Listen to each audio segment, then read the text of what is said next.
Hello and welcome back to another Spire stream. I'm your host, Vegetablebread, and today we're going to be continuing our Defect series. Hey Zaren Prime. How's it going? Playing Defect all month. Upgrade a card through random potions, transform 2 cards, or random boss relic. Got some new mods installed here. So we can see that we're against a slime boss. We can see our potion chance. Very exciting.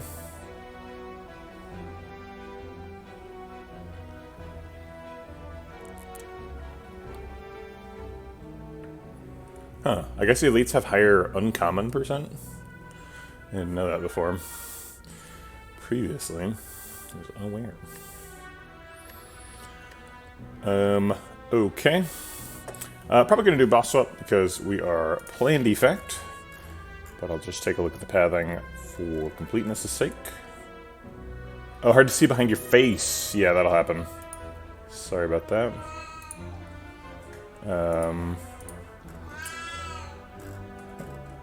Kogan, it says, hard to see behind your face.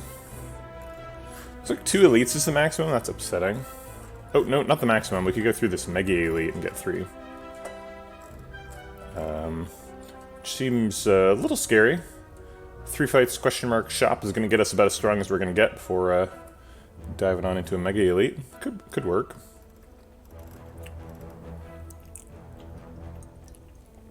Bit of a wasted floor though. I guess we could do it. Let's see. Can we take like this route? Yeah, we can go to here, and then if we don't want to go to the shop, we can go left and still do 2 elites. We get 2 bonus fires. That's a pretty reasonable path there. Alright, let's see what the boss swap is. It's a tiny house. Wonderful.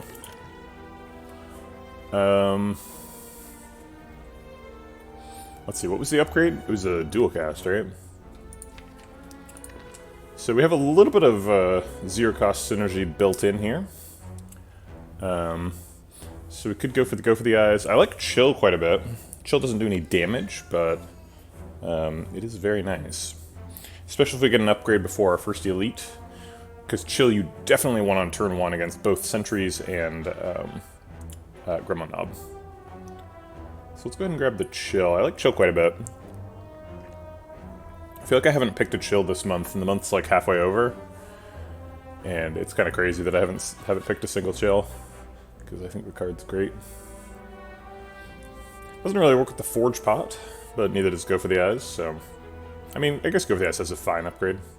Could take a loop, if we want to get forced into focus scaling immediately. Part of the charm of Chill is, if we do end up doing like a combo deck, or like a zero-cost synergy deck, Chill like gets out of the way, right? It exhausts, so... You don't have to worry about it. I guess that's true for Loop as well, because Loop's a power.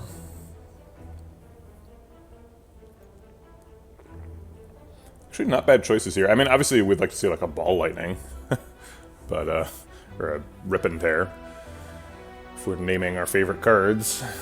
I'm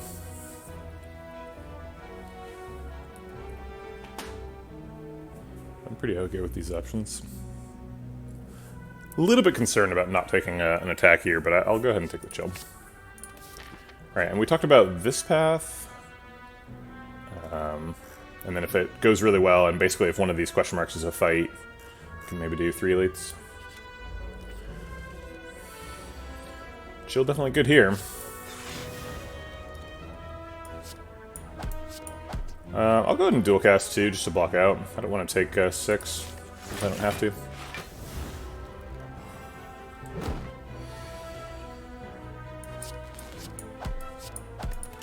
Okay. Zap Strike, dealing with some slimes. Double defend and the chill, or the frost orb. Blocking for 8, take 2. No lethals available, so yeah, I think we'll do that. Let that lightning orb keep ticking. I believe this is lethal. Yeah, it is. Kapow. 2 Forge Pots, wonderful. Barrage, I guess. Could take Beam Cell. Definitely want to take an attack here. Beam Cell helps set up for all-for-one, claw, hologram, sort of synergy stuff. Could work, could work. Barrage,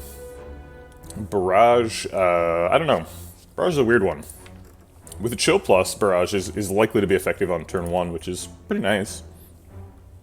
So if we upgrade that Chill, then against like Sentries, Barrage hits for 12 on turn 1, which is pretty outstanding.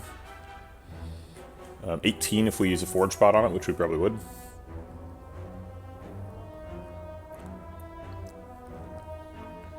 Seems nice. I'm not like allergic to Barrage decks, but I basically don't do them unless I'm like forced to. Because you're just asked to scale in so many different dimensions, right? You're asked to scale like Orb Slots and Focus and Strength. And like this is an attack that does none of those.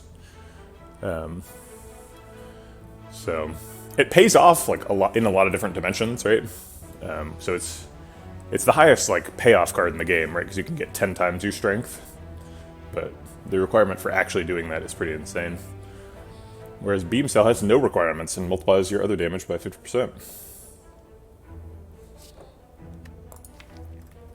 Unfortunately, our other damage is strikes, so just get 3 extra damage. Which is not great. But I think I'll take a Beam Cell anyway. Can remove a card. Good Slime Boss, we're probably removing a Defend.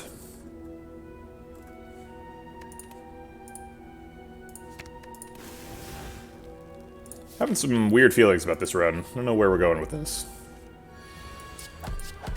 Start with a couple strikes here. Might be worth using a Forge Pot just to clear up space for a new potion. Doesn't do anything this turn though. I guess it would give us vulnerable for another turn. I'd rather just use it next turn.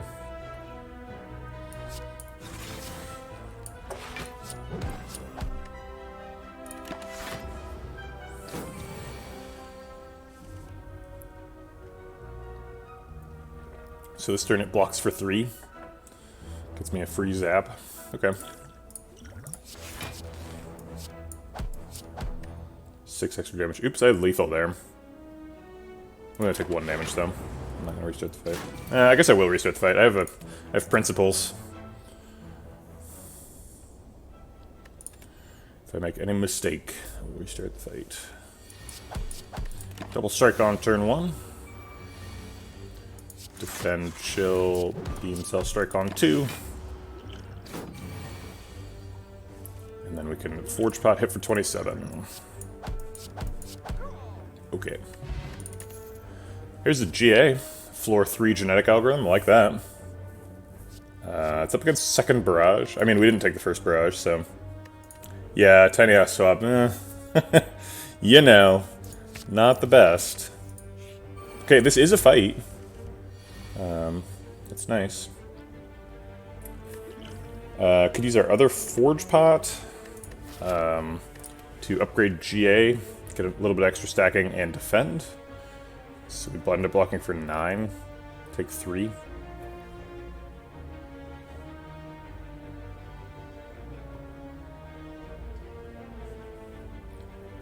So it just saves 3 health, basically. Procs GA one more? Nah. If my potion slots were full, sure, but they're not.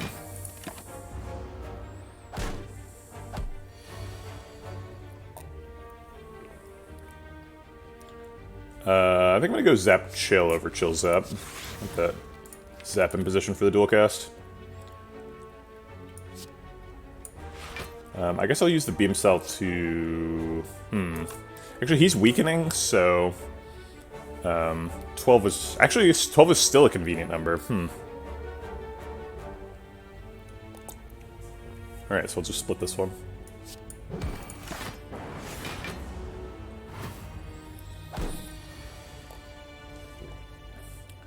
I think we're just hoping dual cast hits. Sweet. Did we have guaranteed lethal there? Seems like we had enough damage for both. Oh, there's a core surge. Whoa. I should probably pick the core surge, but I want to pick the streamline. Picking streamline over core surge is such an obvious mistake, but we're like really far behind in Act 1. It's okay. We're just gonna fight the 2 elite line instead of the 3 elite line. There's no way we're strong enough to fight 3 elites here. Our cards are Beam Cell and one of these. I really want to pick the Core Surge because it's good with like Bias Cog and other stuff later. Yeah, Streamline's more damage over the course of a fight, but yes, it is. Yeah, this is Info Mod. Somebody recommended it in chat yesterday. I didn't realize it was done. I knew OBJ was working on it, but I didn't know it was ready to go. So yeah, there's also a mods command now, which I'll just toss out there.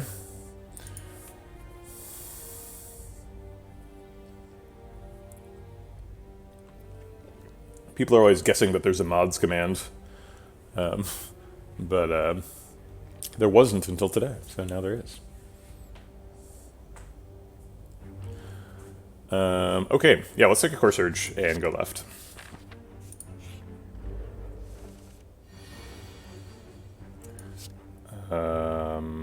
Beam Cell, sure.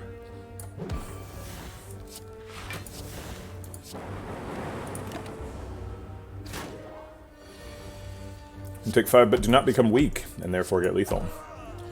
Thanks, Core Surge.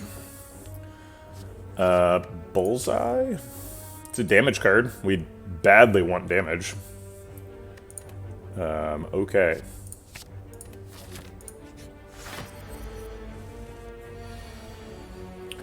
This genetic algorithm only blocks for 5.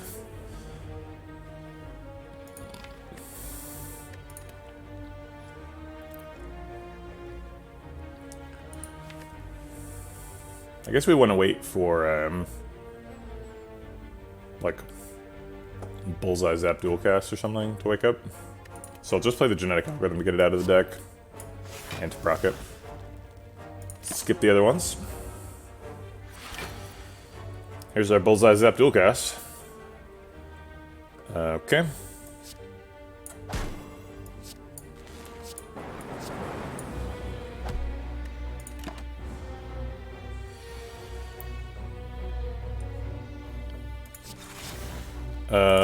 Let's see. Do we ever Forge Pot these? No, I'd rather hit 5 cards than 3 cards.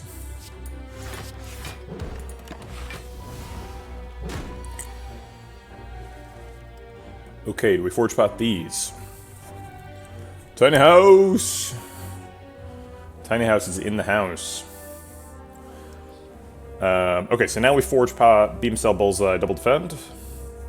Seems pretty reasonable.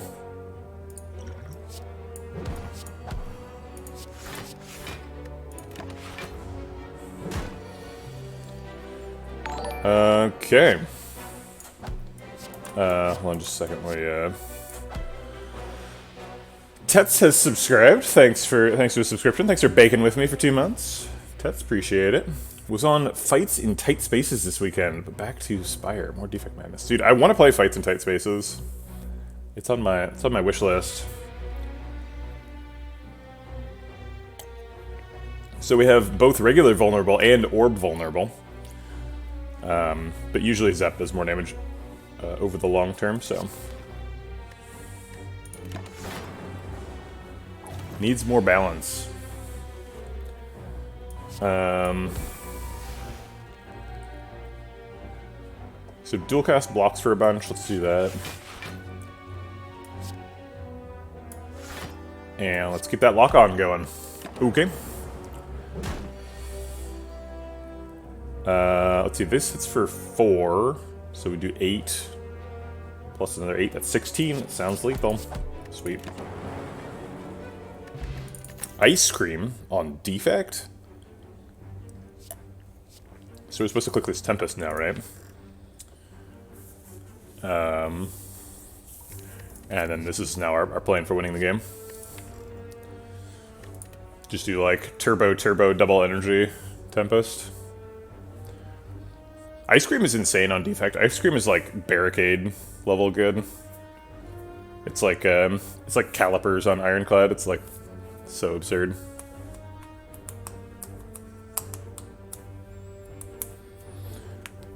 We're super weak in Act 1 now. It's like not a good start. We have Bullseye too. Bullseye and Dual Cast Plus. This Tempest is really good. I mean, obviously it's terrible against Gremlin Knob, but you know. Can we afford an upgrade here? Upgrade, go fight an elite, rest here. Depends. What's the upgrade? Core Surge is nice. Bullseye is probably it. 3 extra damage is your standard, and then 3 lock-on is kind of a big upgrade. Beam Cell's nice too, but it seems like we're going a different direction with the deck. Also, I would really like the Chill upgrade, actually. How about we just do Chill? Because then if we fight either Sentries or... yeah, Sentries or Gremlin Knob is guaranteed to be the next fight, right? So Chill is a huge upgrade in both of those. Let's do that.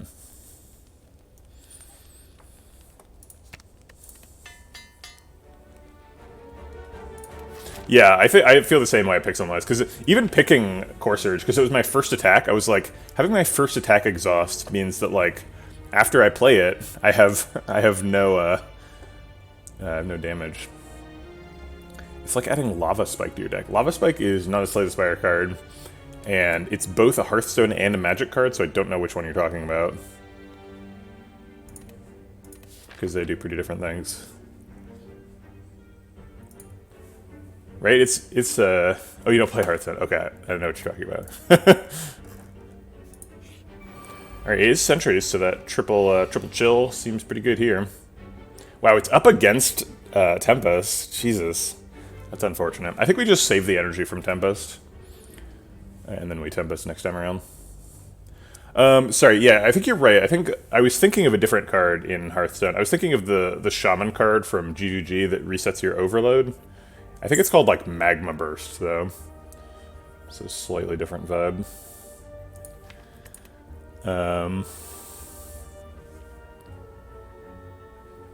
Yeah, Lava Burst is 3 damage to your face. Take that. Face. Magic. It's a little bit more of a technical card in Hearthstone. Also, it's not called Lava Burst, it's called something else. I got confused. Alright, triple chill seems great. Yeah, it doesn't have to be the face, but it should be the face, right? We're gonna save the GA. GA is a good card in the fight. Oh, that's true. Lava Burst is a Hearthstone card. Good point. Man, I was thinking of the wrong Hearthstone card. It's not that it isn't one, it's just that I thought wrong. Do we use all 5 energy on attacks, or do we just, like, hold them all and wait for Tempest? Waiting for Tempest seems like a terrible idea. I think we actually want to use the Bullseye to peel off a artifact charge for Beam Cell. Can we just mod every Magic and Hearthstone card into Slay the Spire? Might encounter some implementation details, you know. What does it mean for a creature to be tapped in Slay the Spire? I do not know. Or is everyone tapped and attacking? Do the monsters get main phases? I don't know.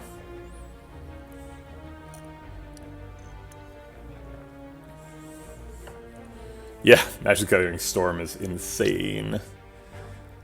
Yeah, we're gonna use the lock-on to peel for the artifact here. Or for the vulnerable.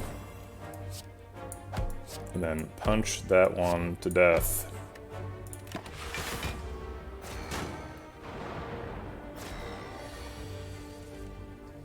Imagine taunting yourself. I don't have to imagine.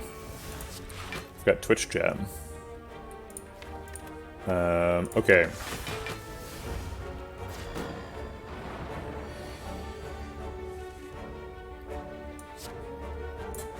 Now I think I am going to save energy, now that there's just 2 of them left.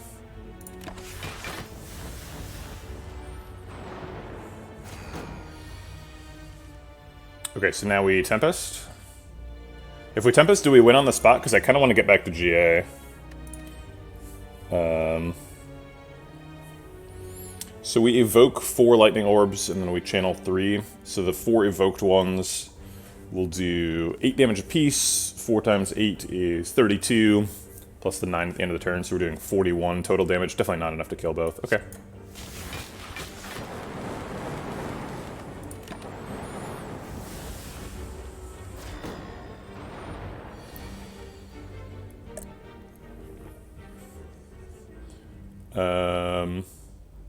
GA.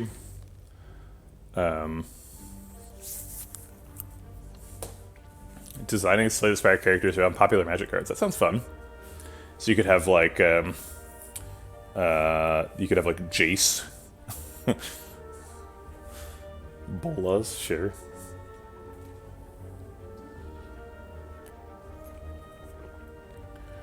Do we strike bullseye or do we just defend? We're always bullseyeing, right?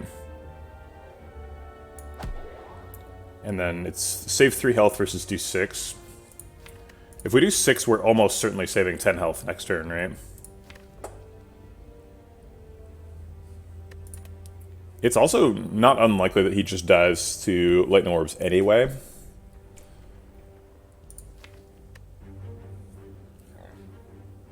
That's not basically what it does. That's exactly how Storm works.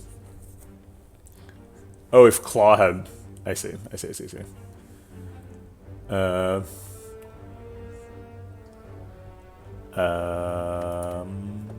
I'm gonna take the much more likely lethal. It's only 3 health.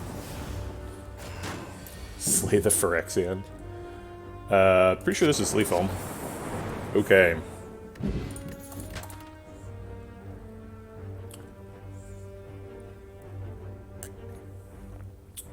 So, now we have Tungsten Rod.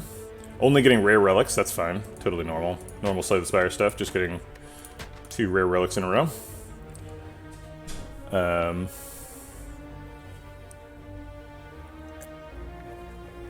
We have an 80% potion chance. I believe this is when you are supposed to say Tear 80, if I'm familiar.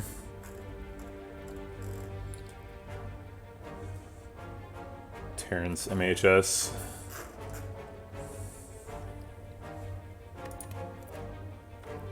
I think we're supposed to pick Charge Battery. We have Ice Cream and Tempest. So we're very interested in doing any energy stuff. Charge Battery lets us block out while maintaining that energy.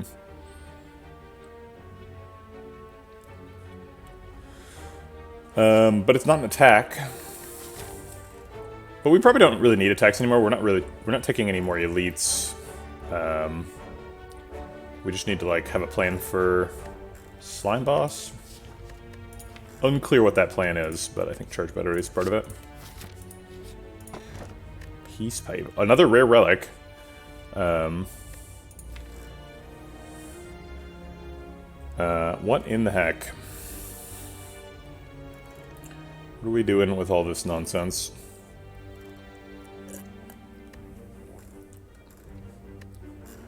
I mean, it's gotta be better than Sapphire Key, right? So, sure. Healing for 25 seems like a really good idea.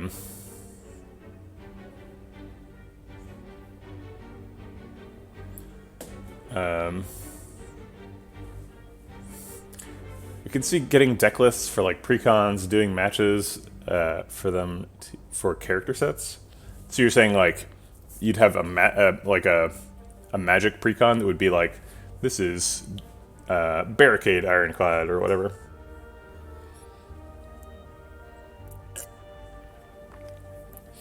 There's no clear magic implementation of armor in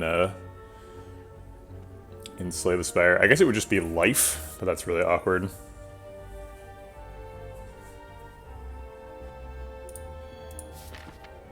You eat the banana. No, you eat the banana. Defend blocks out, but chill only takes 1. So I think we're just gonna chill. Let's make sure we can kill him next turn if we want to.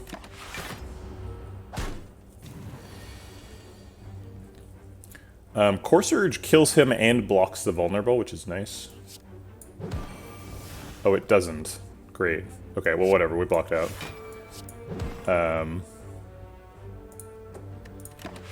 Save the Tempest for a better turn.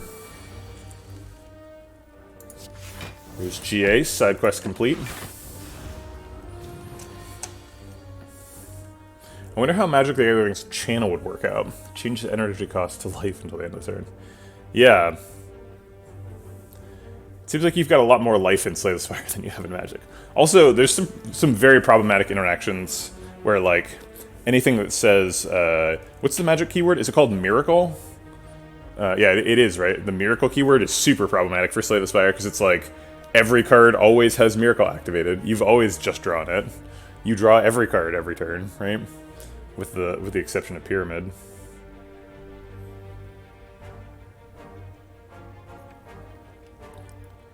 Oh, 10 life per energy. Interesting.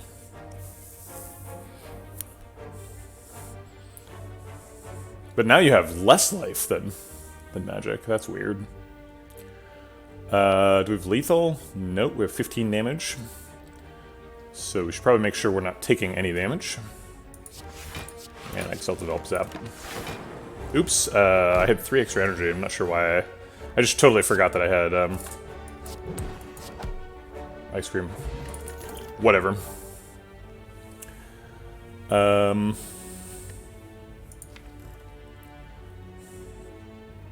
Miracle would have to be the actual first card you drew each turn, not the rest of your hand.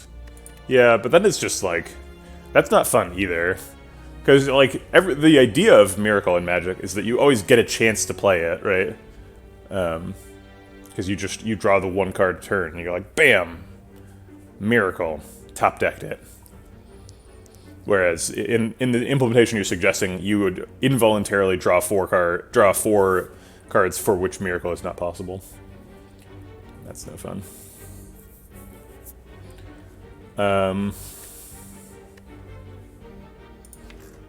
Do we take a Compile Driver?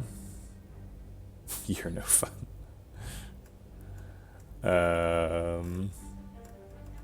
I mean, obviously there's lots of problematic interactions. We don't have to, like, spiral on this one, right? Like... Plenty of weird stuff. What does banding mean in Slay the Spire? I don't know. What does it even mean in Magic? I don't know. It's a weird one.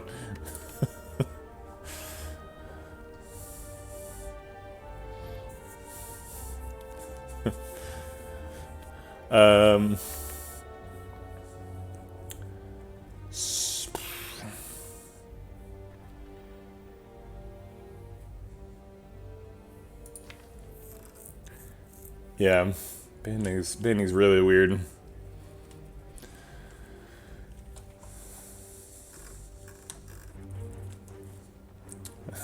Horsemanship. I don't have a joke there. It's just horsemanship. I just think that keyword is funny.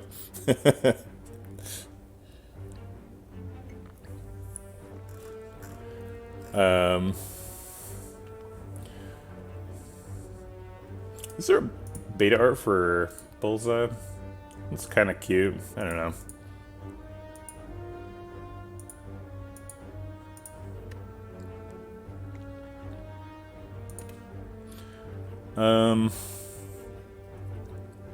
None of this stuff does energy manipulation, which is what I really want. Slivers would be dope. Oh man, slivers would be fun.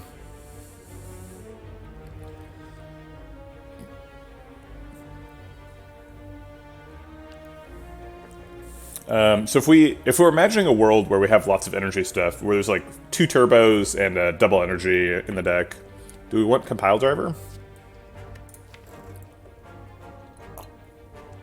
If we're trying to like line up double energy and Tempest or whatever.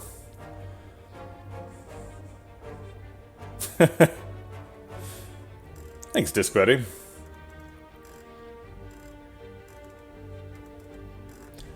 I don't know. I mean, Compile Driver's good. Do we need more damage for Slime Boss? We might. Both of our major sources of damage exhaust, right? Core Surge and Tempest are kind of like one-shot endeavors. We still don't have like a big chunky attack. Bullseye's the closest we've got. So maybe just take a Compile Driver just to get in there.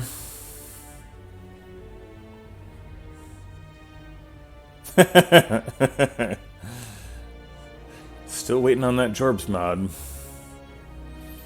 One of these days, it'll come.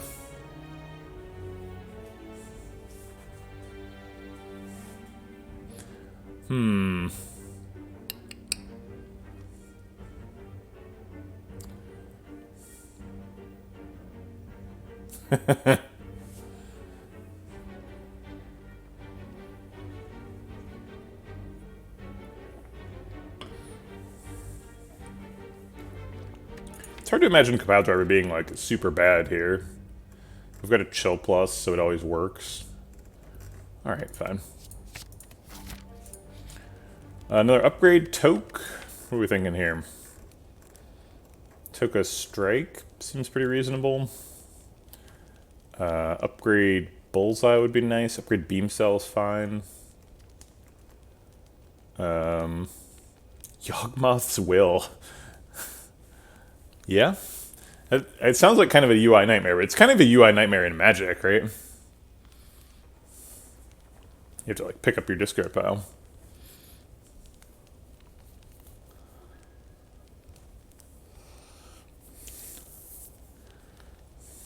I do like that both games have a draw pile, a hand, a discard, and a you own outside the game pile, or whatever, exhaust pile.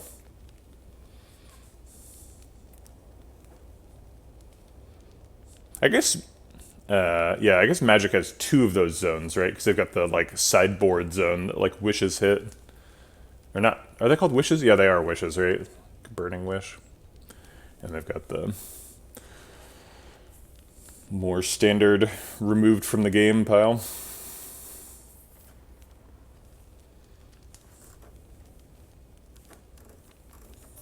Dude, Slay the Spire with sideboarding. Now that would be fun. You see who the opponent is, and there's like a couple of cards you can be like, yeah, I'll slot that in. Oh, it's Time Meter? I'm going to sub out my infinite combo and sub in Meteor Strike. Let's get him. As though Meteor Strike wasn't in your deck always.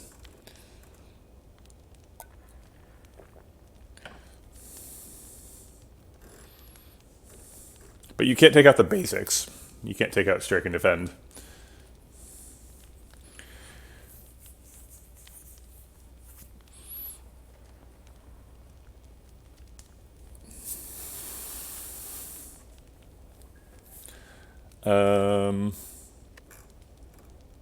I feel like if I took a Strike, I'm going to die to Slime Eater. Or Slime Boss. Is that true? Is that accurate? I don't know. I don't think that is true. We probably have it under control. The dupe pot? We're going to end up, like, dupe potting the Tempest, right? Dupe pot Tempest for 10 is our, like, path through the fight. Okay. I would like to take a Strike. Seems like a really bad deck. We're, like, really invested in Ice Cream, and we have no plan for, like, Act 2 or, like, Act 1. This is a weird spot to be in. I don't like it.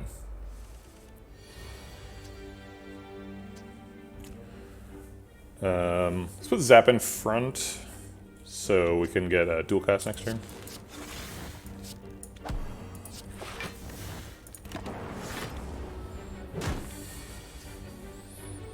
No dual cast. I guess we can Compile Driver into it.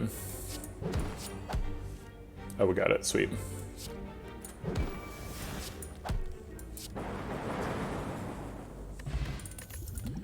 Well, now we've got really good potions. These potions are insane. And we've got a 60% potion chance. Do we spend one of these in the next fight? Maybe if it's useful.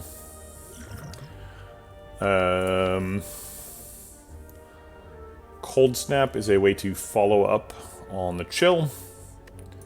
Yeah, Electrodynamics would be really good. Just anything. What is Defect's, like, good Act 2 cards? I guess, like, Hyper Beam. That's what I really want. I want a Hyper Beam. I don't need to mess around with any Electros. Hyper Beam goes with my Core Surge. Do I take a Rip and Tear just for damage? Rip and Tear's pretty good at Slime Boss. We've got a Beam Cell, makes Rip and Tear pretty good. If we end up getting Rip and Tear Plus and lining it up with a Beam Cell, it does what? 26 damage? That's a lot of damage. Assuming it hits the six. Assuming there's only one target in the fight, right? Which is not necessarily true. Good morning, Stixu. How's it going? Do like a Rip and Tear. Maybe Hologram. Hologram could be fairly abusive with like turbos. Hologram turbo, or turbo hologram turbo, double energy tempest type of things. I think there's an argument to be made for all of these. So which one are we picking?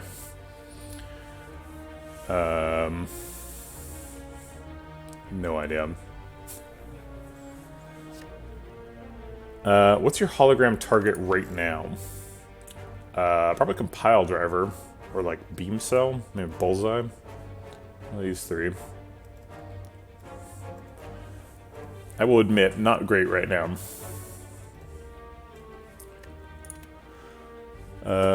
I feel like we're still short on damage. Compile Driver, Bullseye, and Beam Cell is like something, but I kind of want like a third attack, and Corch Surge doesn't count, right, because it exhausts. So let's just take the Rip and Tear.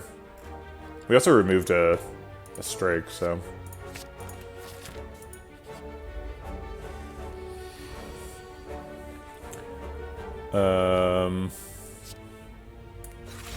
Chill. Compile Driver should happen.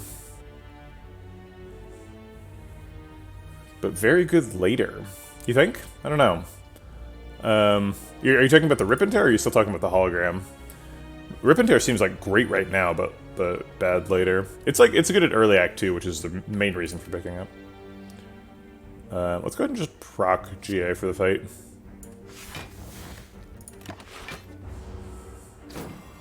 Oh, the hologram, yeah.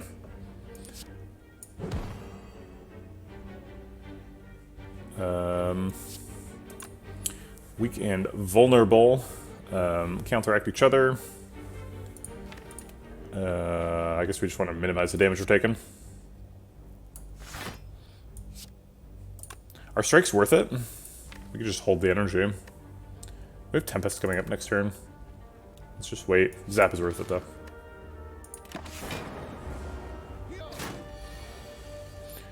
Boy, this ice tungsten rod's putting in a lot of work. Is Bullseye Tempest lethal?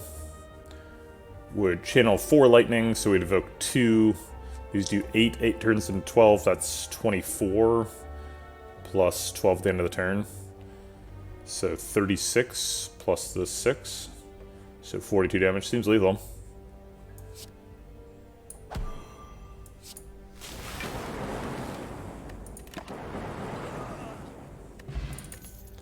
Crap. That potion's good. Dang it.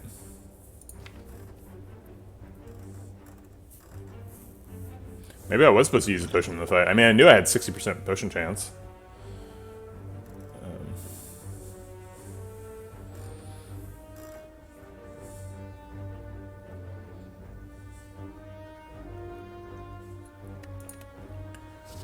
Cool Head?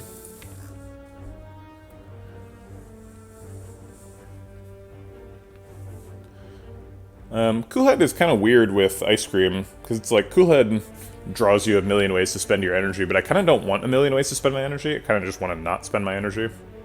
I want to do, like, super energy efficient cards that, like, block, and then eventually blow somebody up with all the saved energy. Force Field can be a super energy efficient card that blocks, but right now it's a huge liability. So it doesn't feel like a take.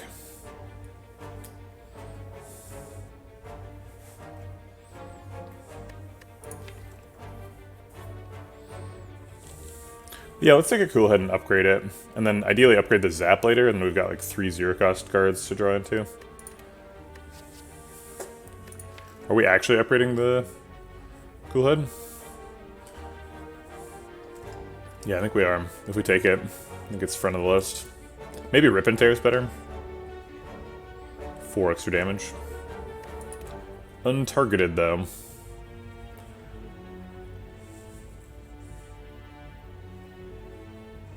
Alright. I'm gonna keep these potions. I think the liquid memories could be the difference. Both the liquid memories and the dupe pot could be the difference between splitting slime boss on the right turn and not. And that could be worth like 30 health, whereas regen pot's only worth 15 health.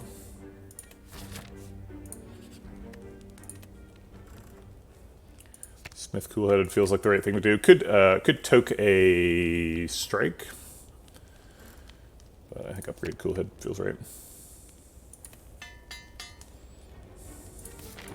Okay. Alright. I don't think Core Surge or Rip and Tear are getting skipped. Could have saved Chill for later, but I want to make sure I'm drawing the right cards in the first phase.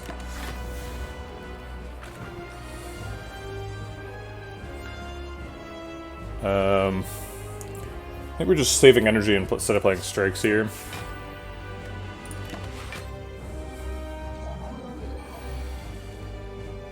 We got our Tempest, so, like, Bullseye Tempest, I guess? Bullseye Duke Pot Tempest. Bullseye Duke Pot Tempest channels 12 total orbs. 9 of them get evoked. Those 9 each do 12 damage, so that's 90 plus 18 damage, so 108 damage. Seems pretty insane. Yeah, there's no reason to skip beam, so I'll do it. I'm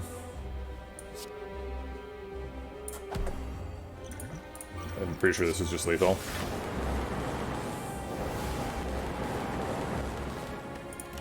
Okay. Guess we didn't need both potions, that is.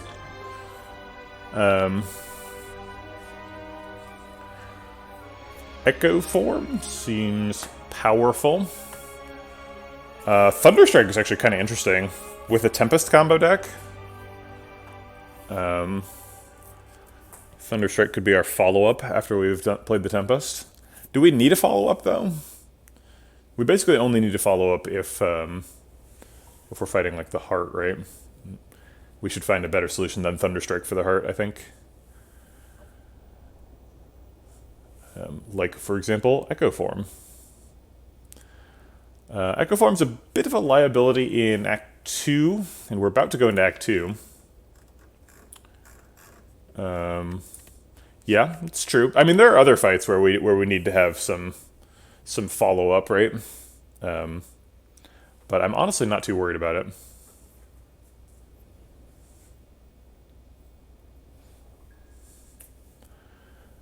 Should have brought the whole shield? What?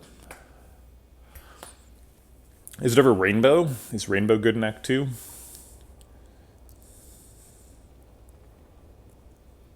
I don't see why. I guess we can, like, Tempest Turbo Thunderstrike, right? Do them in the same turn. It's kind of fun.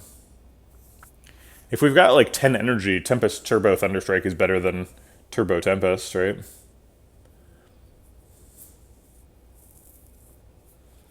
I'm not against building a Thunderstrike deck. It's expensive and feels weird. But it can be right. I'm pretty sure it's just Echo Form here. Echo Form is outstanding. It's a good card. Rarely wrong with that.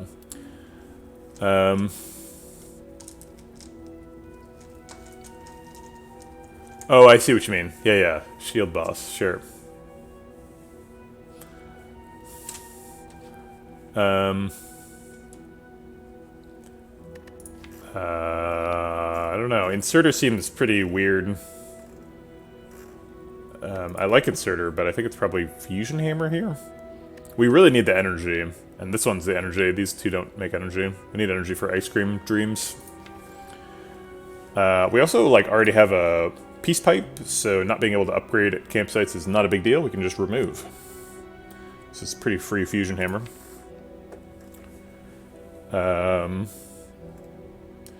There's also just not any really important upgrades in the deck. Like Beam Cell and Bullseye would be nice, but that's about it. Okay. Free Fusion Hammer. Alright, it's Champ. How many lightning... how much energy do we need for the Tempest that kills Champ? So So he's got, what, like 420 health? And each lightning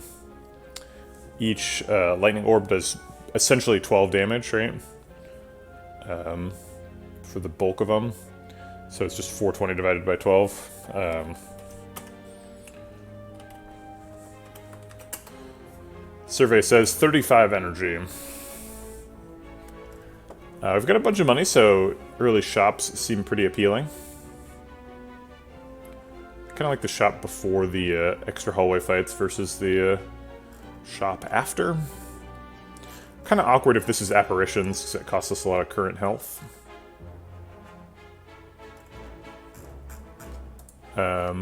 It is, this is the event overview. I want the overview of Champ.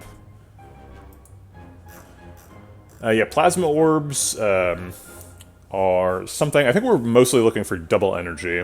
Double energy is really good here. So we can get up to, like, I don't know, 15 and then double energy up to 30. But, you know, turbos and we'll have to make do with what we get, right? Okay, so let's plan on going to this shop, and then we'll figure out what we want to do here when we get there. Avocado, your classic entryway monster. Alright, so we walk for 17 on turn 1, not too bad. And then, do we want to play these? Or save the energy?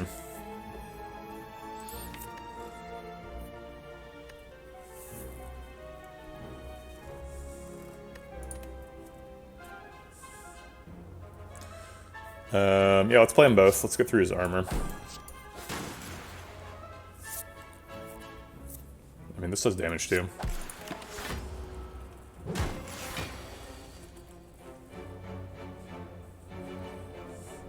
Charge battery costs nothing.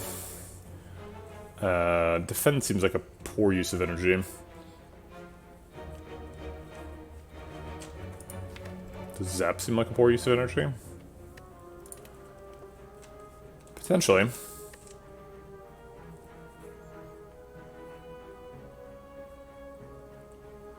There's basically no purpose to playing Zap, right? It's just like playing Zap is just like playing one of the charges of Tempest a little bit early. Because it's gonna hit armor, it's not gonna do any damage.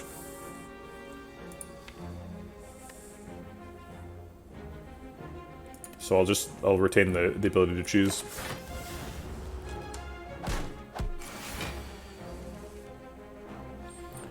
Alright, pretty clear we want to play Echo Form, but let's play Cool Head first. Blocking for 4. If we double defend, we'll block for 10.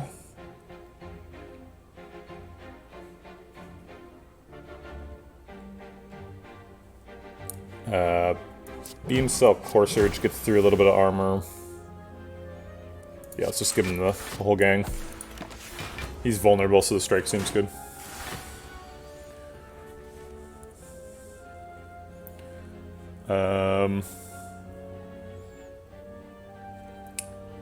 Double Tempest. Channels 8 orbs, so we'd evoke 5 of them for 40 damage, and then we'd dual cast 1 for lethal. Okay.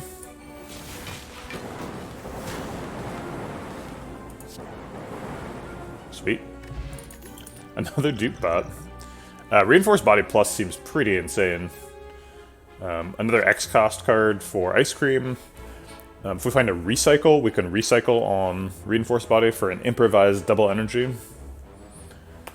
Anything that can double our energy is pretty interesting here. And Reinforced Body is just a badass card by itself. It is Apparitions. I kind of called this. I was like, awkward if this is Apparitions, because, you know, we have to go a bunch of current health. That's why I was thinking maybe I go this way. But I didn't do it. I thought maybe this would give me gold for this shop. And I wanted to get strong before I did the other 2 fights. But it is Apparitions. So we have Echo Form. That's how we won yesterday. Echo Form Apparitions. Seems pretty good. Okay. There's a pellets. Wow, pellets and preserved insect too. Pellets with 1 power. No current bias cog. We already have core surge, so we're not like desperate for pellets, but we are playing defect and it is a pellets, so worth calling out. Man, so many artifact effects here. We've got Panacea, Ancient Pot, and Orange Pellets. Just all of the artifact things. And we've got a Core Surge in the deck. If there was a Core Surge available as a card here, it would be literally every way to get artifact in one shop. I guess Orange Pellets technically is an artifact, but if this Orange Pellets was Clockwork Souvenir, then it'd be every way.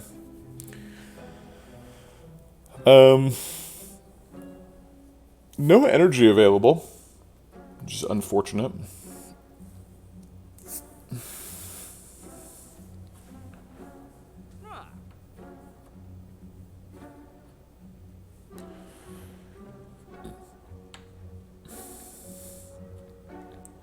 Whetstone is a source of upgrades, which we're lacking because of Fusion Hammer. Probably just hits strikes, though. If it was a War Paint, we'd probably pick it because we have apparitions to upgrade. But it's not. It only hits attacks. So these two together cost 327. So we'd have 173 left over.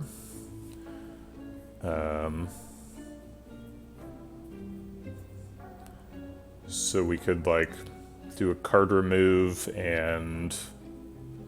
Is it just 73? Oh yeah, good point. So we would not be able to afford card remove. We'd be a little short. That's fine, though. We have Peace Pipe. We're not, like, super excited about card removes here. Yeah.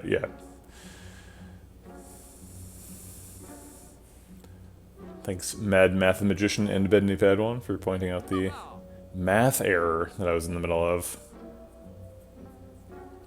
Well, I mean, that's a pretty good shop, right? Just orange pellets, preserved insect, move on with your life. Okay. Can afford Power Pot, but our potion slots are full, so no need to do that. Alright, birds. They don't give a fuck about the apparitions. Chill and dual cast blocks out. We could either strike or save the energy. I think we just save the energy. We're just going to win with an Echo Form Tempest, ideally.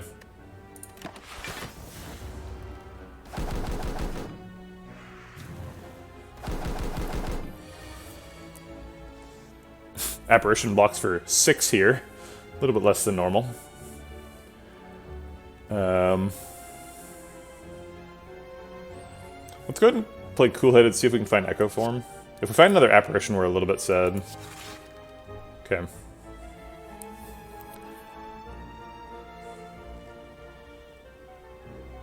We could just skip the Apparition, I guess. If we just play GA, we've already blocked out.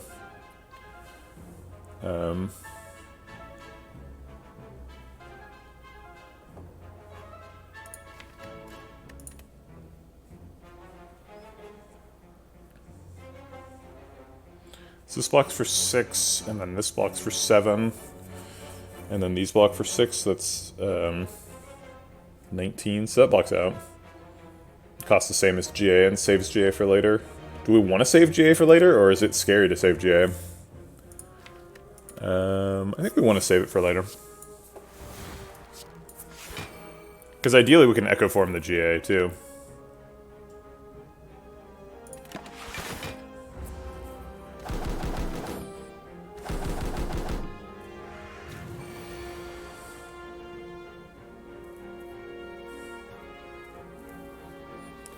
At least one apparition is getting played for sure. Blocks this front guy. Oh, I guess we have Tungsten Rod. So apparition blocks birds. I'll go ahead and prep an apparition for next turn. Why not?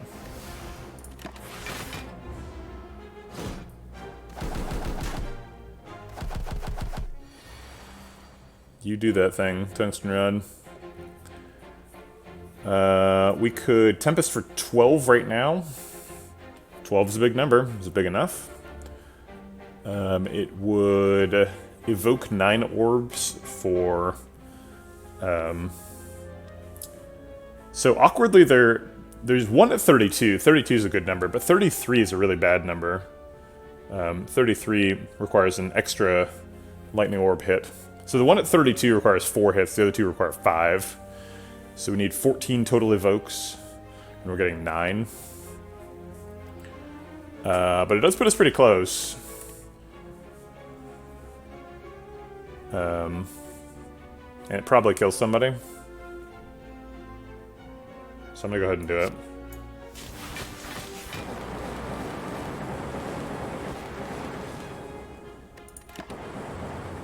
Kill somebody, it did. Looks like we can't wait on the GA for Echo Form.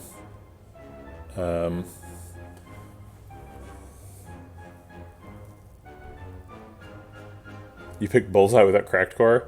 Yeah, I mean, we needed damage when we picked Bullseye. Also, Cracked Core is just 1 lightning orb. It's not like a huge deal. That kills him perfectly efficiently. This blocks out. There's no reason to play this. Sorry, Echo Form. No side quests left to do, no relics to set up. Press end turn. Okay. Hologram? Thanks for the follow. Totally unpronounceable series of gibberish. Primarily letters. Appreciate the support. Welcome to the Vegetable Patch. I would love for Hologram to hit Apparition, but that's never happening. Because they are not upgraded and they can't ever be upgraded. And Hologram wouldn't ever be able to be upgraded. But theoretically it could hit like a double energy at the perfect time. I think we're going to hold out for a Hologram plus, and even then, maybe. Doom and Gloom? Be our first access to Dark Orbs. We don't really seem to have any focus scaling.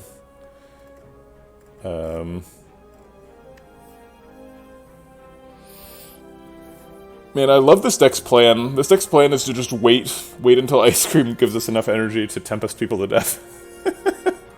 It's so silly to just be like, alright, we've got 4 apparitions. We're just gonna wait for 4 turns and then Tempest people.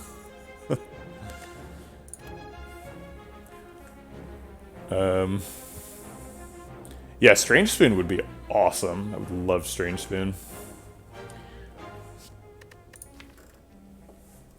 Strange Spoon genetic algorithm is so busted. I've never had that, I don't think. Genetic algorithm by itself is pretty strange. I think we skip here. I think Doom and Gloom's quite up to par here. It is a good Act 2 card, though. I'm not so sure if Watcher loves Strange Spoon. Watcher Strange Spoon can sometimes be an exercise in drawing miracles.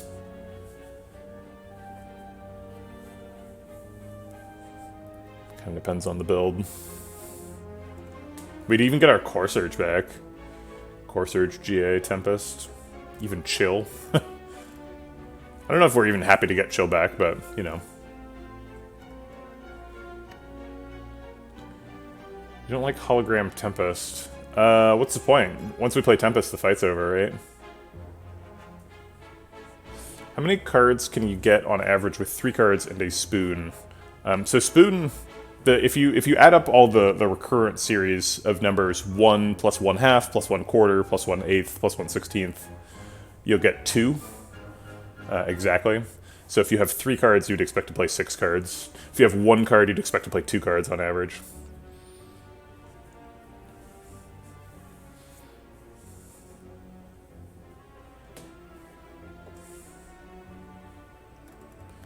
That's just a math fact. Hashtag math facts.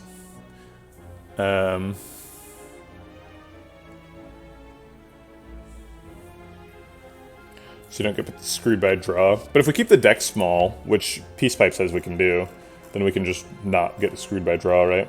We also have, like, these 3 cards exhaust, these 3 cards exhaust.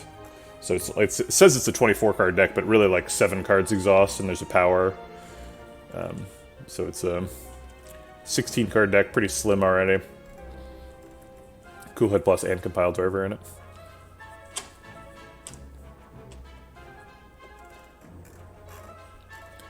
Yeah, Electro would be sweet with the Tempest, but probably not necessary. And, you know, that's not what's being offered here. What's being offered here is Doom and Gloom, or Hologram, or Claw. Technically, there's a Claw here. Claw costs 0, so it's good with Ice Cream. Got an Echo form, so we could scale Claw. It's kind of a Tempest backup plan. Seems like a really dumb backup plan.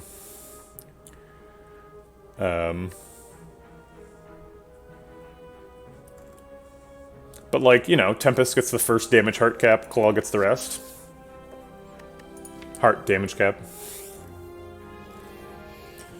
Yeah, I think we'll probably skip here, but I want the Doom and Gloom.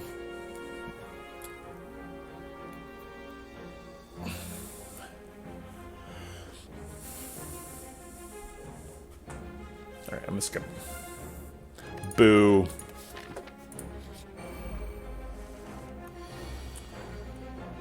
She is here on the wrong turn.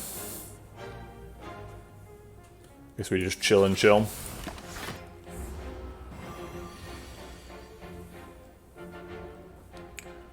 I'll play a couple apps, sure. I don't see any reason to play Cool Head here, it's just a waste of energy.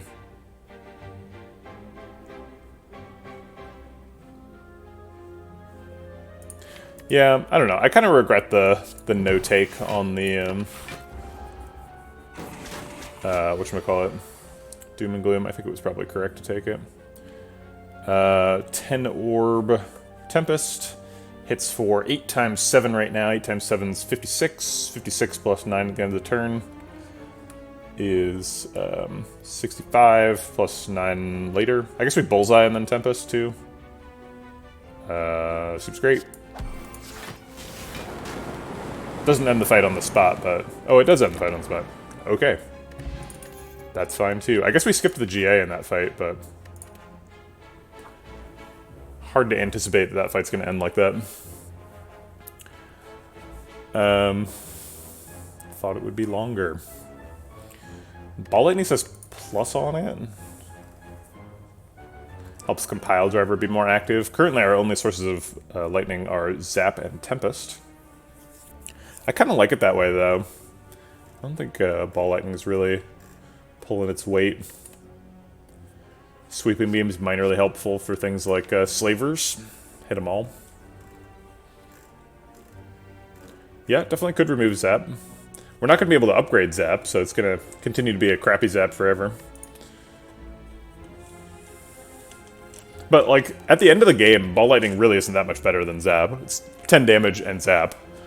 10 damage is, you know, it's something. But it starts to scale off. When you're fighting Darklings, you're like, well, 10 damage is just kind of nothing, right? Most of the time. But it says plus, and we're not in Act 3 now, we're in Act 2. So, pretty reasonable take, I would say.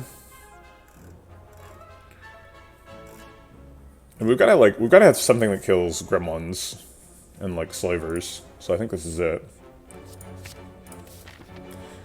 Okay, how do we feel about elites?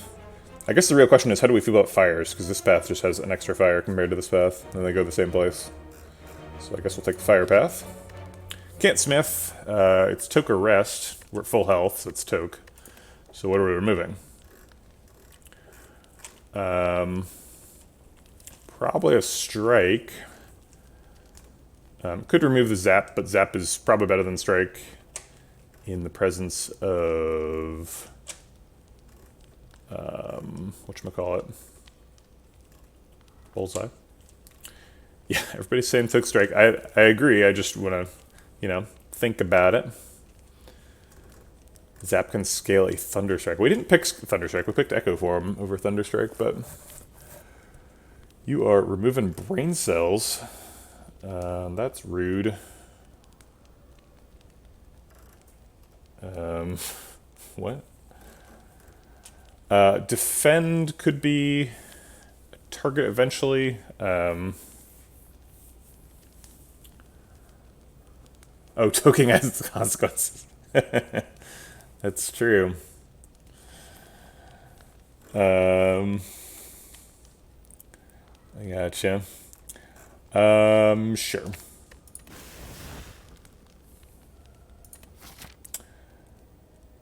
I guess I'll take an elite.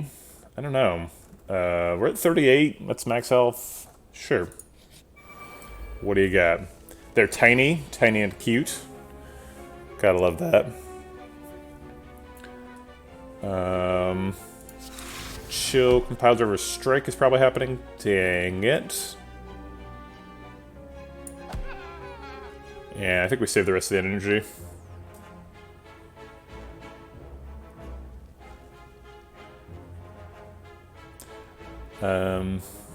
Right?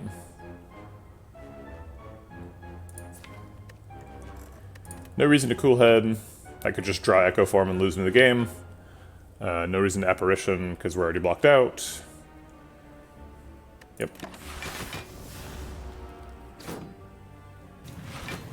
We're not done yet. You just started, dude. Would hope you're not done. Is this single defend?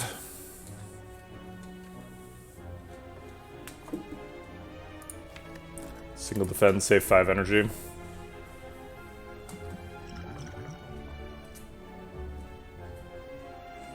Such a very weird deck. Guess we could play Zap. You know what? Actually, I'm gonna restart the fight. I think I'm gonna play Zap over Defend here. Jack Swag has redeemed Coconut. Coconut was just here. It looks like she's going and getting a snack, so I'll let her snack first, and I'll go grab her. Alright, so we did this, and that, and that. And yeah, I think I like Zap over Defend here, because they both block out, right? Zap blocks for 5 now, 4 at the end of the turn, and then Tungsten Rod blocks for 1. But Zap can do 3 damage to the leader. Yeah, the Zero Cost Claw would give us stuff to do on our turn. It's true, we have a lot of just, like, blank turns. Oh my god. You're right. Ball Lightning is just 10 free damage there. Why would I skip that? Doesn't make any sense.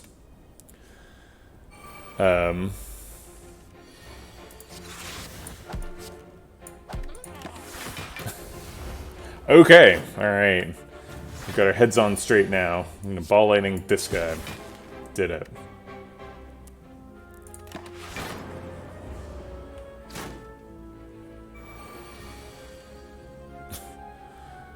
Apparition seems pretty good this turn.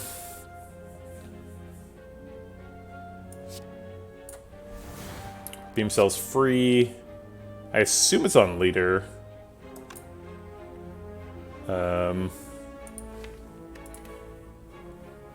So next turn we are going to have 12 energy. Hopefully we draw a Tempest.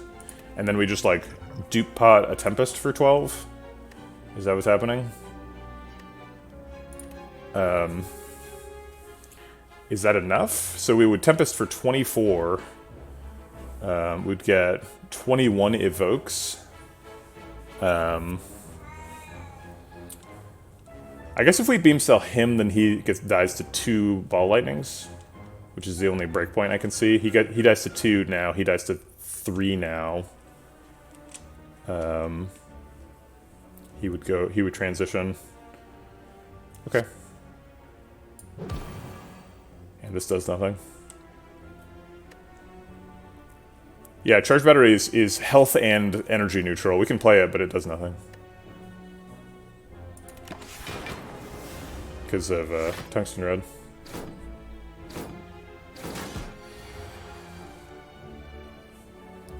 Okay, there's a Tempest. Is it lethal? Probably shouldn't be doing it if it's not lethal. Actually, even if it just kills the Gremlins, I think we need to do it, right? It's either that or Reinforced Body. Reinforced Body seems like kind of a disaster, spending 12 energy on that. Okay, I am going to think about it before I just let it fly, though. So 21 evoked orbs, that's 21 times 8. He takes 2, he takes 3, he takes... let's see, he's at 26. 26 is 4. Really unfortunate number there. I guess we could Core Surge him first, but that costs us 2 evokes, so probably not worth it. So he takes 4. So 2, 4 is 6, plus 3 is 9. So you would expect them all to die if we evoke 21 times. Which is good enough for me.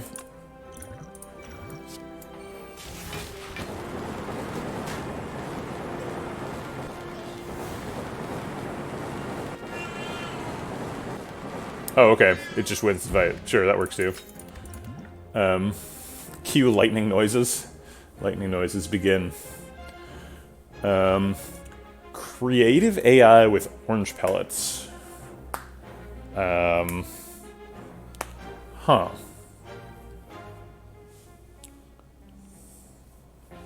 I know I still owe a coconut redemption to JackSwag2121. She just went to the bathroom. She tends to get a little skittish right after she goes to the bathroom. That's why she's currently yelling at me. I think I'll go for it anyway, though.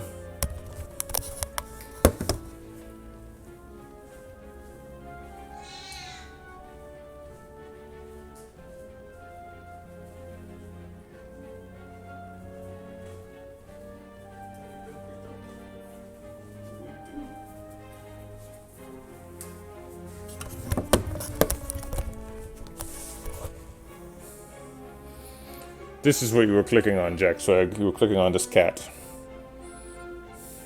Oh, Tets also wants to see Coconut. Well, that's great. Coconut's right here.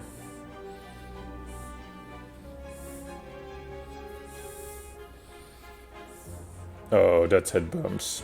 That's nice kitties. Creative AI definitely gives us, like, some follow-up to the Tempest thing, right? What are you sniffing around for? Oh, okay. There we go. Just gotta hoik your cat into the distance. Yeet that cat directly onto a heat pad.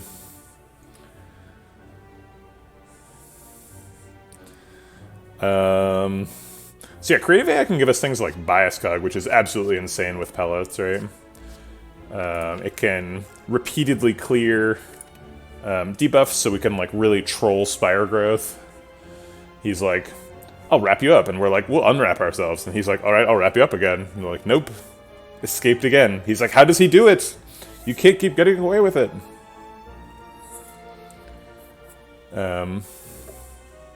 Coconut's a she also. She's a girl kitty.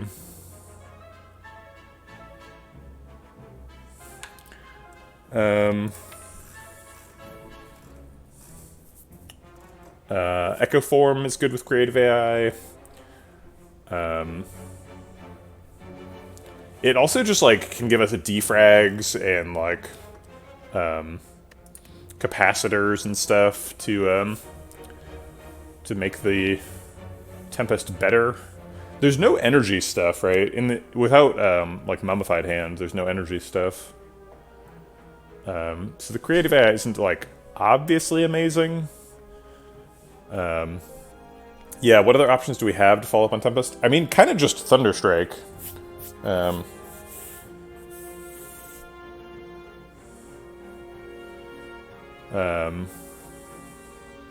Thunderstrike's like the only obvious answer to that question.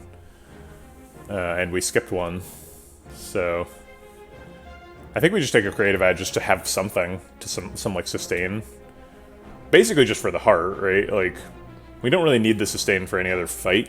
Also, it can get us barriers, and if we're able to like Echo Form a buffer, that's really nice. Getting extra Echo Forms is nice. Yeah, alright. Rest is not necessary. Smith is impossible. We did skip it. Well, we didn't skip it. We picked an Echo Form over it. Echo Form's like one of the best cards in the game, so... you know, Echo Form like makes Tempest do double damage. We don't have to worry about playing Thunderstrike if we just Echo Form the Tempest. But yes, we did skip it. I guess we just took another strike, right? We took to forget who we once were. Okay. Now we have to actually decide. Like, we did this whole act, this whole pathing, just, like, basically not making any decisions. We were like, well, we want an early shop, and I was like, well, we'll decide here. And then when we got here, we were like, well, this way just has extra fires, and they go to the same place, so... But now we have to actually decide. It seems like we want more elites. We're still at full health. So I guess we go here and try and fight two. Okay. Pocket Watch.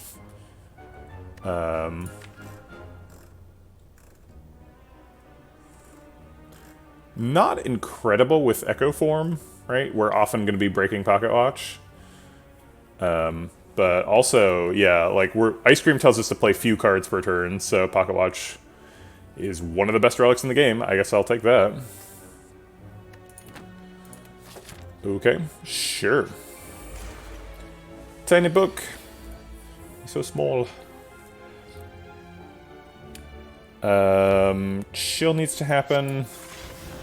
We have Thread and Needle Chill, so that's blocking for 6. Defend blocks for a little bit as well. Seems like that needs to happen.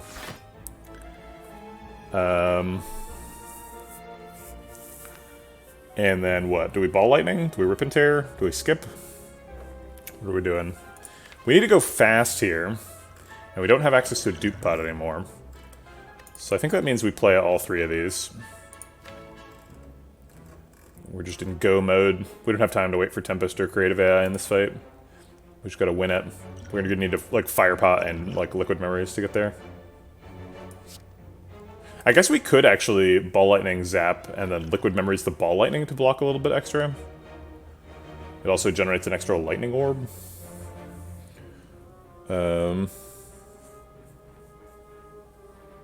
Yeah, Tets is suggesting the same thing. So that blocks for 10, 15 of block out here. Yeah, I mean... Blocks out, does at least 3 extra damage. It makes a top deck Bullseye a lot better. Okay.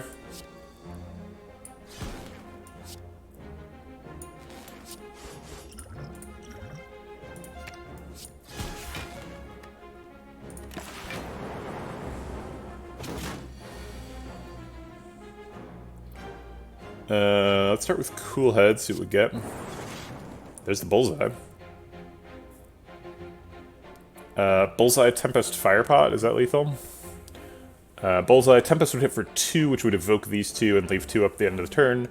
The evokes would hit for 12, that's 24. 24 plus the 8 is 32.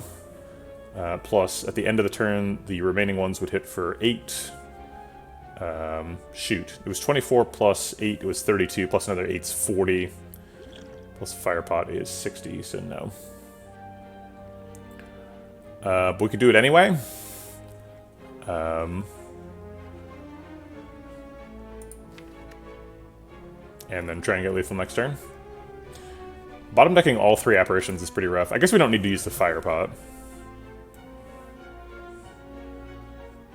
Yeah, this maximizes damage, and I think we care about that.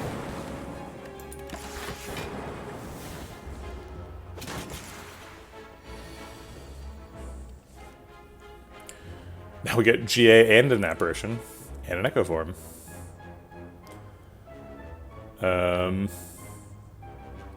So we have lethal here, right? So we want, like, lethal and play GA.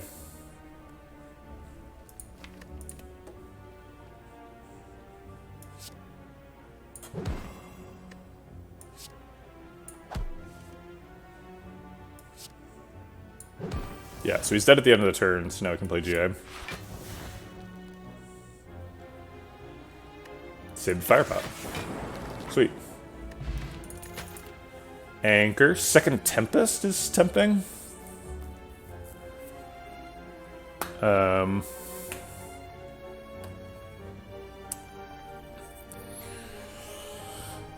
Second Tempest makes a recycle just like run winning. Recycle would be absolutely insane here. We've already got 2 targets. But like we can't really recycle the Tempest and then play the Tempest, you know? So we kind of need 2 Tempests so that we can recycle one and play the other one.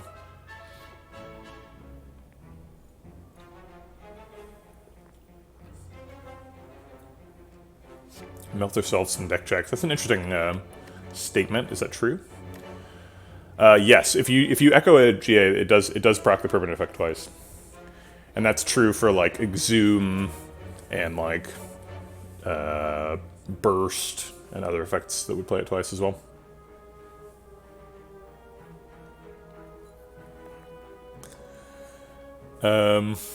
So Melter solves some deck checks. What does that mean? It's like it's good against like Snake Plant and like Writhing Mass, kinda. Surprised you didn't just do that then and killed it next turn. Well, when you on the turn you play Echo Form, you don't get any echo. You don't get any echoes. So that's the main reason for not doing that turn. I didn't want to play Echo Form and then shuffle and hope that I top decked GA. Although I did think about it. It seemed too improbable to rely on. Yeah, so there's like Snake Plant and Writhing Mass and like Donu Deca and Spire Shield are the main like armored opponents in the rest of the game, right? I guess there's also baseballs in the shape fights in Act 3. But I don't know if any of those are currently killing the deck. So, like, is Melter solving that problem? Unclear. I mean, definitely, like, Spire Elites can always kill you, right? That's true. Dark Orbs, or Darklings, have armor.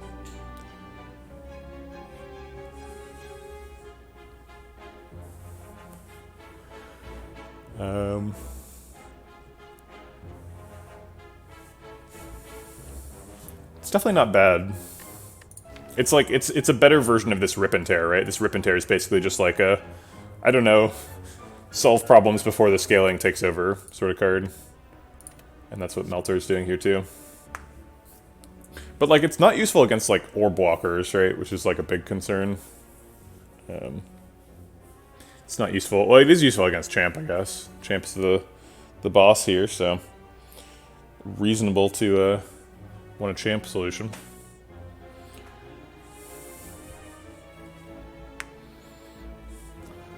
We could just take a second Reinforced Body.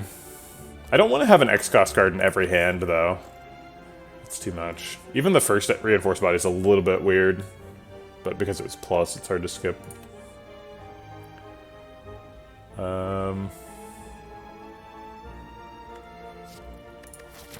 What are we worried about here? I think we're worried about dying on turn 1 to Slavers, right? This doesn't help with that.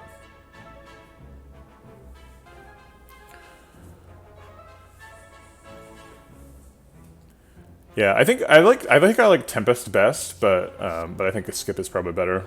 Tempest is like kind of speculative, right? Yeah, I guess it doubles our draw rate for Tempest, so we're unlikely to get screwed by drawing Tempest on turn 1, but it's kind of like only good if we get a recycle.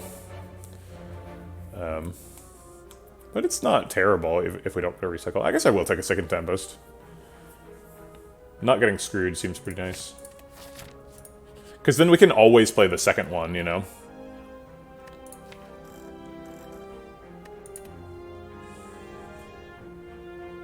Yeah, we can play both, too, right? If we need to go fast. Play one for 4, then play one for 10 later. Sure. Sundial. Wow, that recycle is getting better and better.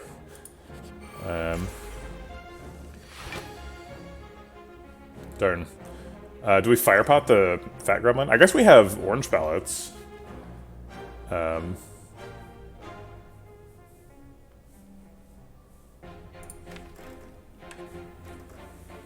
I think we do Fire Pot. Not really because we're that afraid of the debuffs, mainly just because we want to go down to one enemy so that he can summon next turn, or she can summon next turn.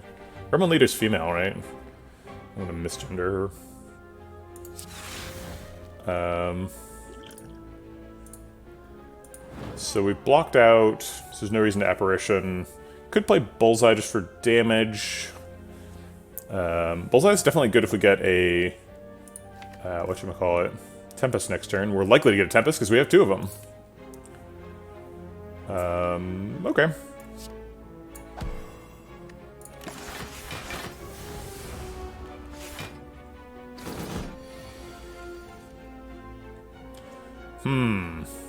This turn's pretty yikes. Seems pretty bad. I think we're always playing Echo Form. Let's do that. Do we stack up Apparitions for next turn? Do we play Creative AI? We can kill Shield Gremlin with Core Surge. That's kind of nice. She's is it he or she? Obviously, Bestiary does not say the answer to that. If we kill the Shield Gremlin, then it doesn't get buffed, but Shield Gremlin doesn't really do much with the buff.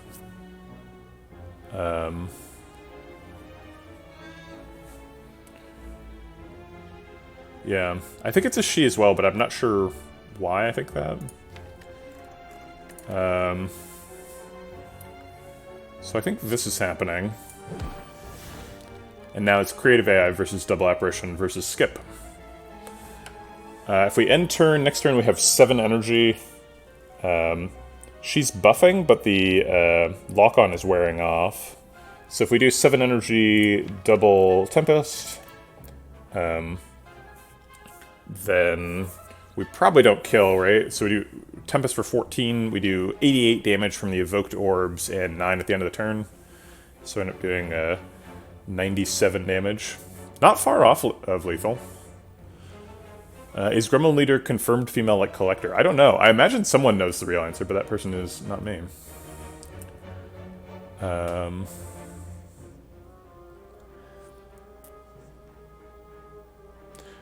Playing 2 Apparitions also has the cost of it turns off Pocket Watch.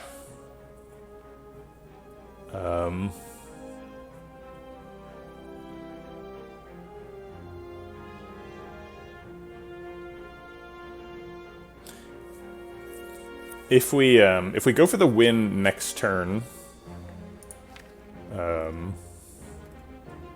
which would require Ball Lightning. If we get Ball Lightning Tempest, we do get lethal, right? Oh wait, no, because then we're using up our Echo Form on Ball Lightning. I guess if we get Tempest dual cast, we get lethal. So if we get lethal next turn, then we're not proccing GA, which seems bad. So maybe we're not going for lethal next turn. So we should play Double Apparition then, if we're not looking for lethal.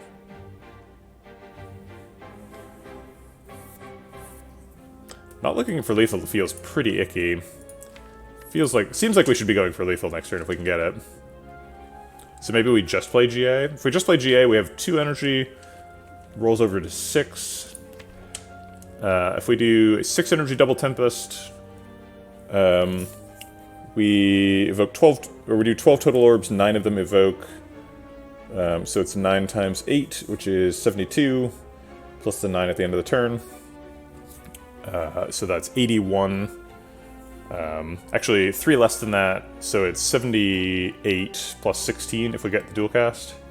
So 78 plus 16 is 90 some.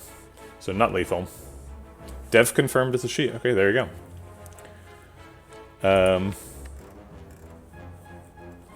Alright, I don't know when we're getting lethal, but I think in the next 2 turns. So I'm going to GA now. Let's skip the apparitions to look for lethal. Okay, she's summoning. We did get double Tempest dual cast.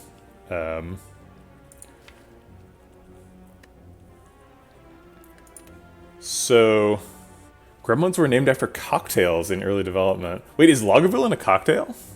I didn't know that. Okay, so we worked out earlier that double tempest dual cast is like 20-ish damage, or 90-ish damage, 90 something. So then we can finish off with ball lightning next turn. Also helps proc sundial. Oh yeah, Lagavulin is a scotch. I'm aware of that. Yeah. We don't want lethal here, but we're not getting it on accident. Okay.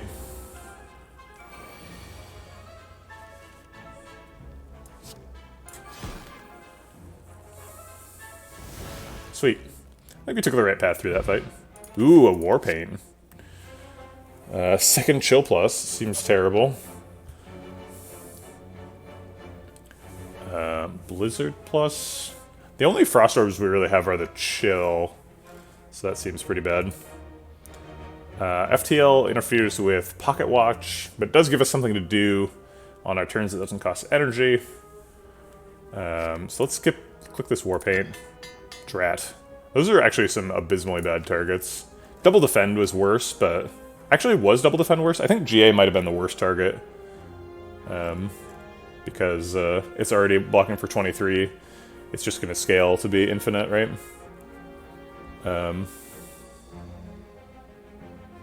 Would have picked for Pellet Proc. I mean, obviously we wanted Double Apparition, right?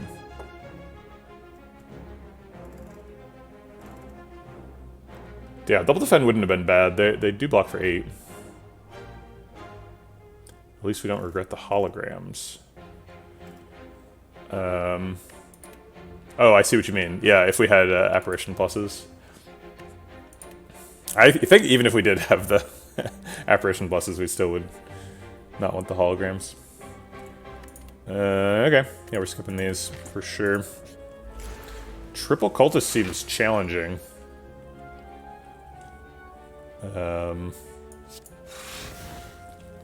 God, Chill Plus is good.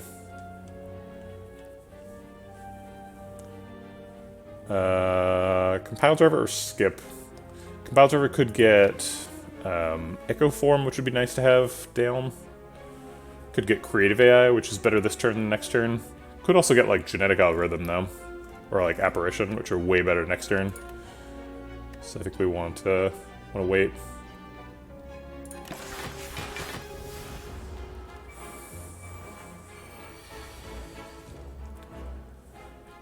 Okay.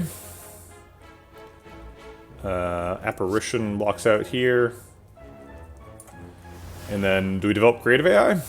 Creative AI has yet to win a fight for us.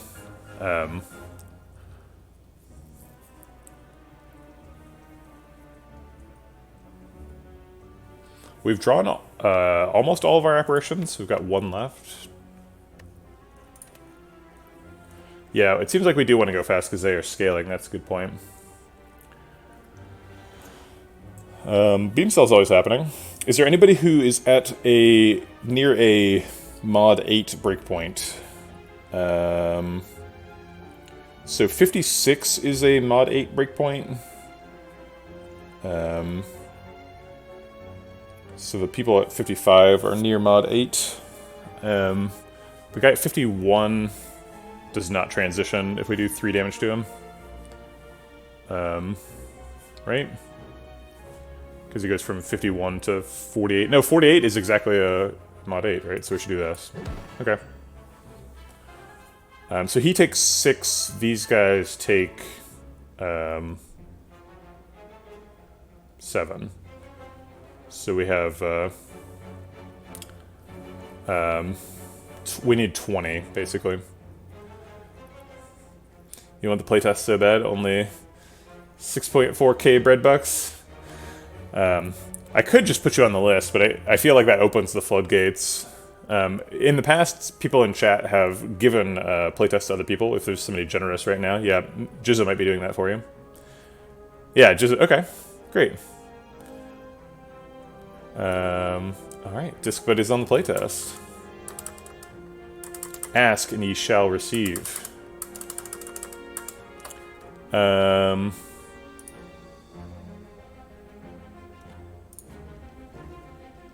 My notes tab got taken up by a bunch of random code stuff.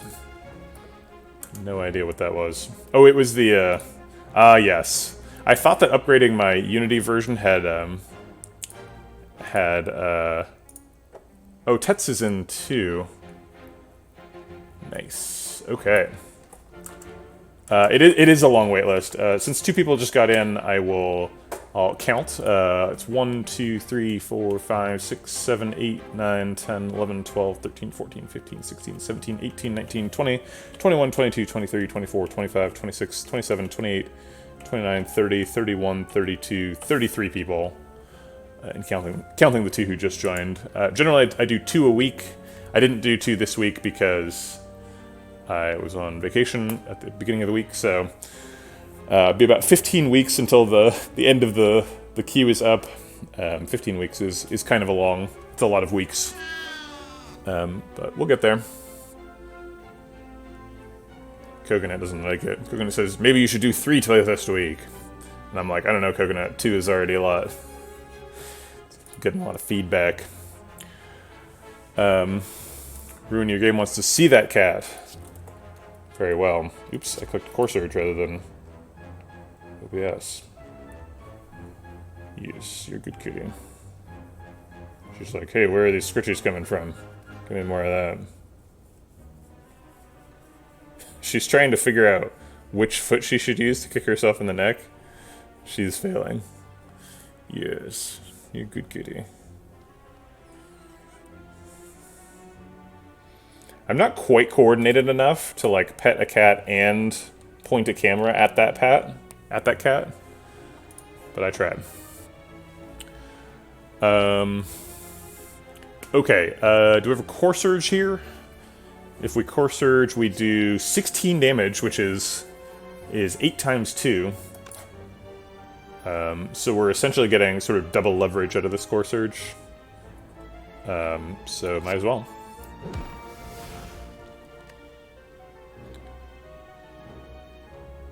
And we could play GA, just to proc it. But 3 reasons not to do that. Number 1, we have Pocket Watch on 3. Number 2, we might need Genetic Algorithm for later. And number 3, I want to save the energy for Tempest. So I think those 3 concerns are going to win.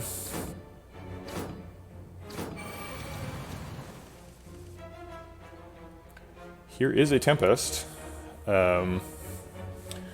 So if we like Apparition, Bullseye, Tempest, or if we just Bullseye, Tempest, do we just win? So Bullseye, Tempest is kind of complicated. If we Bullseye somebody, then they both take 8 damage and they switch from caring about mod 8 to caring about mod 12. So if we do 8 damage to a person at 55, they go to 47, which is just below 48, which is a mod 4 breakpoint. So we'd Bullseye on him, he would require 4 shots. He'd require 4 shots also, and he'd require 6, is it? No, it's 7. So he needs 7. So 4, 4, 7, that totals up to 14, which is way above our energy. So we would not be able to kill all of them, certainly. And that means we probably need to play Apparition here. So it's like Apparition, Bullseye, Tempest. I guess Ball Lightning is better than Tempest, right? Better per energy.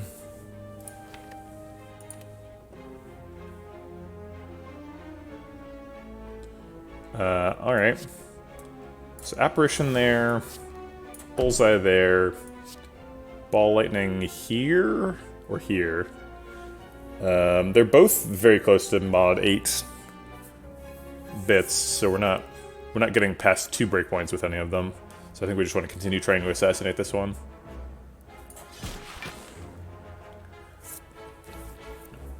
And then we could spend 7 energy on a Tempest, or we could just wait and do a 11 energy Tempest next turn and try to redraw this one at a moment when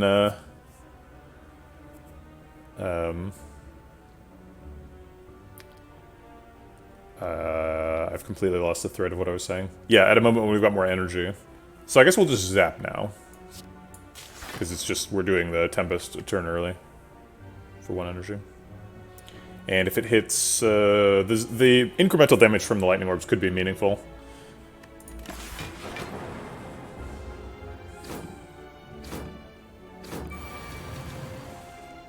I think that was some fairly worst-case lightning orb hits. Not good. Okay, so for Tempest now, we get how many evokes? We get 7 from this, 9 total. So 9 evokes plus 3 end-of-turn orbs. He's requiring 3. He's requiring 4. On average with 9, they'll each get 3. So we would kill him, leave these 2 alive, and die. Not seeing a good alternative, though, this turn. I think we might just die here. We do block for 9.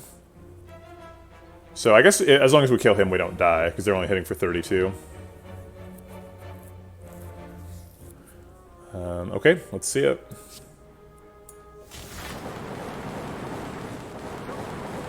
Okay, great, we killed 2. Well, that was some really good best-case RNG, so I appreciate that game. We should be able to finish up here with lethal. Or we could try and... Actually, we can block and get guaranteed genetic algorithm next turn. Seems nice. He takes 9, then 18 over 2 turns, so if we rip and tear, he dies automatically next turn. And then reinforced body blocks for 27. Seems great.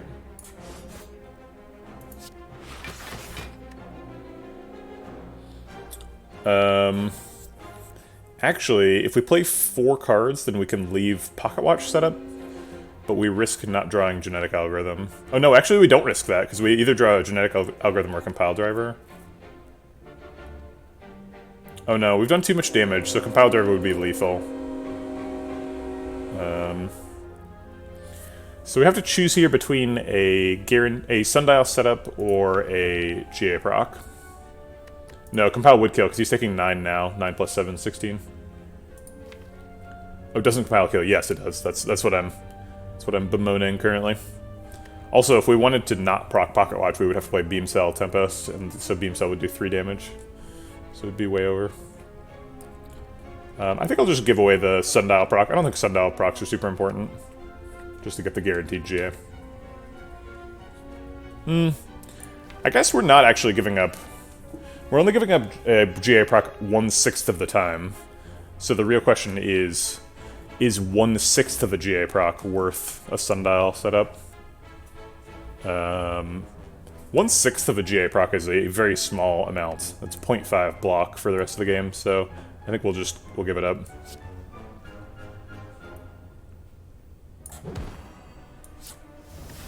Okay. Can we get the GA, please? Hey, we got it. Sweet. I'll go ahead and play Creative AI for the first time as well. Might as well. Essence of Darkness. Interesting. Storm's kinda good with Echoform Creative AI.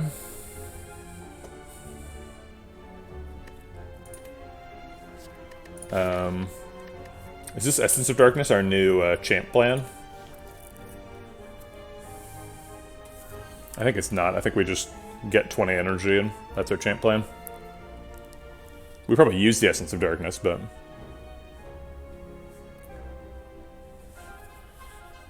Loop makes the darkness better.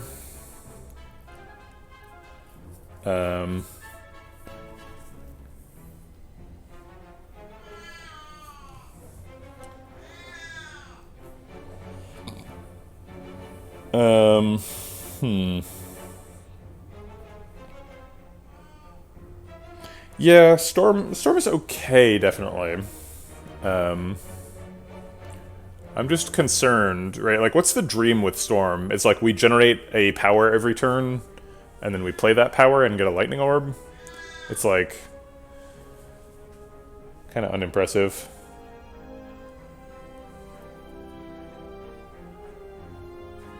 If it was a heat sinks, I think I'd be more into it.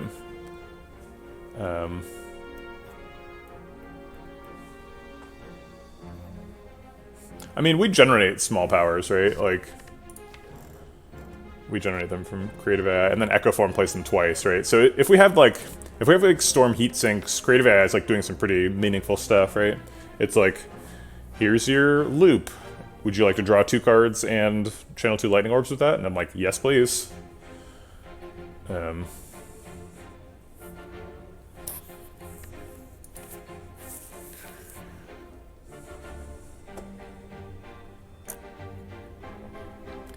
So Storm is like one of the most energy efficient damage cards in the game, right? Storm is like sort of on the like noxious fumes level of like infinite damage.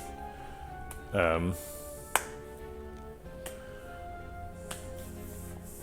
like, do we need to be efficient? Like, I don't know. It's unclear. We haven't found our double energy yet, so like maybe we do need to be really efficient.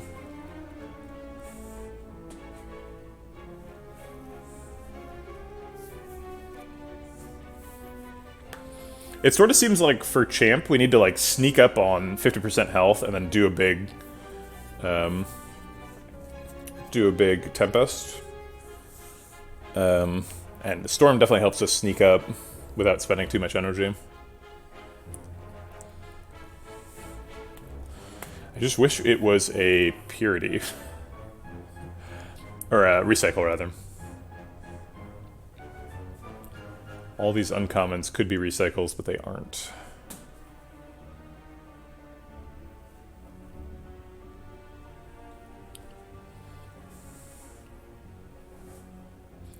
I think I am going to take a Storm. Just like having an Echo Form Storm is just pretty sick.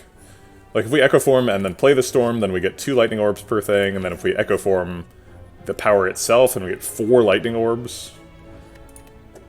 Let me grab it. Okay. Chill definitely happening. We've already blocked out. This is a fight you can kind of pause forever. So we could just wait for Echo Form GA. But I do want to get her to be healing, so I'm going to take the damage.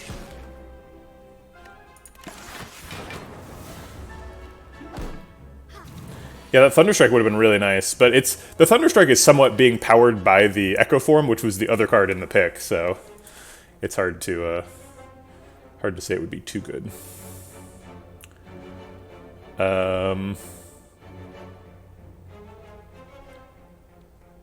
I guess just Apparition here. Currently blocking for 8.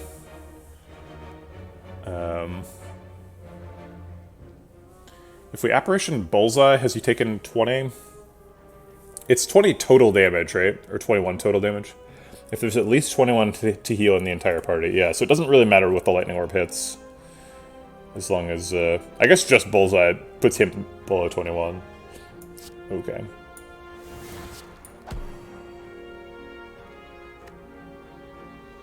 We could play Storm. We have both Tempests in hand.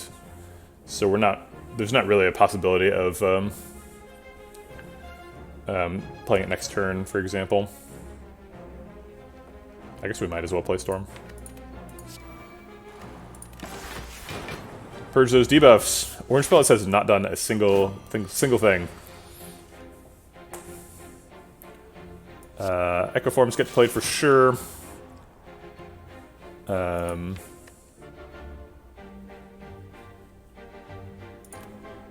She's healing. We would like to do more damage.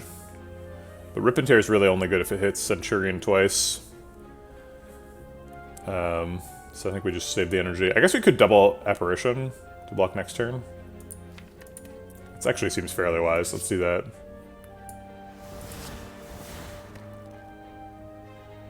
And zap. No, we're about to play double creative AI, so I think we're going to need the energy.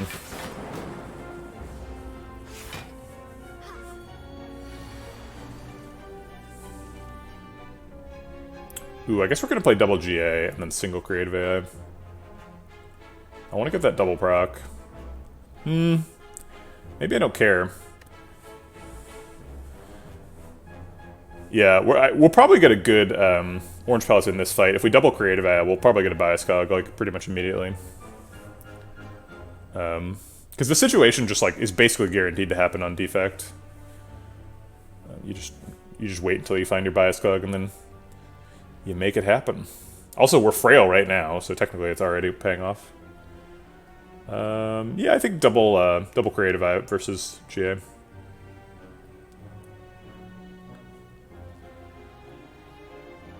I mean, the GA is already like super procced, right? It's up to 26. It's plenty.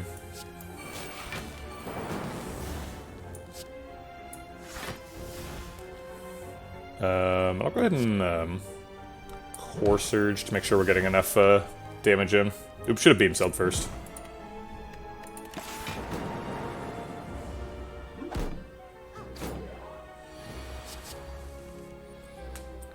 Okay.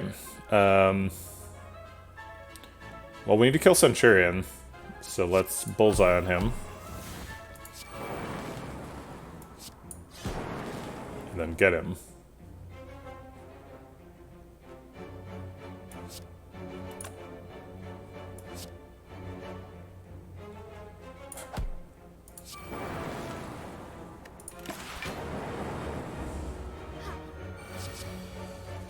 There's our bias cog.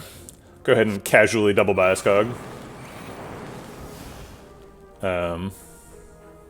It's important that you do it casually. You want to kind of sneak up on your bias cog.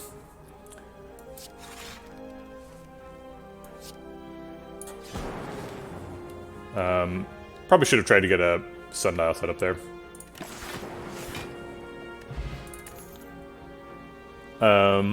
Okay, well that's how we want to kill Champ, for sure. Having a variety of orbs. The classic tier list question. Yep, it's definitely good. It's almost always top tier for defect. If you walk into a shop that has an orange palette and you can afford it, I think you buy it pretty much every time. There on other characters is a little bit less good, right? It's probably at its worst on either Watcher or Silent.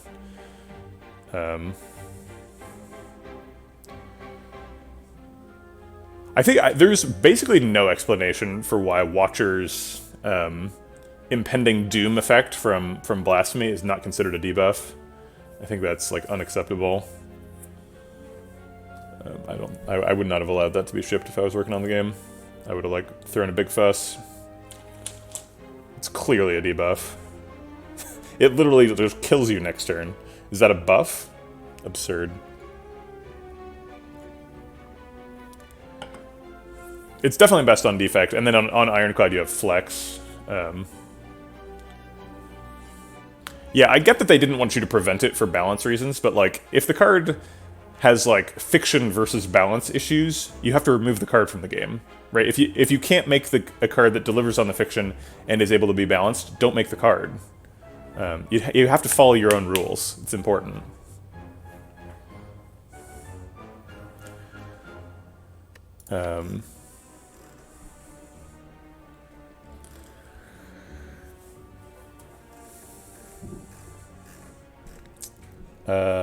Let's see. So, okay, sorry, I've forgotten what we're thinking about. We're thinking about Compile Driver here? Is Compile Driver good? Why would Compile Driver be good? Compile Driver is not good. Alright, no Compile Driver, no Barrage. Barrage is, I guess, good with Creative Eye eventually, but that's just win more, right? That's like, once you've already won, this card does stuff. It's like, I don't care about doing stuff once I've already won. I care about getting to win. Darkness.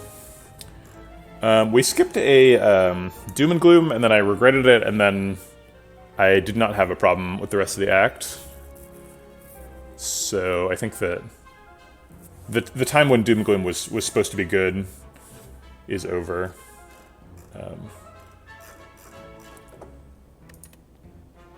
So I think we skipped this.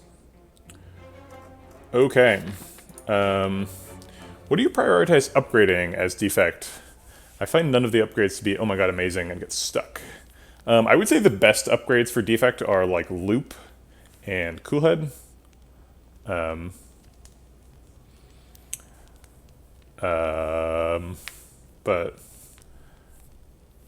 I don't know. I mean, Defrag is a really good upgrade too. Defrag's probably top of the list. Let's see, Chill. Chill's got a really important upgrade. You need those. But yeah, Defect is not like super upgrade focused. I don't think that many of the upgrades are like absolutely necessary. Turbo has got a pretty good upgrade, if you got one of those. A lot of the upgrades are just like a bit more damage, and that's fine. Can we afford to greed a remove here? 11 health is just not much. I think we're gonna do the remove. Get rid of our last strike. Sweet.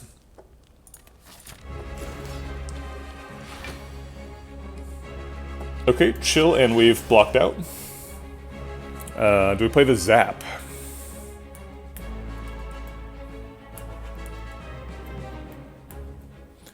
I think no, because we're just going to play Essence of Darkness this turn.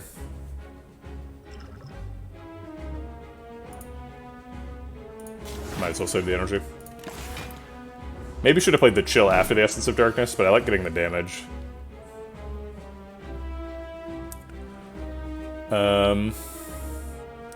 Pretty happy to see Apparition here. We're always beam selling. Oh wait, are we always beam selling? We've got a Pocket Watch to think about.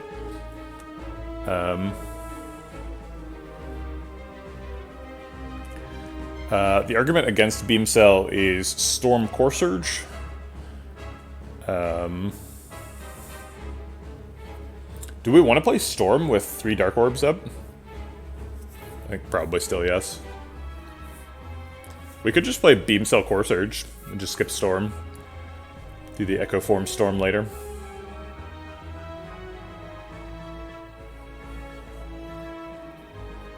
We kind of need to go fast, right? Because we've got one shot at these Dark Orbs, and then we need to be like down to 220 and then kill him.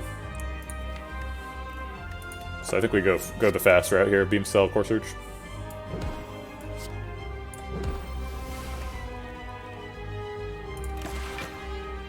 The fast route that still draws 8 cards, obviously. Echo Form is non-optional, so let's play that. We need an Apparition right now, so we'll play that. And then what? Play another Apparition. Makes us safe next turn while we play Creative AI.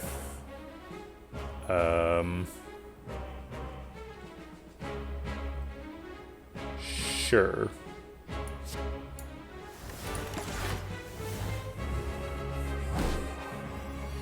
course he's not attacking.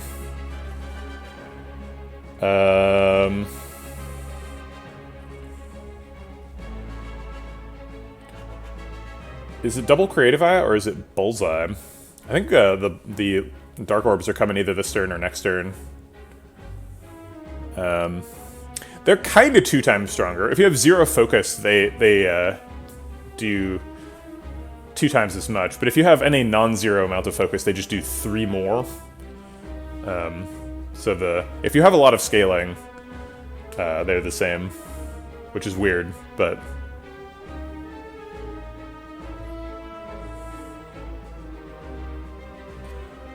yeah, I think double Creative AI is sort of our foundation for the rest of the fight. And Bullseye is how we split with the Dark Orbs next turn. Then we hope we draw a dual cast, and if we fail, we play Tempest. Or maybe a double GA, depending on how much the attack is for.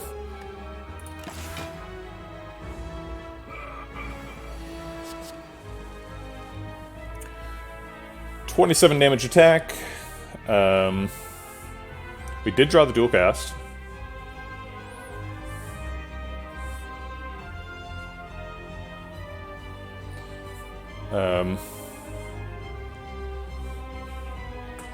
So if we play Echo Form, we can play 2 cards twice. So we could play Echo Form and then double GA, double dual cast.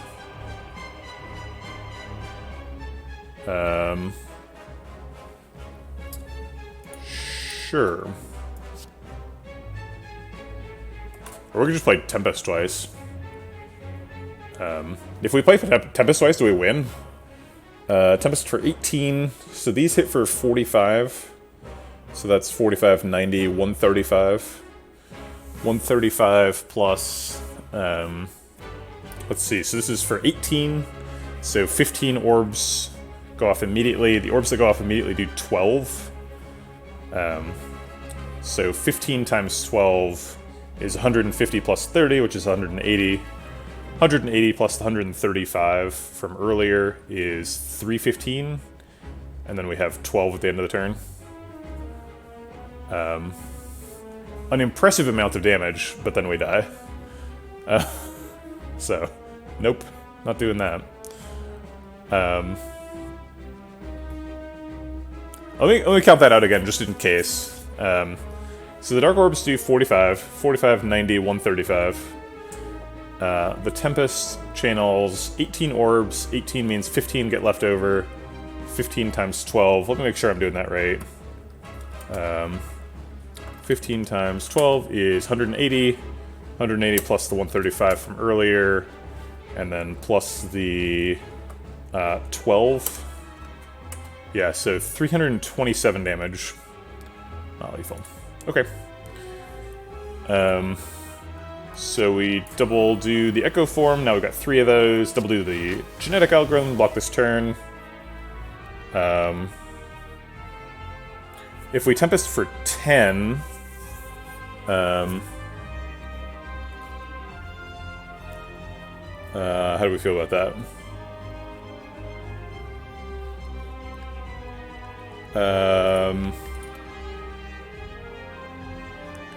So I think we probably want to sneak up on 220 here. So we want to target doing like slightly sub 200 damage. So if we double dual cast, this hits for 180. 180 seems like about the right amount of damage to be doing. If we want to sneak up on it. Okay.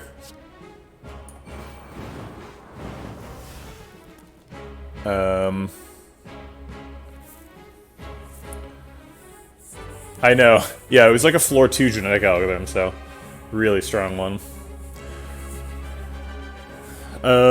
Anything else this turn? Do we play the Storm?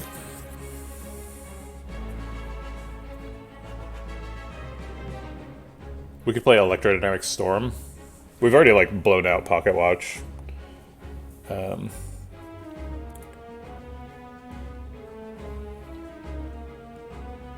Electrodynamic Storm helps set up for a big, big Tempest next turn. No, we just want to play a big Tempest. We just want to save the energy. So if we Tempest for 9 next turn, do we win?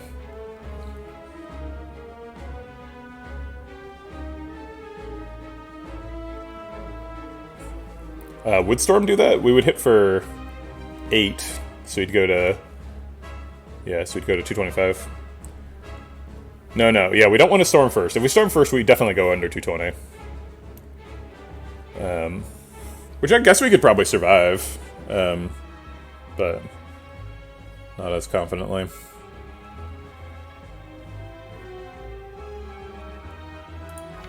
So I think we just chill here.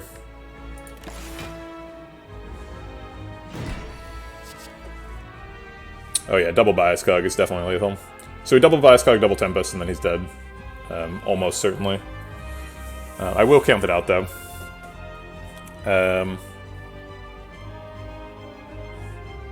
So double Bias Cog gives us 8 focus, so the Tempest Orbs are hitting for 16, and then we Tempest for 20.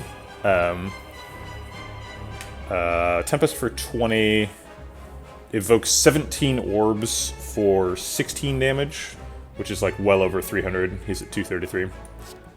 Okay.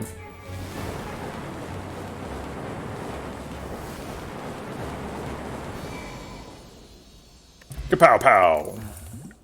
There's our Thunderstrike back. Does anybody want the Thunderstrike back?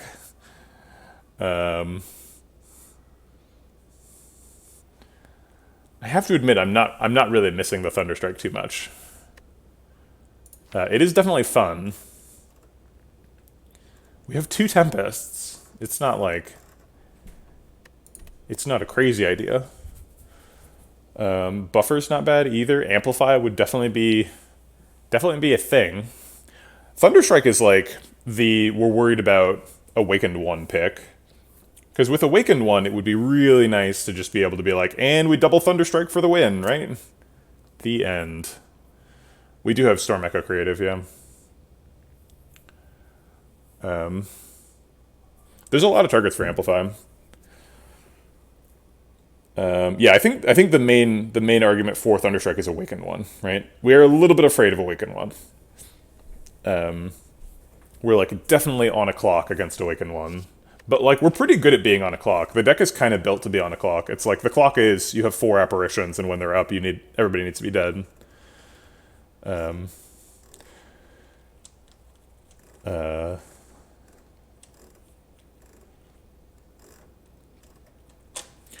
I would like Amplify a lot better if it could hit Tempest, but it can't. Doesn't Tempest kill the first half of Awaken? Yeah, right. So we're worried about the second half of Awaken One, right? That's what the Thunderstrike would be for.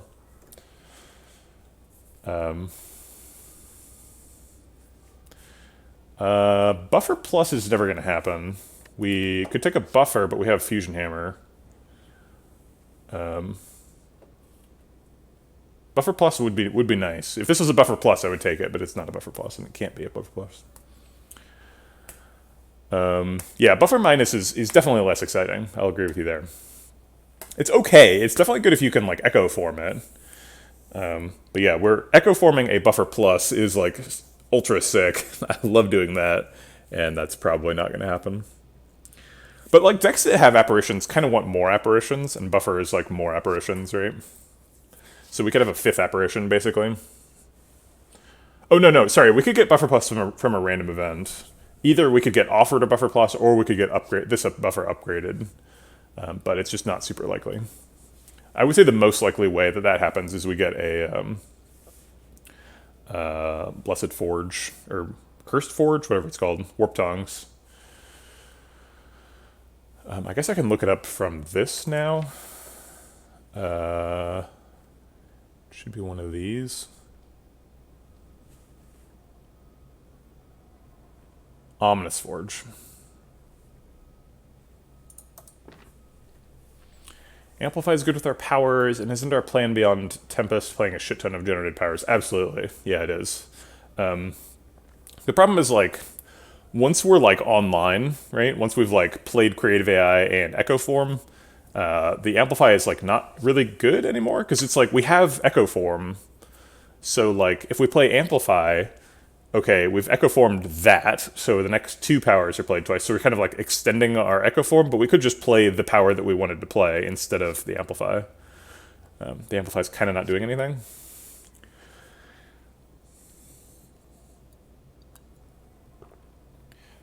Yeah, I mean, Amplify, it's kind of good. I think I'd rather do Echo Form, though, right? Yeah, it might be a skip here. I think all of these are pickable, but so is skip. Like, none of these are blowing me away. If there was, like, a bias cog here, we would already be in Act 3 thinking about pathing, but, like, there's no, like, obvious picks here. But I think all of them are justifiable. I don't know.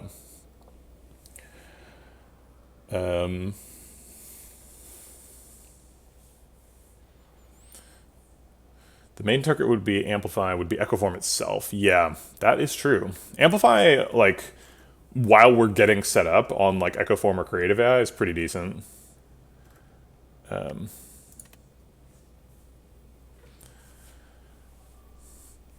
Buffer's nice for damage. You can't block after apps are gone. Right. So yeah, buffer is just an extra app, right?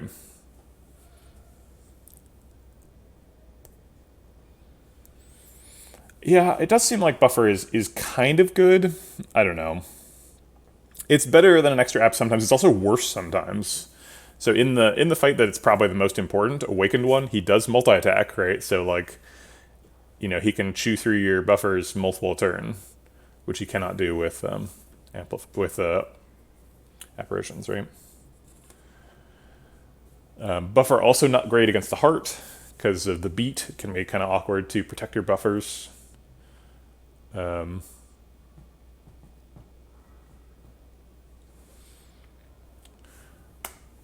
yeah, not having access to that upgrade is a pretty big deal. I feel like the Thunderstrike is a pretty solid plan, but it's also like a terrible card.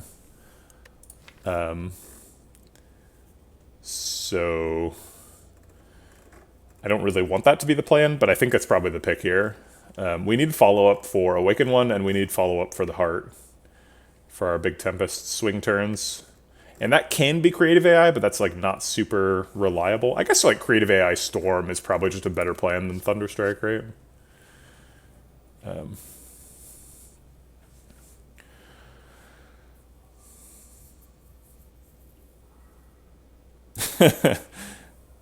King Rat, you're allowed to have valid opinions. Yeah, Thunderstruck's definitely okay against the Heart, but I think against the Heart, we're just trying to get to the point where we have 3 Echo forms and we play 2 powers a turn, and then the lightning bolts happen. Kapow pow.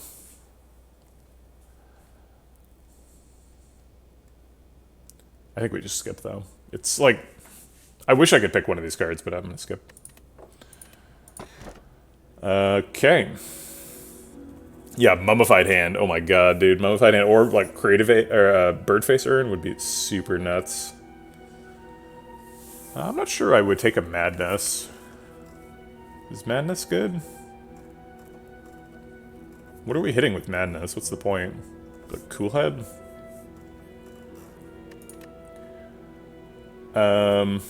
Ever Choker? Choker plus Pocket Watch. Seems like free energy.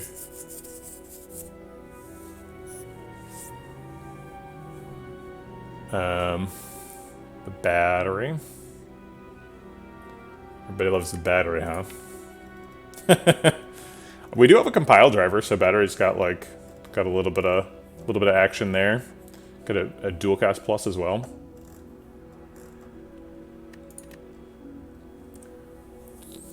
A multicast. Multicast would be insane in the deck already. Yeah, it seems like Choker's 100% free here, and Choker's like almost strictly better than Battery. Because like there's a bunch of fights where we take Nuclear Battery and then we play Chill on turn 1 and our Plasma is gone. But there's also a bunch of fights where there's specifically 2 people, like Donu Deka and Spire Elites, where we like Plasma and Chill, and then our Orb slots are nice and full and we get to keep the Plasma Orb.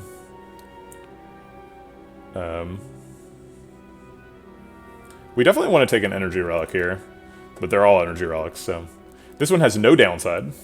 This one has a downside if the Heart hits us for an extra 90, which seems like a lot. This one has a downside of sometime maybe we won't be able to play a card. I guess the downside of Velvet Choker is we can't, like... If we have, like, 2 Echo forms active, then it gets kind of awkward.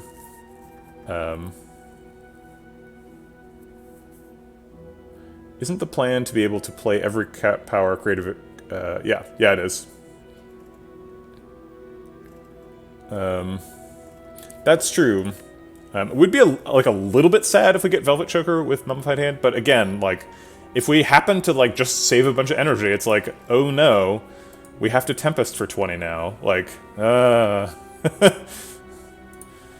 It doesn't really mess it up. It just means that you can only play 3 cards a turn. It's still fine. Thanks for the follow, Roos SR. Appreciate the support. Welcome to the Vegetable Patch. I'm gonna take the Choker. Choker seems great. Sorry, Apana. I did not do what you forced me to do. Time Eater. Well, that seems great. If we can fight Time Eater Donu Deka, I'm super happy. Seems like we just, like, dominate Time Eater here. Also, can I have a Bias Cog, please? We have to fight this guy if we want to go to Act 4. So we have to start either here or here. We can't get there if we start here. This has access to an early shop and a bunch of question marks. I think we probably just take the question mark path. Fights are a little bit scary. Hard pool fights in Act 3 can be triple Jawworm, which is like way too fast for us. And like Transient's pretty fast for us. Transient's actually a nightmare here. Because we're good at doing like one big bursty turn, And then once that turn is over, and that turn is not doing 1,000 damage, right? It's doing like 300 damage. Once that turn is over, we have like no damage. So, very, very concerning here. No, Choker is free against Time Eater. It requires planning, but just don't do the plan wrong. Yeah, just don't be at 5. If your plan is I'm gonna put the clock to 5, make a new plan. Or, you know, you can play a 4 and a 3, right, if you're at 5. But you definitely, yeah. We're just going to be probably, like, once we get into the late phase of the fight where we've got Echo Forms, we're just going to be, like, clocking to 6 every turn, right? That probably only happens for, like, the last turn of the fight, but... So, yeah, we're running away from hallway fights because Transient and Triple Jawworm are scary. We do have a Smoke Bomb, though. Like, it can't be that scary. So we could take a shop. And the shop could have, what? Bioscog? Bioscog would be really nice.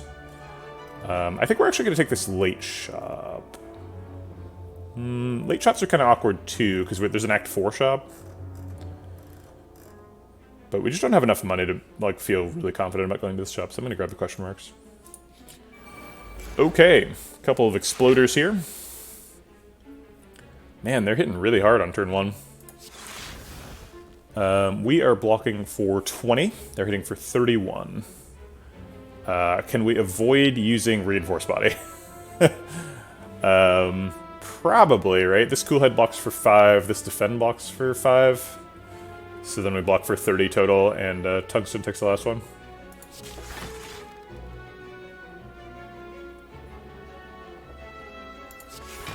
And we want to stop right there because of Pocket Watch. No Beam Cell. No Storm.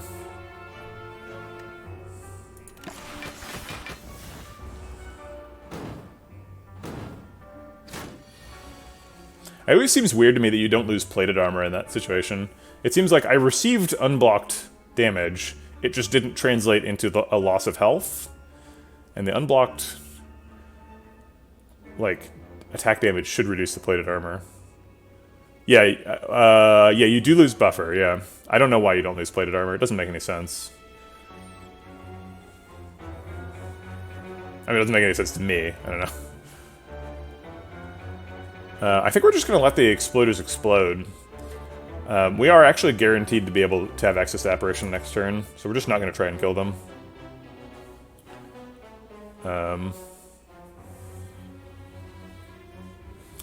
I've really changed my mind on Thread and Needle. I used to, like, call out Thread and Needle all the time as, like, the worst rare relic. It's a rare relic, right? Yeah.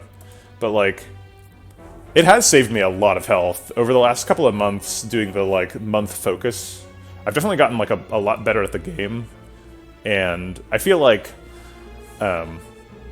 while there's a lot of situations where Thread and Needle is pretty useless, there's also a lot of situations where it's just like, I have Apparitions, and then my block is Thread and Needle, right? And that's really strong. It's really powerful. We could wait on Genetic Algorithm and try to double proc it in the fight. Block here with Apparition. Go like Apparition Creative AI. Is there a downside to doing that?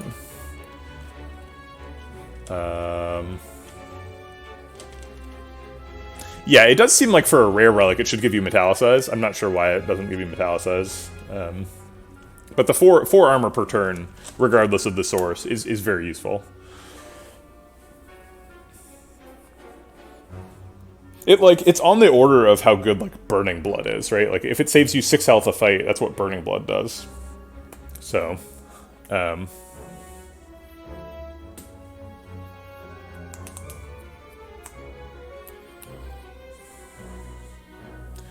of Iron is an Ironclad specific potion, right? So it's got a little bit of a different power level available. I think we're going to be able to pull off a Genetic Algorithm double proc here, so I'm gonna go for this line.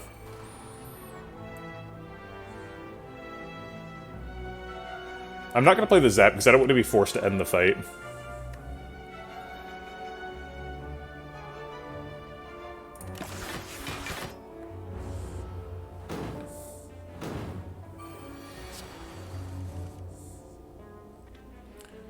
Okay. Echo Form's definitely getting played. At least one apparition's getting played. I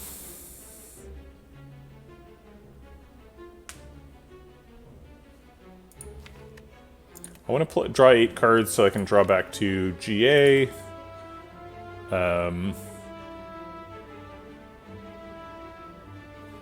He can't attack 2 turns in a row.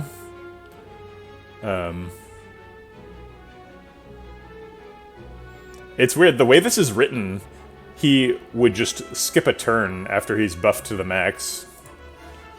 Yeah, Essence of Steel is pretty shit. No doubt there.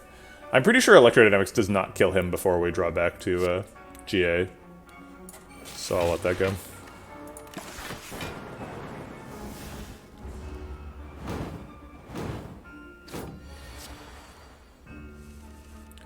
There's the double GA. Alright, weapons free, do whatever you want. You're allowed to kill him now. I guess it would be nice to get a Sundial proc. We have Tempest next turn, so it's automatically a kill. Hey, Boots!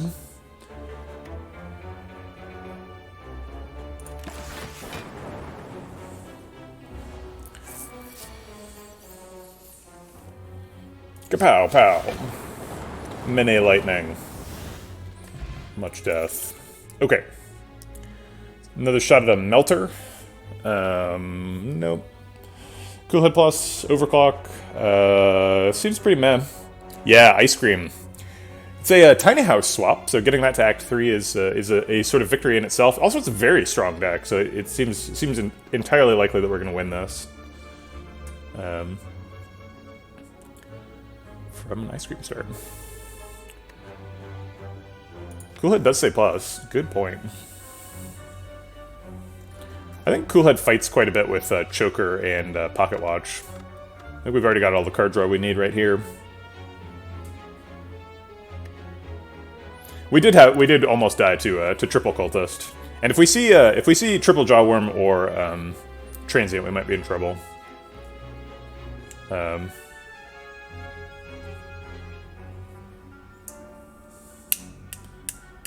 think we're just gonna skip. No shop, we don't have quite enough money. Oh, I haven't seen this UI yet. Colorless cards are 20% more expensive? What? Oh, I see, because they have uncommon cost. Are there any colorless cards that are good? I guess, yeah, we've got, Panic Button is kind of like a 5th apparition, right?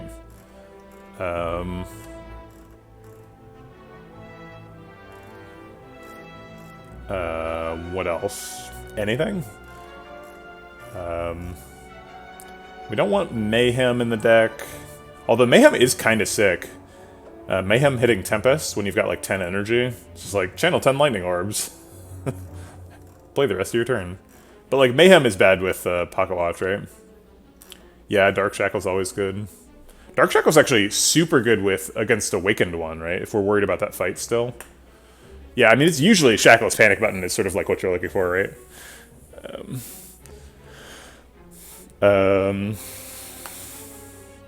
Panacea's bad because of Choker.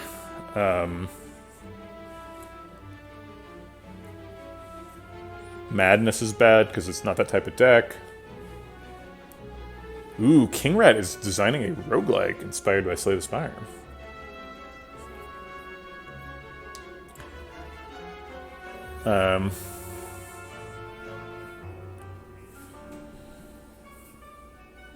All colorless cards are uncommon or rare. There are no common colorless cards, so both Panic Button and Shackles are uncommon.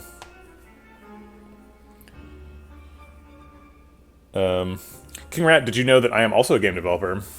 That's I am doing this. The reason I stream is to build a community around my thoughts around game development. So you're certainly sort of in the right ecosystem here.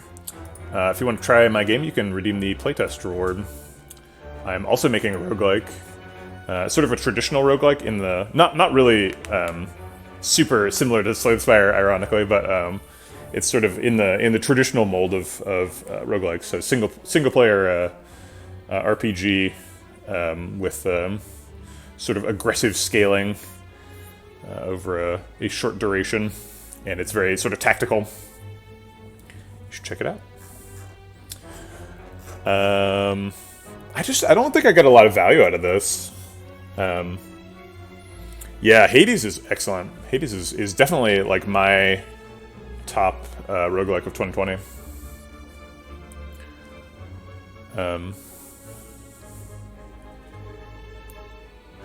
There's no link currently. I don't have any.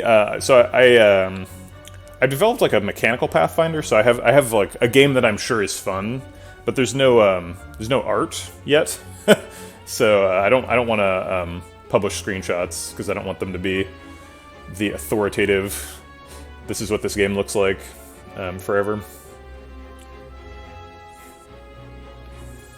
Yeah, I guess I haven't tried Fights in Tight Spaces. Is that a 2021 game though? I guess yeah. It's like early access, right? I don't know what the deal is with that. Also, is it a roguelike? I knew it was like tactical, but I didn't know it was a roguelike. I think we just go for one card here. I don't think... Well... I don't know. If we take 10, we go to 24. How do we feel about thinking 24? We have no mechanism for healing.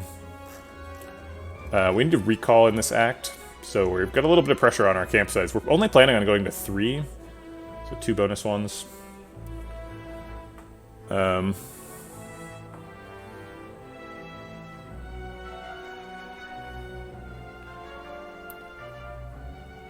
I have not been, I've looked at King Rat a couple of times and hasn't hooked me. I don't know.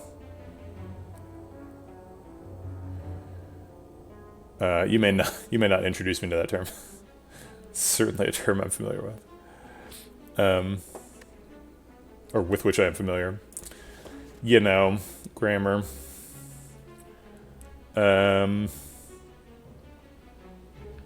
Did you play Monster Train? Yeah, I do really like Monster Train. I think it's fun. I didn't get to the max difficulty. I felt like I think they're called the Awoken, the plant people, were like really strong. So I sort of got to the point where it was hard for me to progress equally with the classes because I like found the really good Awoken strategy and like couldn't find a way to make like the guys who consume. I don't know. There's like, yeah, it's. I think it has like some sort of like some rate problems a little bit, right? It's like some things that snowball so powerfully that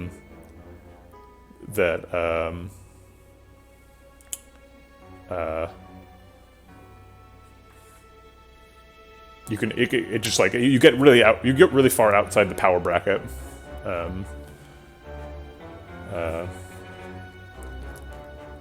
So the game kind of expects you to do that, and when you're not doing it, it's a little bit painful. I used to work in game dev / narrative design and shipped a few titles, but the job market is awful, so I'm prototyping with some friends in the meantime. Mostly just practice and killing time. Are you going to do Let 'Em Dare? Let 'Em Dare is coming up end of next week. It's exciting.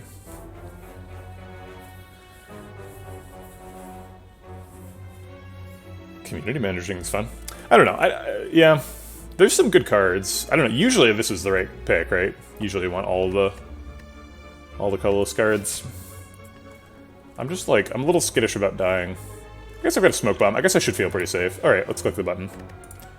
Also, we only lose 9. Blind is not a resource that Defect usually has available. It's nice.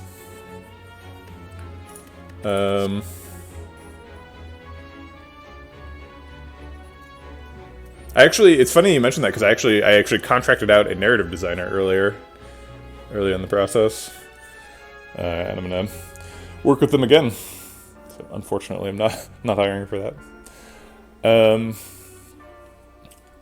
Secret weapon? What does secret weapon do? Nothing. Gets me, like, compile driver. Hooray. I guess it gets me bullseye on the correct turn sometimes.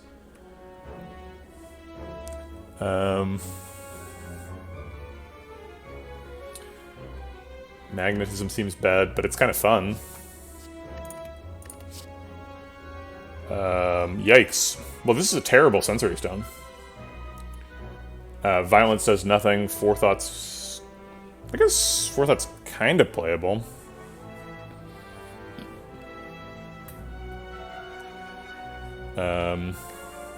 Yeah, I think we're just skipping all the way through this this sensory stone. I think blind is the closest thing to pickable here, and it's not amazing. All the titles I shipped got pulled from stores after my last company went under, so my portfolio won't look great regardless. Yeah, that can happen. I worked on, earlier in my career, I worked on a bunch of Facebook games, and, like, all of them, none of them are playable, right? Because it's, you know, they're Facebook games, so as soon as they're unprofitable, they get pulled down. And, like, Facebook changed their policies, right? So none of them are profitable without, like, tons of work. It's frustrating.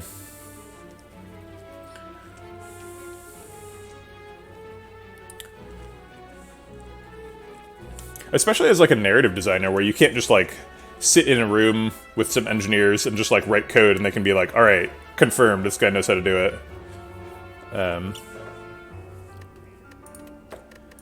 I guess I'll take the blind? I don't know, I'm not excited about any of these cards, but... no, we don't... Block doesn't really scale with what we're doing. We just block with apparitions, right? We have apparitions and reinforced body and genetic algorithm. Those don't care if they're weak at all. Weak never saves us, because we've got 38 max HP, right? If somebody hits us and we're not blocking, we die, whether they're weak or not. So I think we're skipping all the way through here. Just minus 9 health for nothing. Alright, well, it was worth it for the chance at the panic button, but didn't get it. Yeah, we don't really care about weak, as I just said, so I think we're skipping this too. 220 gold is not a tremendous amount, so we could pay for this, but it just doesn't do anything, so... Oh boy, this fight. We can start it, and then if we get into trouble, smoke bomb. But if we're gonna smoke bomb, like, why are we even starting the fight? Because there's a rare relic here. We could get a gambling chip. Alright. Fine.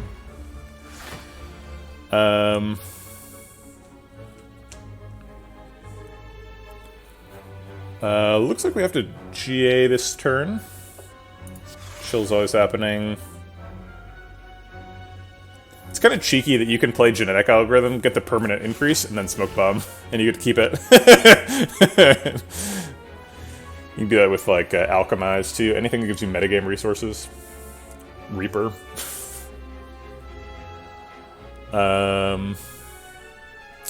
We could play Core Surge for some damage. He's just putting burns, he's not actually debuffing.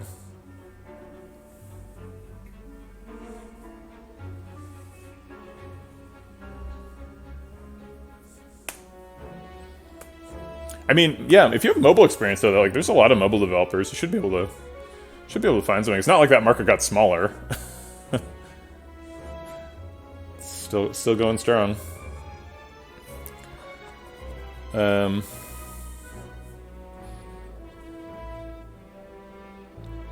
So Core Surge versus Skip here. Take Core Surge.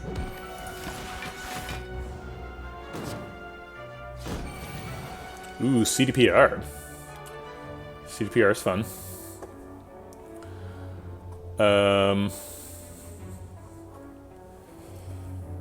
So I think we play both the apparitions, so that we're safe this turn and next turn, and then we have to smoke bomb.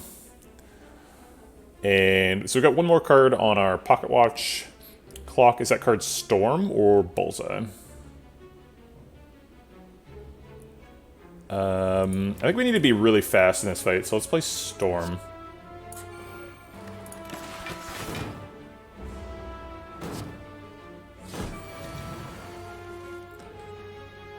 Okay. Bottom deck Echo Form is not good for us. We need that card quick. Can we just win with Tempest now?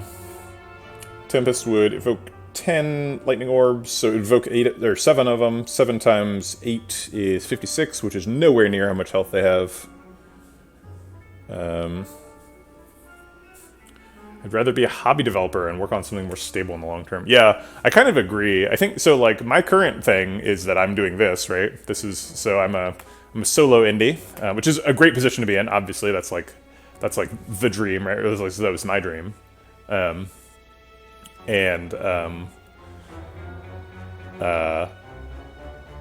But like, I was able to get into that position because as an engineer, you get paid a lot, and games still pay less than normal, but getting paid a lot for long enough means that you can put yourself in a position to do your own thing. But like, if you're trying to do narrative design, yeah, it seems like you probably want, like, because that's sort of a low-paying area of game development, and game development pays lower than normal, so it's like you're going to make less as a narrative designer than like a copywriter, right? For like an advertising agency. So you might as well just be a copywriter for an advertising agency, make a bunch of money, quit your job, and then make games, right? It's like, it's hard to sustain yourself in the game development industry, which is sad. Alright, so this is always getting played. Yeah, design jobs are crazy competitive too, yeah.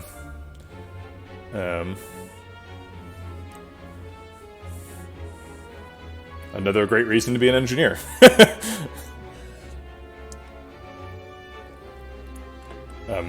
Yeah, engineering jobs are much easier to get because there's pretty much like all companies are desperate for engineers like all the time. Also, if you want to do your own thing and make your own games, like you're gonna need to do engineering. So like, I don't know. I don't want to push it too hard, but like maybe you should just turn yourself into an engineer.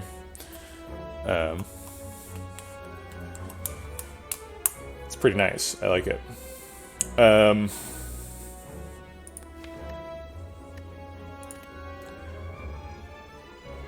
So we play creative AI this turn just to become an engineer. 4-head. Duh. Oh. You don't want to be an engineer. Oh, I get it now. Okay.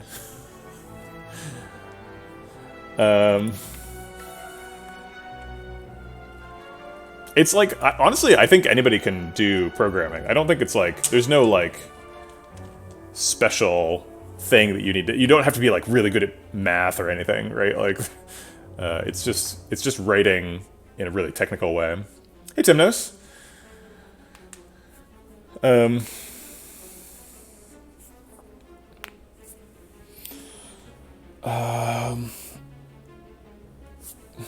Does creative AI ever win us this fight? Like, how do we... What's our plan here?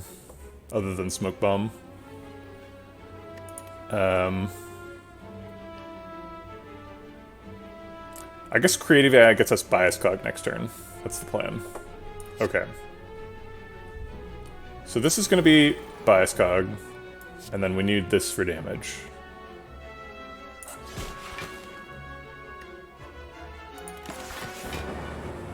This fight sucks, but the reward is so good. Or it could be another creative AI. That's technically true. Okay. So we play the Echo Form. We play the creative AI. We have one more card. We've already blocked for 9, so we're fine. And I guess I'll play Dual Cast. Have you ever worked with a bad software developer before? Admittedly, the bar is slower than everybody imagined. I think not everybody can think abstractly or long term. Yeah, I think it's... Yeah, I definitely have worked with bad software engineers, so... admittedly, that's like an abysmal experience. Not trying to argue that. But, like... I think that's just somebody who's, like... doesn't have very much experience, right? Like, maybe you need, like... I don't know. I did go to college for software engineering, so, like... It's hard for me to... like, abstract out that context.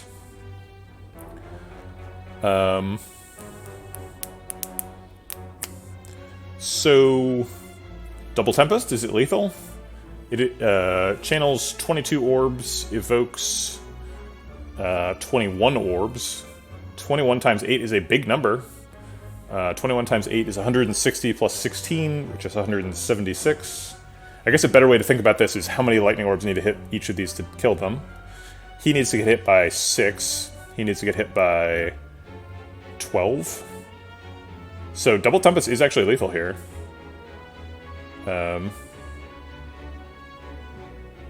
Yeah, is this tempest lethal? Yeah, totally.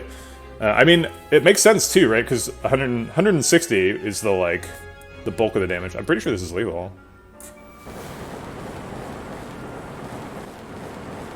Tempest, tempest, tempest, tempest, tempest, tempest, tempest, tempest, tempest. Cool. Okay. Neat. We got it. We got to save our smoke bomb. Thanks for the subscription, Moxie Ball. Appreciate the support. And thanks for baking with me. Appreciate the Prime sub. Yeah, Duvu Doll's not good, but it is still 1 strength, so can be okay. Rip and tear. Get in there, rip and tear.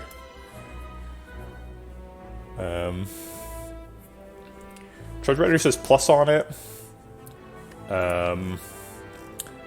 It's not an apparition, though. Most of our blocks are just apparitions. Yeah, I think if it's not an apparition and it's not focus scaling, I'm not interested. So we're skipping. Okay. We have to go this way because that guy... It's a shop.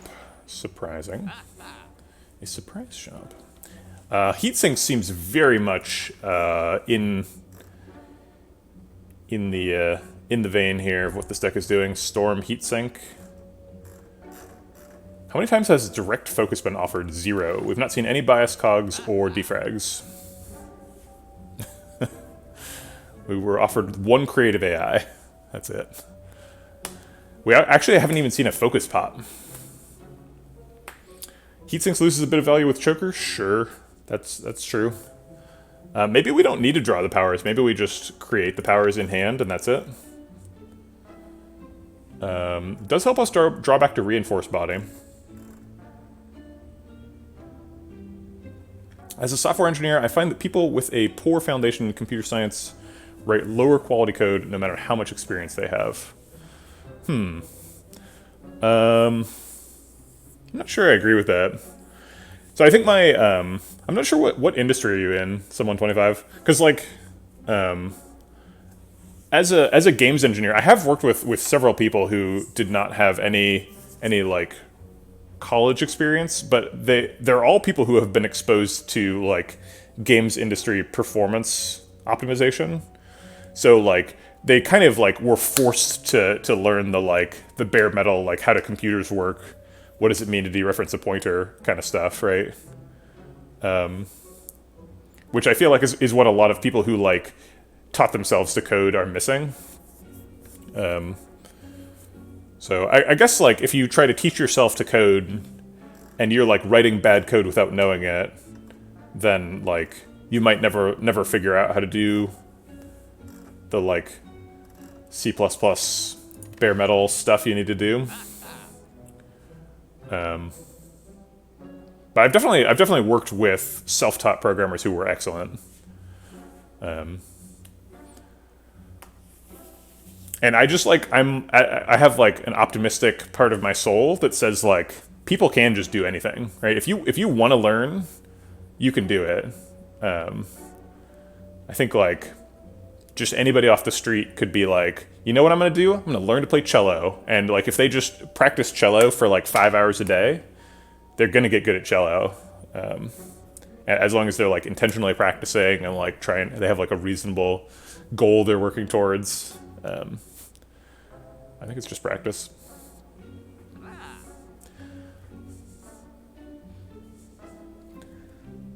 Well, wait.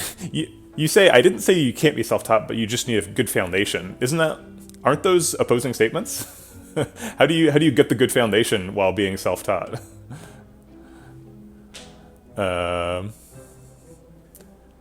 Yeah, I mean, Rainhorse, I didn't say learning is an automatic time-based process. I'm just saying it takes time and it will happen naturally, right? I think those things are both true. As long as you want it to. Glacier? I don't know. Have you learned guitar?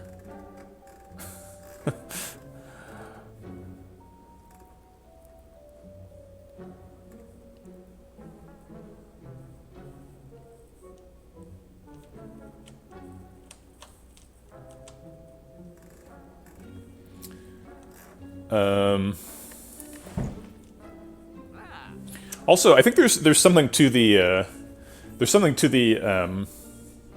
idea that like the code is not the product, right? If you're making games specifically, there's a lot of really excellent engines out there, and the need for like the really hardcore, you're writing some like really hot loop code that like has to go super fast and you know is like part of your rendering engine is like not actually what you're usually doing when you're making games. You're usually just like hooking together all of the game designy parts, and that part like can be done in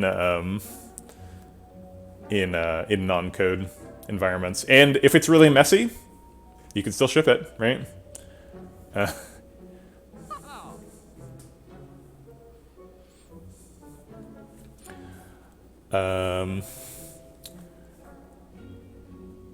Abacus.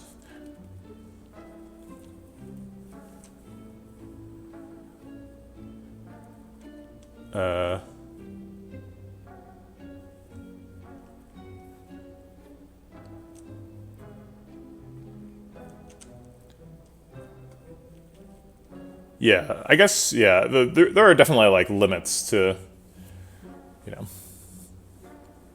what people can do, but, like, if you have, like, Parkinson's, you're not going to be able to, like, learn to be an excellent cello player, because, like, your hands are shaking, right? So, like, there are things that are not, like, physically accessible, but, like, I don't know.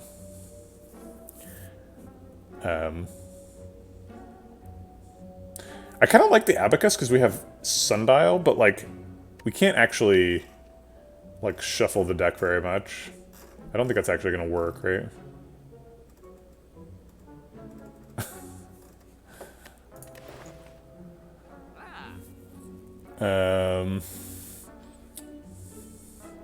Do we just skip this whole store? I'm not excited about anything here. Maybe it's just like a remove store. This is our first store card remove. We've gotten so comfy with this peace pipe. Haven't really gone out of our way to remove cards. How about we just like card remove, ditch the strength pot, and buy a dupe pot? That's pretty good, right? And then we spend 150-ish, save some money for the next job.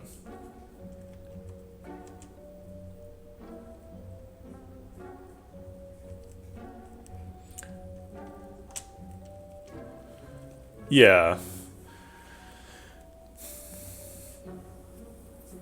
I agree with what Miranda's saying, but like there are some catches there, right? Like 90% is not 100%. So there are some, you will run into things where it's like if you're a person who takes code from Stack Overflow and pastes it in, you're not going to be able to solve every problem with that strategy, right?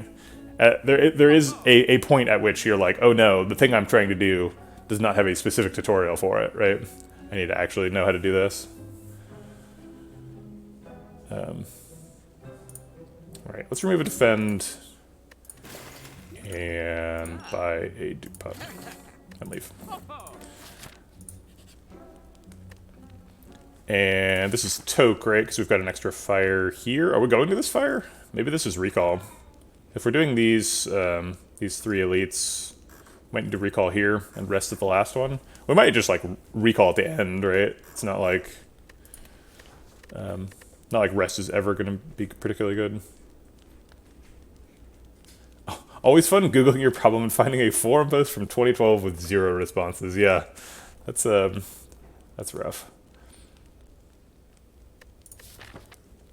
I think I'm gonna take the Toke. I want to continue to get stronger. I want to get rid of the bad card. And I think we can afford to recall later. Okay. Darklings. Multi-enemy fights are a bit of a challenge for this deck, so...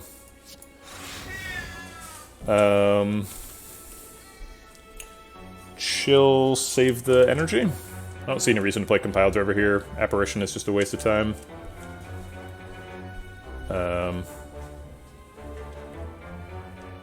Yep.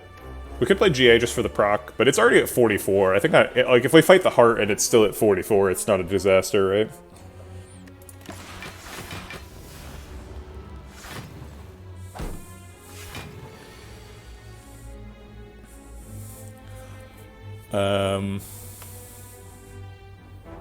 So Apparition is obviously happening. Can we just sidebar for a second on how insane Apparition is? It's just like, this is a lot of damage coming in, and Apparition's just like, nah. I'll just solve all your problems with one card. Don't worry about it. I think we're just done. We just wanted to play Echo Form next turn.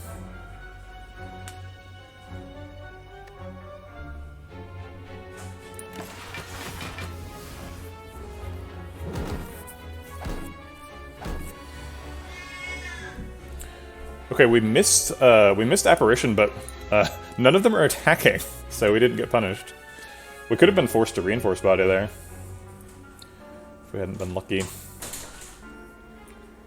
Help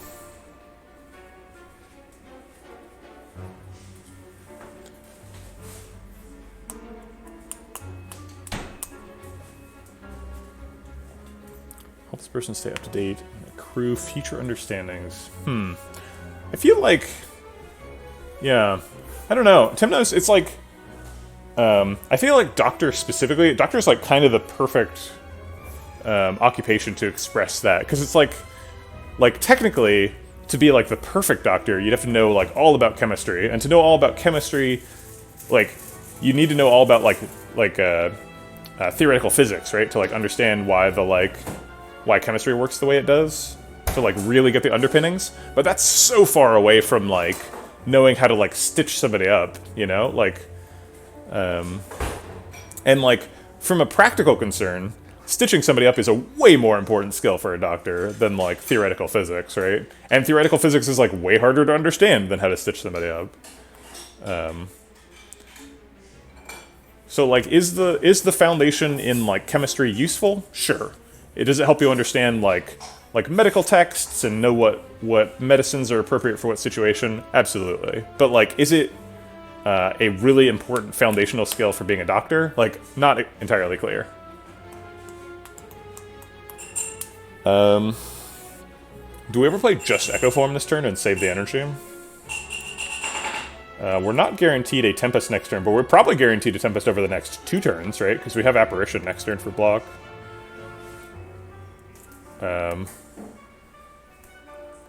Yeah, that's true. That's true. Yeah, maybe I'm sort of like, yeah, I think I may have just said like completely the wrong thing, right? Because it's stitching somebody up is like it sounds like a good stand-in for what doctors do, but in reality, right? Like most doctors are like, they only work on like knee replacement surgeries, right?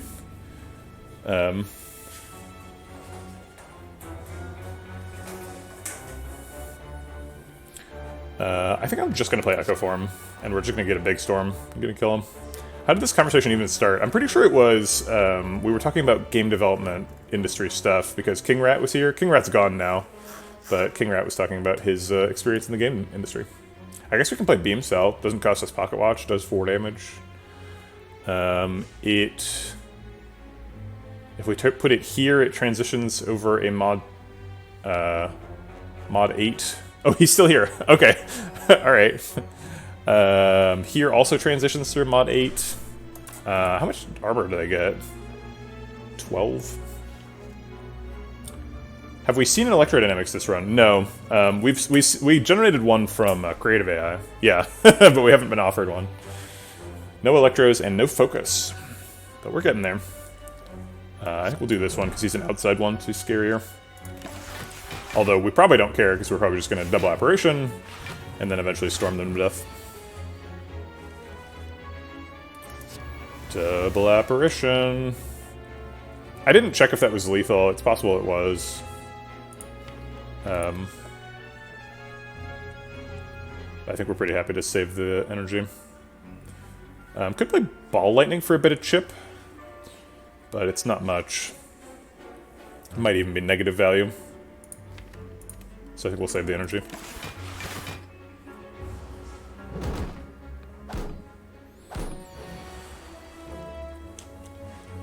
So we can double proc our GA this turn, and then Tempest next turn.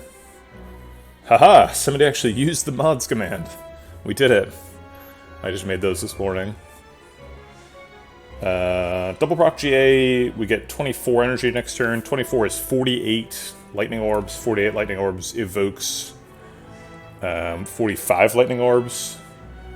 That's like 11 per Darkling. They'd have to have like 100 health to survive that.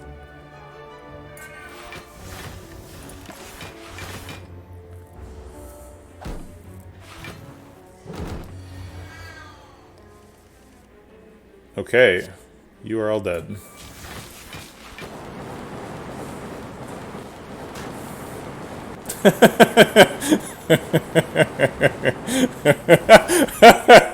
And then the second one starts. Oh god. Nope. These are not focus. They're not apparitions. That's what we need. Okay, we are not allowed to smoke bomb this fight. If we smoke bomb this fight, we have lost, because we will not go to Act 4. What is the real Niao options? So if you die in Act 1, Niao will give you 2 options, one of which is 7 additional health, and one of which is Niao's Lament, which reduces the health of the next 3 fights to 1. And I believe this feature is intended to help new players get to the Act 1 boss. But functionally for me, it just means that I get punished for taking appropriate risks in Act 1, and I don't want to like cloud my judgment by prioritizing reaching the Act 1 boss, especially on a character like Ironclad, where Niao's Lament is horrible. On Silent, arguably, you want the bad Niao options, because Lament is actually quite good. So we definitely want to play Apparition in the fight, well wait, no, it doesn't do anything this turn, because we're playing Chill. So I think we just save the energy, right? And then GA later. Could play Zap.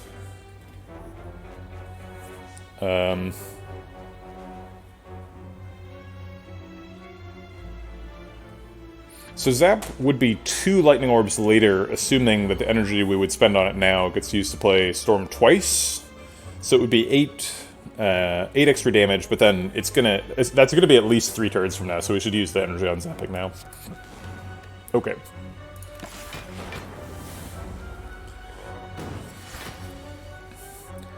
There's Echo Form.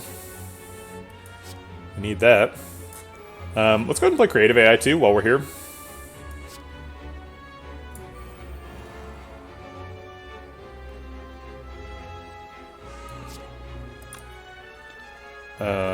Okay.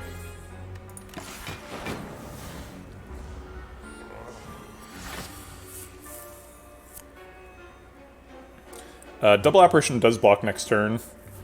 Alternately, we could double Storm Loop, which is kind of sick.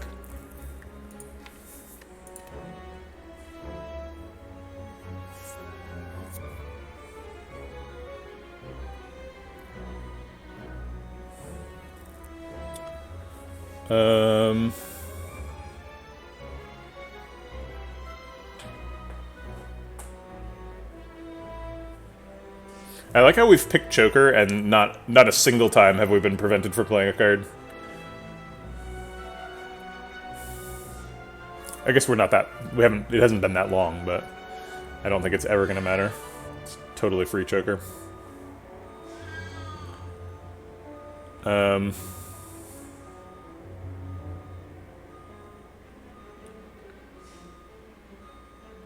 I'm gonna do double apparition. I'm kind of afraid of next turn. And then storm for sure. And then do we break Pocket Watch to get a loop?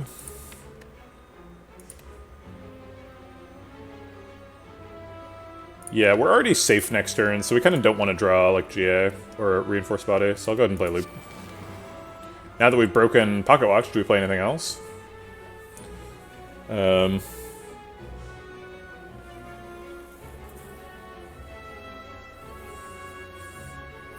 I think if we play an attack, we actually purge our debuffs here.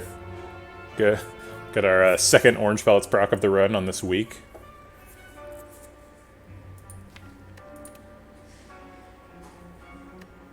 No.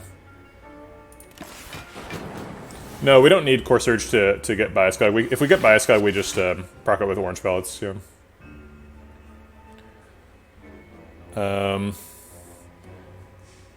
Tempest for 24? Oh, yeah. Well, we could have blocked the week. Tempest for 24 does some stuff. I kind of like double Bullseye Static Discharge and then try to get a Tempest off next draw. Block with like GA or GA, hopefully just GA next turn. Reinforced Body would be kind of a disaster because that would eat all of our energy.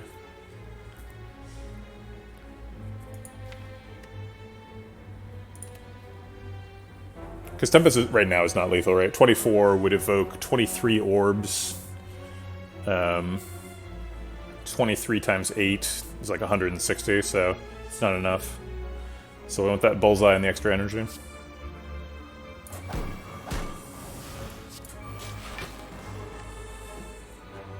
That's 3 cards, and we need to draw back to these Tempests, so we're not going to play any more cards. This is actually should be a pretty easy Giant Head fight. I don't think I would consider this to be a hard one. Skipping and missing GA is tough, but we can just draw it with Cool Head.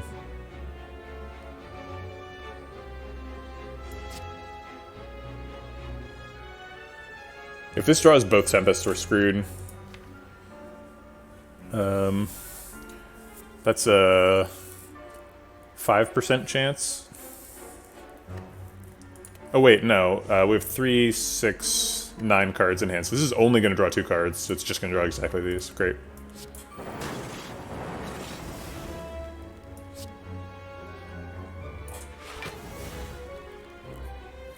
Alright, that's our 3 cards. We need to stop there if we want to play Tempest next turn. So we go up to 18 energy next turn. Tempest for 36. He's still got lock on, so it ends up being 34 times 12. That seems like enough, yeah.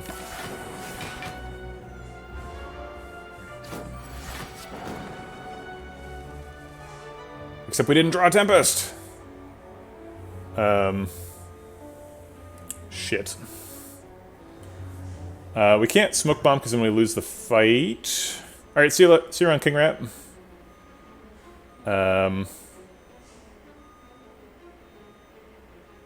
Can we block without Reinforced Body? What a disaster. But if we Cool Head, we can draw Tempest, and then we don't get the thing.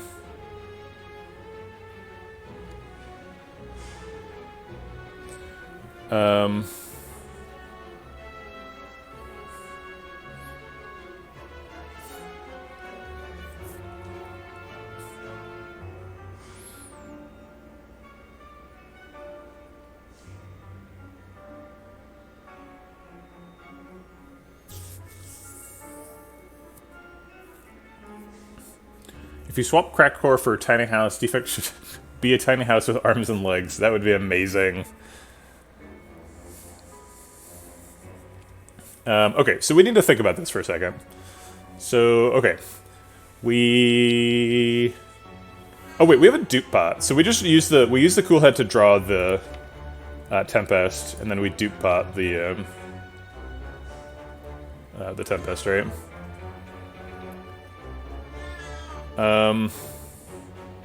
So we only have one Echo form, so 3, 6, 9. So we can't draw any more than 2 cards. Like if we play another card to make hand room, Coolhead just does less.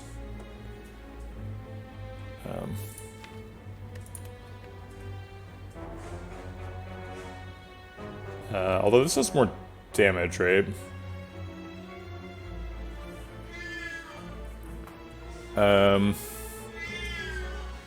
If you had Juggernaut, would Reinforced Body be lethal? Definitely not. We would only proc 36 times. We would need, Oh wait, no, if we had... Juggernaut Plus is 14? No, it's like 9, right? It's 7, Jesus. So yeah, you need 2 Juggernaut Pluses to pull it off. Or I guess 1 Juggernaut Plus and 1 minus would do it. Or 1 Loudcat, that would also do. Oh wait, we want to turn our energy into lightning orbs as efficiently as possible, so what we should do is play double machine learning here. Right? Because that gets us 2 lightning orbs instead of double Coolhead. Or double Zap, I guess. It does the same thing.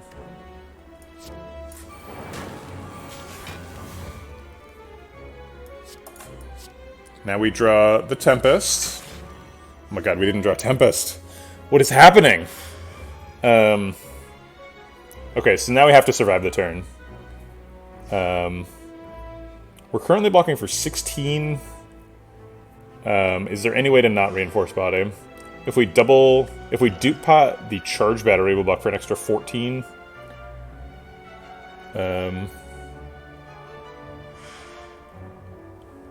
I cannot believe we drew 10. We drew what? 10 cards this turn, with 2 Tempests out of a like 18 card pile. Missed them both.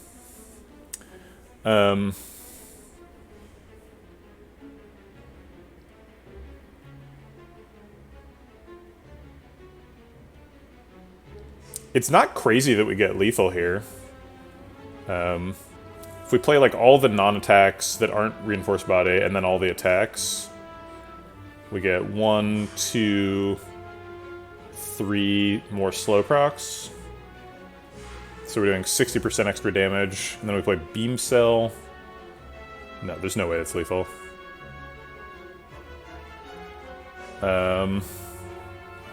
Okay, so we're blocking for 16 now. If we dupe pot Charge Battery, that's an extra 14. That's 30. So we would take 20 damage and technically survive. I like technically survive. That sounds hopeful. And then we're guaranteed Tempest next turn.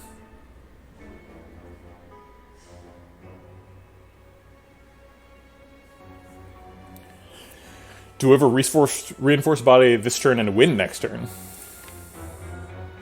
We would only have to reinforce body for like... Let's see, our deficit is what? 34? So we'd only have to reinforce body for 4? But we don't have... There's no way we can spend 12 energy on the rest of our hand.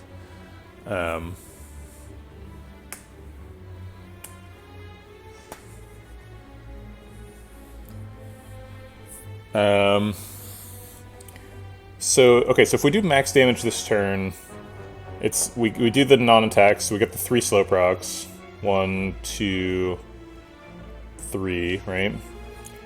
And then we Beam Cell for like 6 damage. And then we have like... We go in ascending order of damage, so it's like... Bullseye, Ball Lightning, Core Surge, Rip and Tear. So we do like, I don't know, maybe 100 damage this turn. Then we've got 5 energy for next turn. Play Dupe Pot Tempest. Yeah, there's no way. We'd have to get a Bias Cog from the creative AI, and that's just not very reliable. Okay, so I'm pretty sure the only path here is Dupe Pot Charge Battery, which is so stupid, but whatever.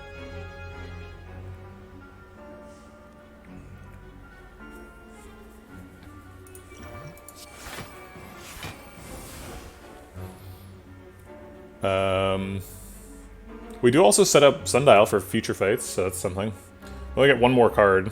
I forgot that we only got a certain number of cards. So the Choker actually does matter this turn. There's no way we could have played all those cards. None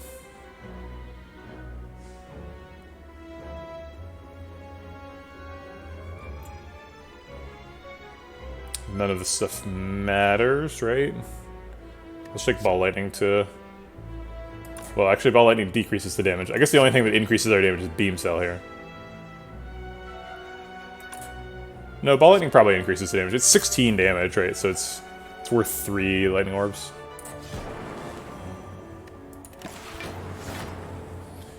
Alright. Now you're generating an Echo Form. Alright, and I assume this Tempest is lethal. It's a 42 Tempest. Evokes 41 orbs, 41 times 8. Seems like a really big number. We have dual cast if that's not enough.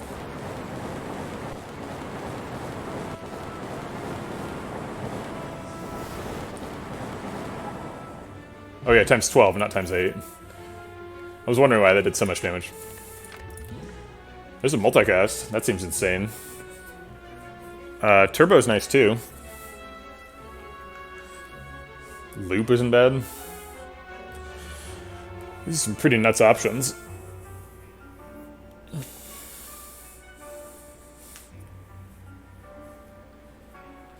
Multicast is basically just an extra Tempest, right? But it's like a conditional one, where we have to already have a Lightning Orb channel to do it.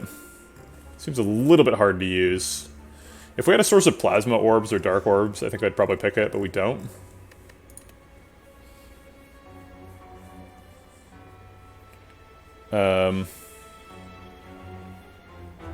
Yeah, multicast with multicast on Dark Orbs would have been insane, but we don't have any Dark Orbs. I think we just take a Turbo. Turbo's like exactly what the deck wants, right? It says plus on it. Loop is okay with the Storm.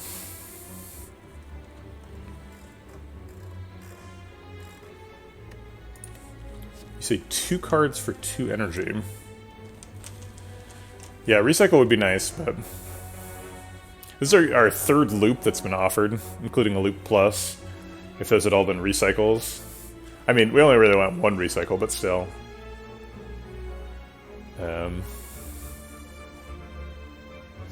Yeah, it seems like pretty clearly the Turbo there.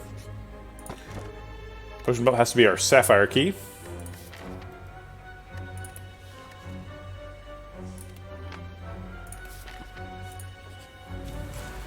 Alright, Nemesis.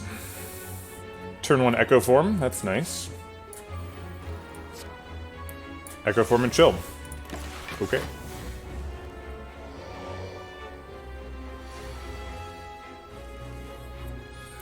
Haha. I have Apparition, you fool.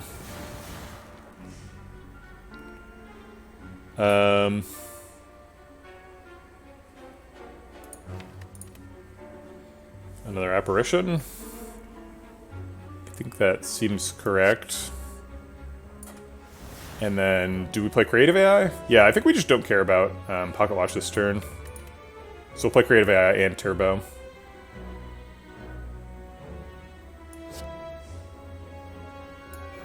We do want to scale in this fight.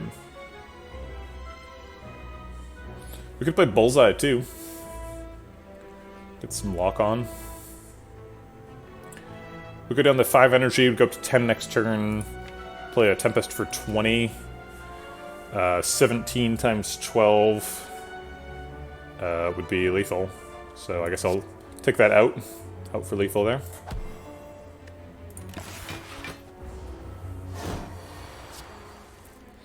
We have it. We're giving up a GA proc. Now he's not intangible, but we are. I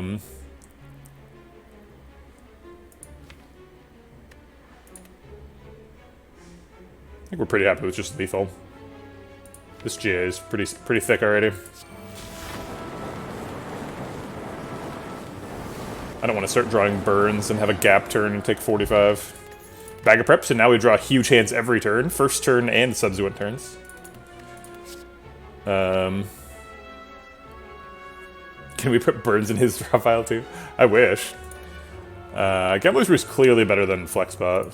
Flexbot is kind of neat with orange pellets, but we don't really attack, so it's not very useful. Nah. Honestly, I think Chill Minus might be better than Chill Plus right now. Although 2 Chill Pluses with Bag of Prep is not terrible. Now that we've got extra cards on turn 1. I think we're pretty happy just using those extra cards to look for Echo Form, basically.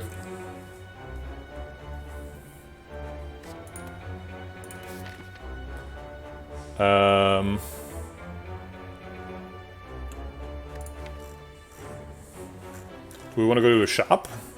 Look for a Bias Cog or a Defrag or something? I think a Defrag probably isn't good unless it's Defrag Plus, and it wouldn't be Plus. So I think we just save money for the Act 4 shop. What if he has a Waffle? Waffle would be nice here.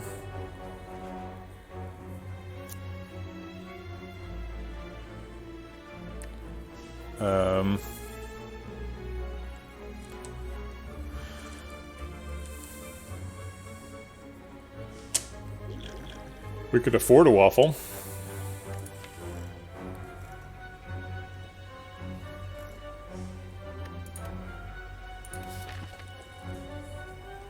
I don't know if a block pot's something we're really super interested in.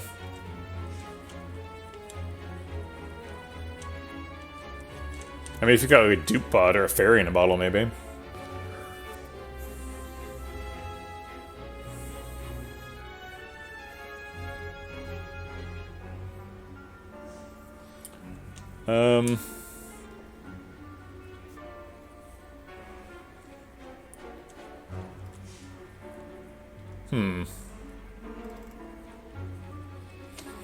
I'm worried about this boss run.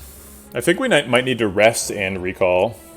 Resting is so bad after apparitions, though. We don't have any source of healing. I guess I'll go to the shop and look for healing. There's several ways to get it, right? There's a fairy. It's kind of healing.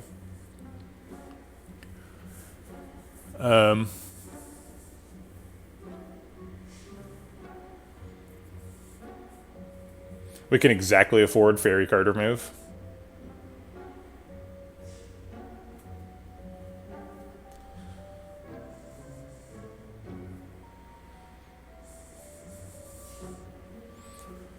Is there anything else we're interested in doing here?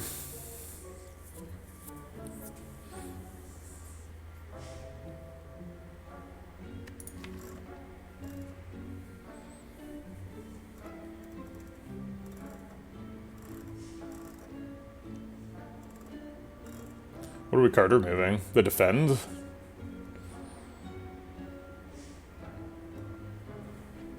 The beam cell?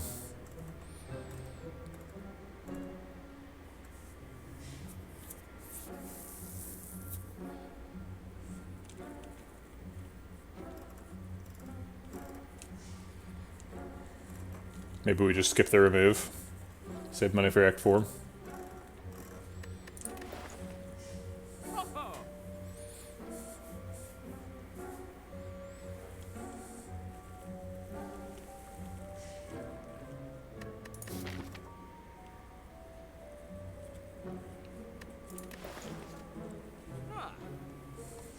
Can you smoke bomb a mind bloom boss?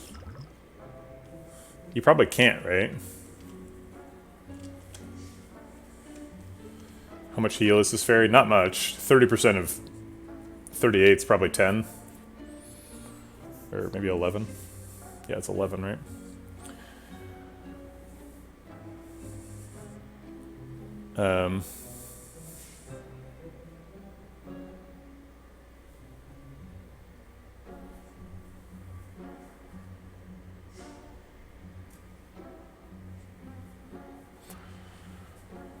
But it blocks the heart hitting you for 50 and puts you to 11, so it functionally can block for like 70, right?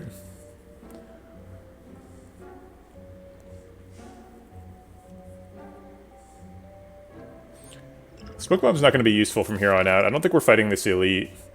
And we can't Smoke Bomb any of the rest of the fights in the game, basically. So I'm pretty comfortable discarding the Smoke Bomb for the Fairy.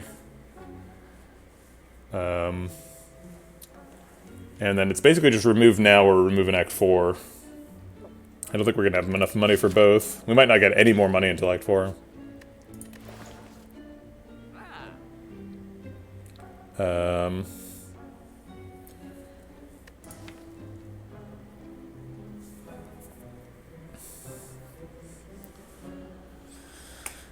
So, like, why do we skip the remove? That's the question, right? We want to get strong before the boss fights, not after. So let's get strong before. And remove the beam cell. Defense seems like sometimes useful. Beam cell is pretty much never useful.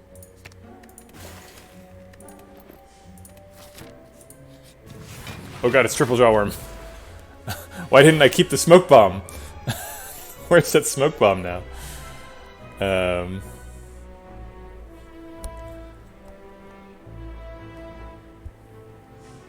I think Echo Form Chill Turbo is probably the turn. So Chill blocks for 6. So we'd end up blocking for 20 and taking 3 damage, going to 3. For skipping Apparition, draw 3 cards. Also, this Art of War is surprisingly good. We like pretty much always activate that. So we're basically a 6 energy deck now.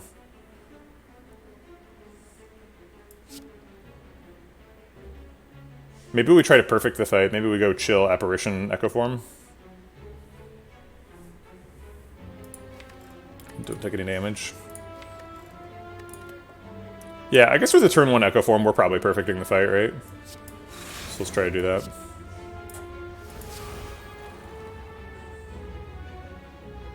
Or we could just play the Turbo and lose 3 cards. Gain 3 energy, draw 3 fewer cards. Yeah, it's like we're not trying to Turbo, or we're not trying to Tempest next turn anyway, so we kind of don't want to draw Tempest. But we really do want to draw Apparition, so... Apparition or Genetic Algorithm. Alright, I'll take a card draw.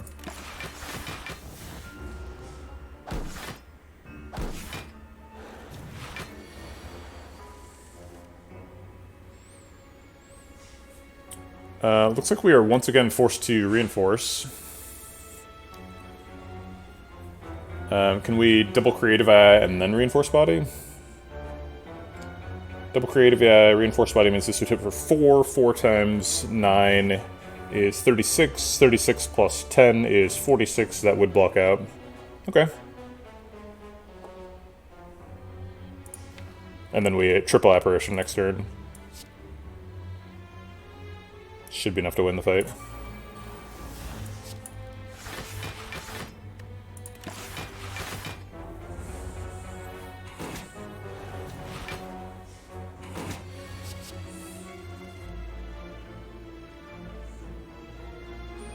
So we can Echo Form, double Apparition, double Genetic Algorithm, right? Wait, no, you do Echo Form and then the next 2 cards would be doubled. So it'd be Echo Form, double Apparition...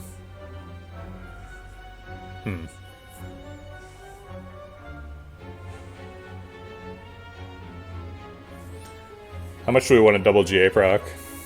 Seems like it doesn't really matter. At this point, it blocks for so much that it blocks out for a turn. I guess we can just skip Echo Form.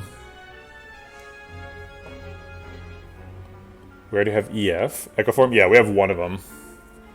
One Apparition first. So if we double play Echo Form, then we get to keep our sort of Echo Form roll going.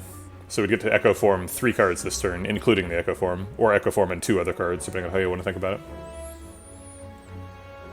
I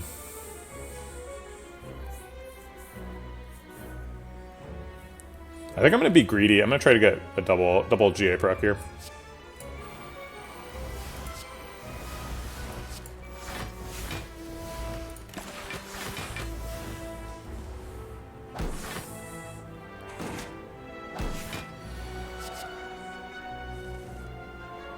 Okay, so we have 9 energy. If we double Tempest right now, do we win?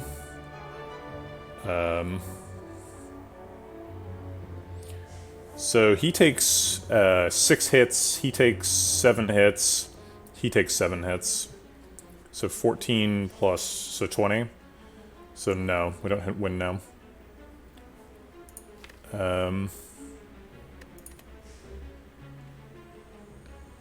So this turn we just like double ball lightning or something. Get a bunch of damage in. Don't waste too much energy. Sure. I guess that does cost us Art of War energy, huh?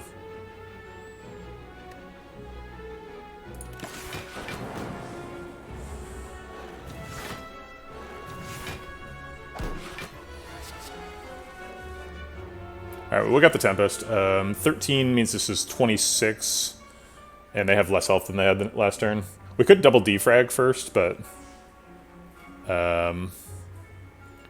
so let's see, it costs 2 lightning orbs, and it gains us 2 damage per lightning orb, so it's 21 evokes at 10 damage, which is 210, versus 23 evokes at 8 damage, which is less damage. So double defrag is more. It probably doesn't matter, because whatever. I guess double turbo, double tempest was probably the right line. Actually, we have 3 cards doubled, right? So we can still double turbo.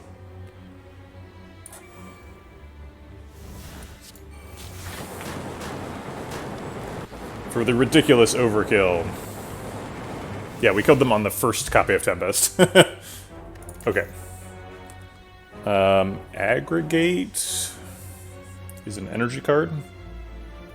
I said a while ago the only things I'm interested in are energy and focus, and this is an energy card. Is it worth it though? We've got a pretty thin deck. It's like pretty unlikely to be useful. Yeah, I think it's probably not good. Okay, let's skip it then.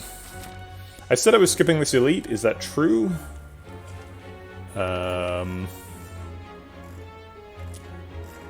Yeah, it is true.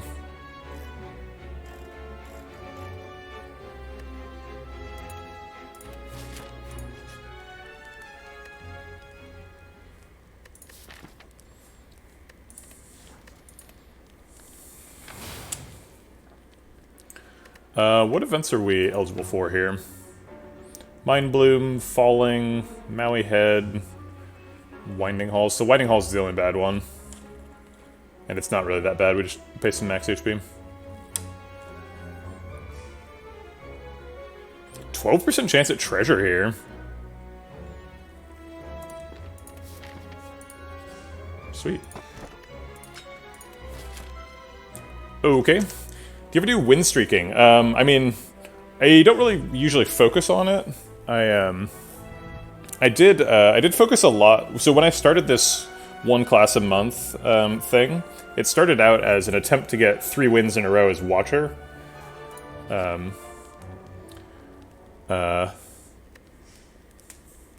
Which I did not succeed at. I spent the whole month alternating between winning and losing. So I ended up with like a 30% win rate and no 3 wins in a row. I have since win streaked on other characters. I think I'm actually on a win streak now. I think we're on, I think this is our, I think we won 2 times in a row previous to this. So if we get this, this would be 3 in a row. But I mainly just play the game. And if win streaks happen, that's great. Pretty impressive lose streak. Wow. Congratulations, Praise Neko.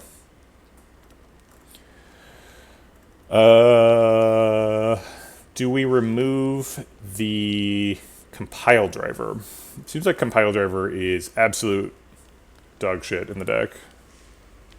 It like turns off Art of War. It's like we're really unlikely to want to play it because of Pocket Watch. Is it worse than Defend Plus?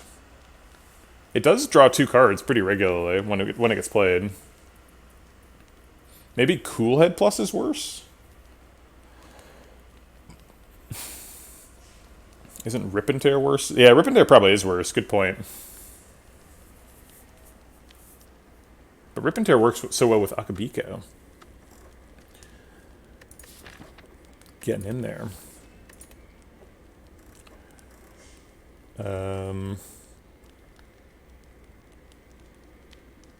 What about Charge Battery? We never used Charge Battery.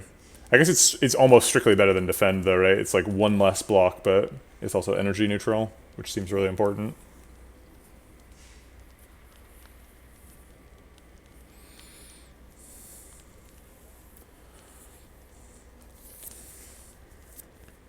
There's a bunch of just like small stuff in the deck. There's like small block and small damage, and that's like Defend and Zap and, you know, Core Surge and Charge Battery and Compile Driver, Rip and Tear, Cool Head. All this stuff's garbage. Just want to get rid of that stuff. I just want the deck to be like Echo Form and 2 Tempests and Turbo and some Aberrations. That's it. Which is why we're toking. And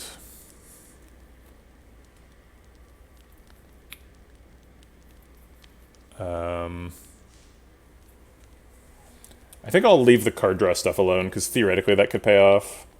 Maybe Zap is getting removed. Yeah, Zap has got to be the worst card, right? Because it doesn't block, it doesn't do very much damage. Ball Lightning does cost significant energy, though, because of Art of War. So, like, Ball Lightning could be worse, but I don't think it's likely to be. Okay.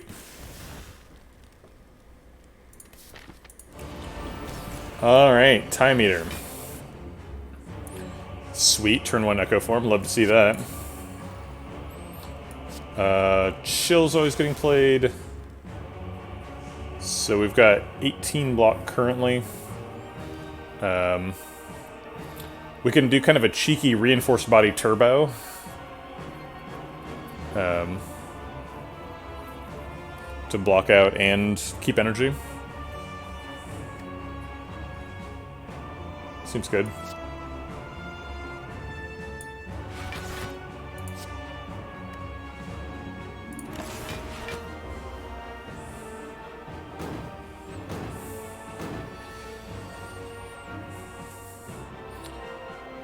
Okay. Triple Apparition should give us some time. Yeah, we got beat up a little bit. Should be fine, though.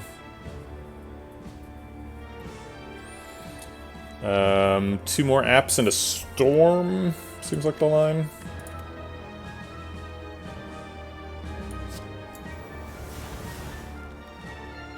And that's going to give us 2 cards next turn, both of which are going to be creative AI, almost certainly. That seems fine.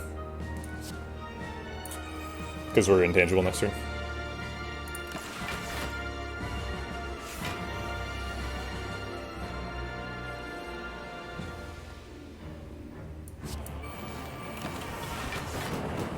Okay. Almost no health, but full of energy, yeah. True. Where's my bias cog creative AI? Gonna need that bias cog sometime. We could just double turbo here. Maybe we just 480 him. Are we drawing a thing next turn? Possibly. So if we like double turbo Bullseye and draw a Tempest next turn, do we have lethal? So this gives us 6 energy, assuming we don't get voided next turn, which is possible. Could do double machine learning, that'd be fine. Could do double creative AI too if we're really looking for bias cog. Double creative AI does put us on the path to pausing the fight, right? Where we have like 10 orb slots and 50 focus. Which is totally a reasonable approach here. But if we mess it up, we die. So I would like to take the more consistent approach of just killing him with Tempest immediately. So if we double turbo, we go up to 25 energy, 30 at the beginning of next turn. And then we spend 1 of it on a Bullseye, so we go down to 29 energy. and he takes lock-on damage. We do 17 now, and then 8 at the end of the turn, so 25 damage. He's at 455, and we have 29. 29 times for Tempest would be 58 orbs, 57 of which would get evoked. 57 times 12 is a big number. I don't know. Calculator. 57 times 12 is 684, so that's certainly lethal next turn. We also have Gambler's Brew for if we miss. So let's just get him.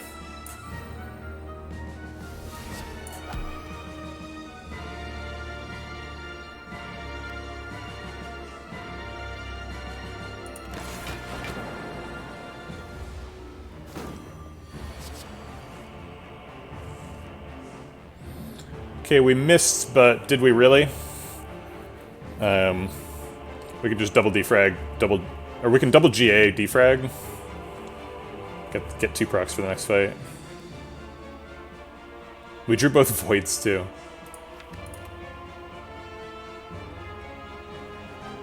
This seems fine. We do run out of apparitions, so if we miss again, we do have to Gambler's Brew, and if he's attacking. Yeah, we could double both. I don't want to clock proc him again, so I'm pretty happy leaving him at 6. I guess we run out of lock on here, but we have so much energy. I think it doesn't matter.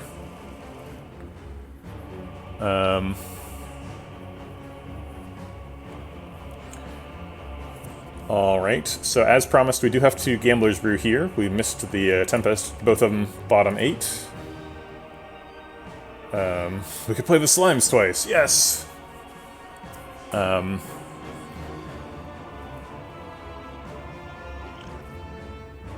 not seeing an alternative here, right? He would literally kill us and then kill the ferry us. We could reinforce body, but that would waste our resource, and then we would lose. And this is guaranteed.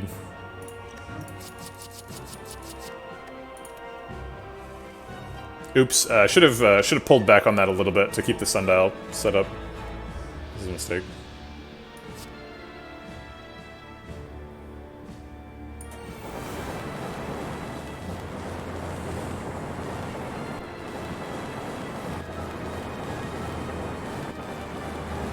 And now the second Tempest. Oh, no, we're still going. Okay, now the second Tempest. Got it.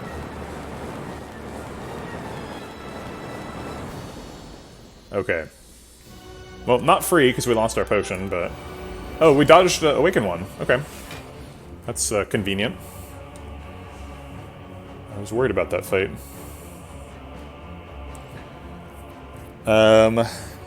Couple of competing objectives here. I would like to develop creative AI. I would also like to play both apparitions, and I would like to play chill. And it would be nice if we procced Pocket Watch.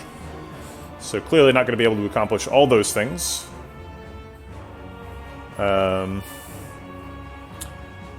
We could play just double apparition creative AI and skip the chill. It's kind of ironic because this is a classic good fight for chill. But I really do want to draw 3 extra cards next turn, and skipping an apparition seems like a death sentence.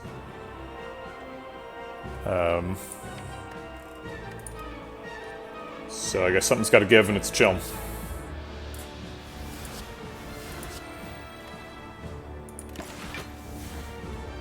We could have skipped creative AI, I guess.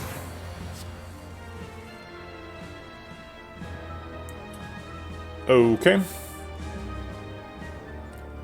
Storm Echo Apparition seems fine.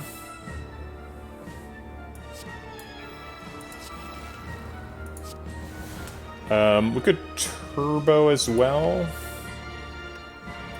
Be really nice to get a whatchamacallit, electrodynamics in this fight. That essentially would reduce their health in half.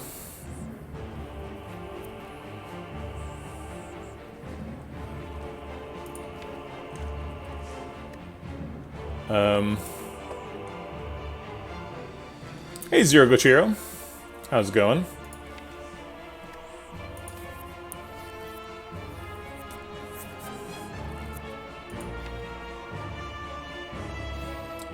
I am going to play the turbo. I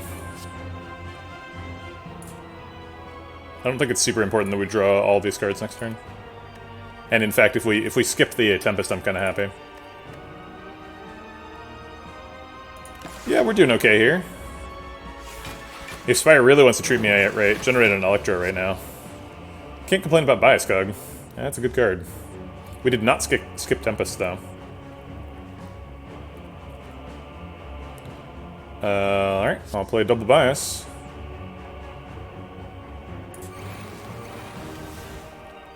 And we have to break Pocket Watch to get an Orange Pellets proc this turn. So we get to choose about whether we're doing it with Cool Head or Defend. I think I like Cool Head to get a Frost Orb for next turn. Next turn looks a little scary.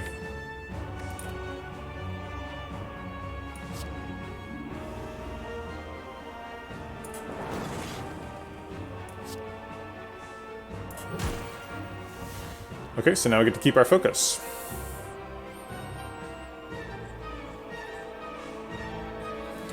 And I guess let's play the Storm too. It's an energy efficient way to get lightning orbs.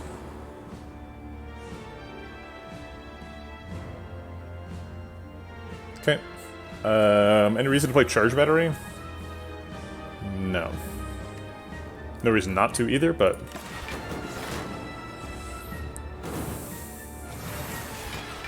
Alright, our first turn of being tangible. Ooh, Chill's back. Very happy to see Chill. So Chill cool-headed blocks out for us. Double Capacitor seems pretty good. Do we have Lethal? This Tempest hits for 22. That would evoke 21 Lightning Orbs for 16. At 16 damage, how much do these two need? So 234 divided by 16 is 15. So it's not enough.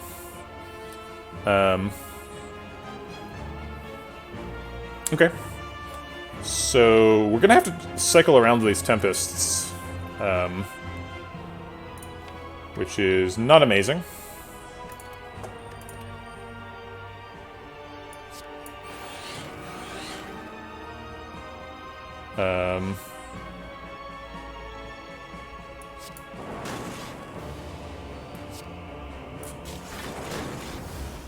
So we've blocked out,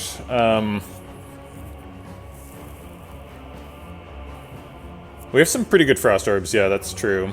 We've already broken Pocket Watch, so we might as well Ball Lightning? Oh wait, we haven't broken Art of War yet. But I guess we don't care about our energy, because I don't think we're killing with Tempest, I think we're killing with Powers here. So then let's spend the energy.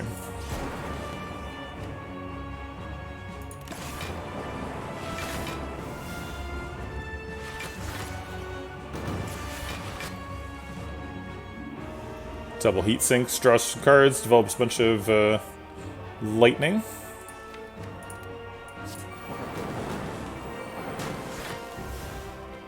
We can proc GA for the fight. I think the fight's ending fairly soon, so proccing GA should probably happen. We are getting voided next turn. Next turn looks a little scary.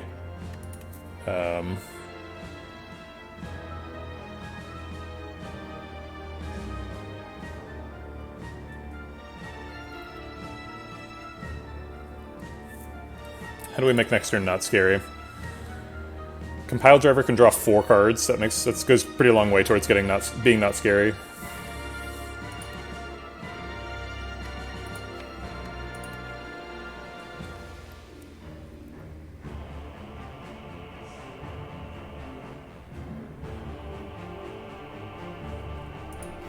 Oh yeah, good point. Dual cast on the 2 Frost Orbs. So next turn's not scary.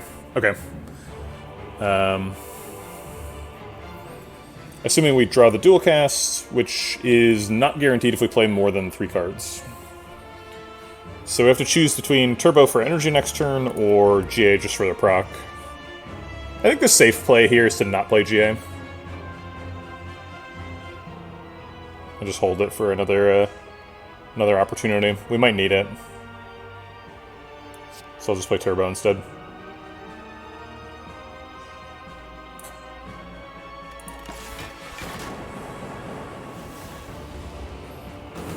And if we top deck a Tempest, I believe it's lethal. Oh, Electro. Hey, that's nice. Is Electro lethal? Electro dual cast. We have 2 copies of Storm, right? Yeah. So these Electro channel 4 lightning per card. Calipers would be good. Yeah, I guess. So 4 lightning per card. So we end up evoking 6 lightning. For 16 times 6 is 60 plus 36 is 96. 96 plus 11 times 7 is 77. 96 plus 77 definitely kills Donu. So I think fight over here.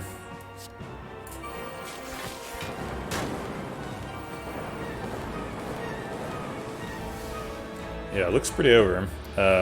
Tempest for 18 definitely wins, right? Sundial setup, we already played GA? No, we did not play GA. We saved GA. So now we want to draw GA to get a double proc before the fight ends. So we just press end turn now. Because he's already dead.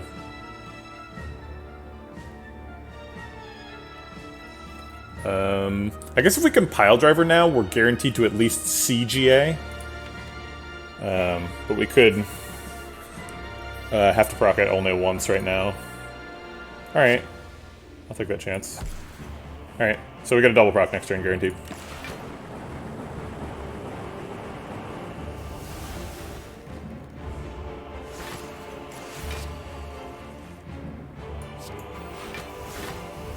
Just casually reinforce body for 20.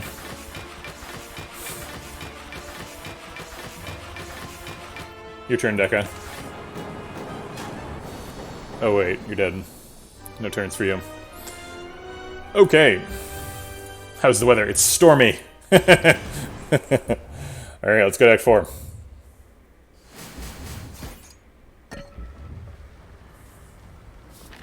I mean, we had to double perfect, because we're at 6 health. When you take apparitions, you kind of have to perfect fights.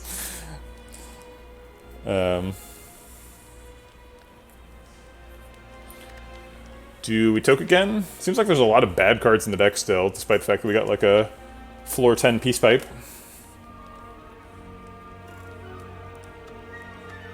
The choker has prevented us from playing a couple of cards. It did have a cost. But, you know, not a lot. So last cards to remove are like Ball Lightning, Defend, Core Surge, Compile Driver. I'm gonna leave the draw cards alone. They can get you out of trouble. Rip and Tear, I guess. You think it's Ball Lightning? Yeah, I guess we've got Storm and Creative AI, so we never, like, run out of Lightning Orbs, right? Even though we removed Zap and Ball Lightning and Tempest are temporary. Definitely doesn't seem like Ball Lightning is very good. Rip and Tear versus Ball Lightning, I guess. Yeah, I guess that's what we're down to. Because Core Surge removes itself, Compile Driver draws cards, and anything that says attack on it is bad. So it's these two are the last ones left. I think it's probably Rip and Tear, actually. Rip and Tear is a bit of a liability in the Spire Elite fight. Ball Lightning at least scales with focus, right? Oh, that's true. If we remove too many, we won't be able to proc pellets. Good point. So we're currently sitting at 3 attacks. Seems dangerously low. Oh no, 4 attacks with Core Surge. Yeah. Great call out for Arc 2 Tech. Appreciate that. That's some quality backseating right there. What is next month, if I may ask? I think so, I like the format of doing something for a month. And so I think what I'm going to do next month is, I'm going to go back to rotating, but I'm going to do Pandora's swaps on every character. And And then if I like that, I'll do like Black Star swaps the following month or something. And if I'm not liking it, then I probably won't do it for a full month. It is kind of like cheating. Yeah, we should see if we can get like basically 100% win rate if we're guaranteed to swap into Pandora's. But it's like, you know, I'm trying to stream and like people have fun watching, and people love watching Pandora's box runs because it's just like a non-stop bonanza of ridiculous stuff happening. So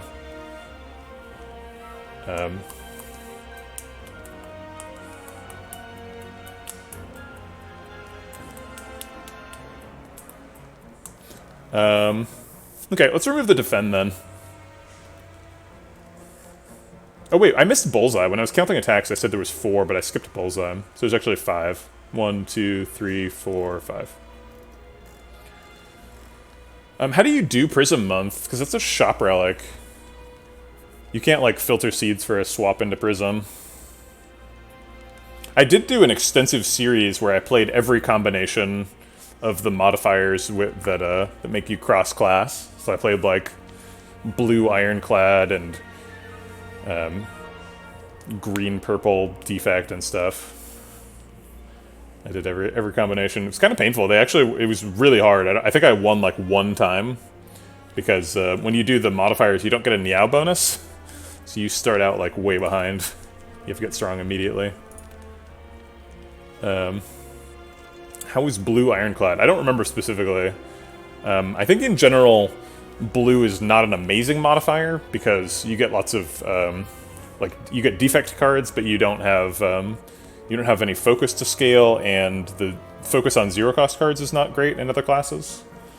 But if you start on defect, then other classes cards tend to be pretty good. Alright, let's remove the defend.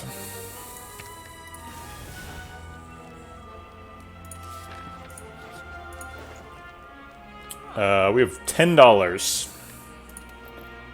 Nothing we can do here, right? Yeah, $10. Okay.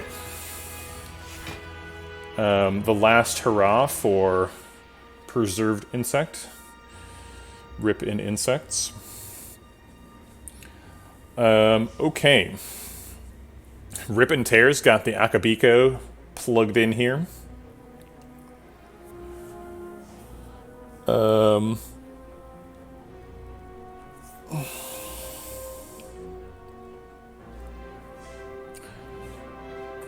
I don't hate just tempesting for 5 immediately. It's not amazing.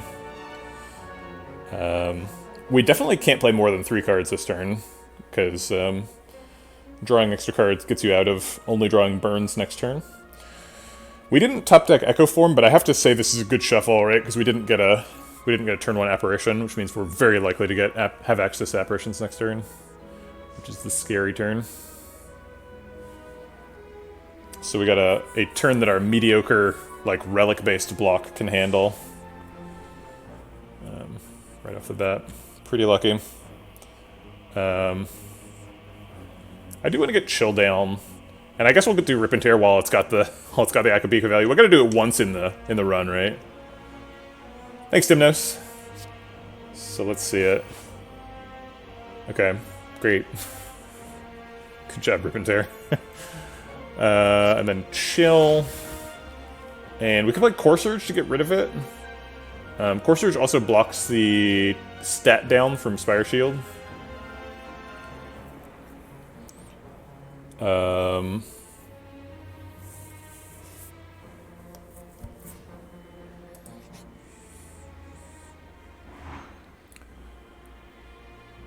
We're not going to be able to assassinate Spire Shield, because he's doing Team Block 30 now, so he'd have too much armor next turn. So we probably want to just kill Spire Spear. Although, in practical terms, we're going to kill both at the same time whenever Tempest says so. So I guess what really matters about our facing is who's doing more damage next turn, and it's Spire Spear, so we'll do Core Surge forward.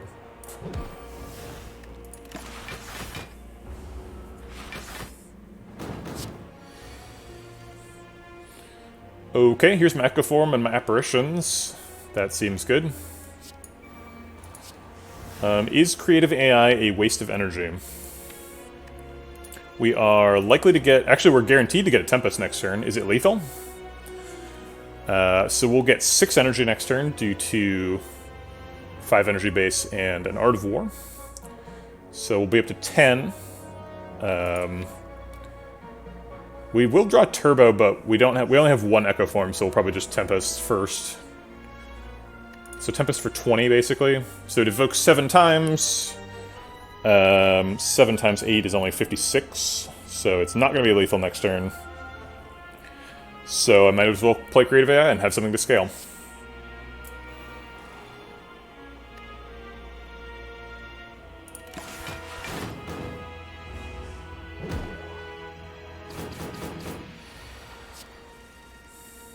Okay.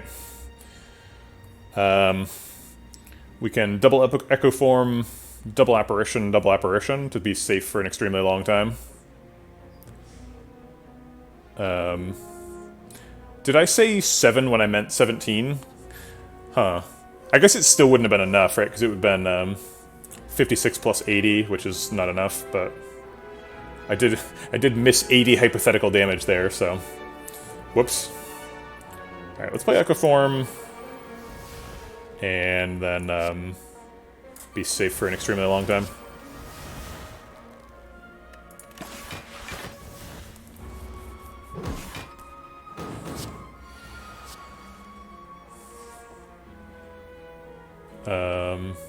Sure, I'll double defrag. Why not?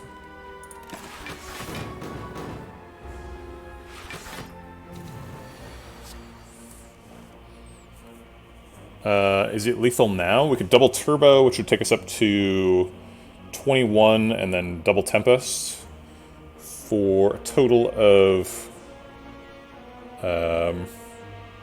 42 Lightning Orbs. The Lightning Orbs are doing 1 extra damage, or 2 extra damage, so it's 42 times 10, so 420 AoE damage. Seems like it's probably enough. We can actually fit Genetic Algorithm in, too. We can actually double proc, because we have 3 copies of Echo Form. So we can double GA, Turbo up to 20, and then Tempest for 40. It's still enough, yeah. So we can get a free double GA proc here. Not like it's super necessary, but, you know. Yeah, I don't think we're missing here. So we are missing a sundial setup, but you know what? Whatever.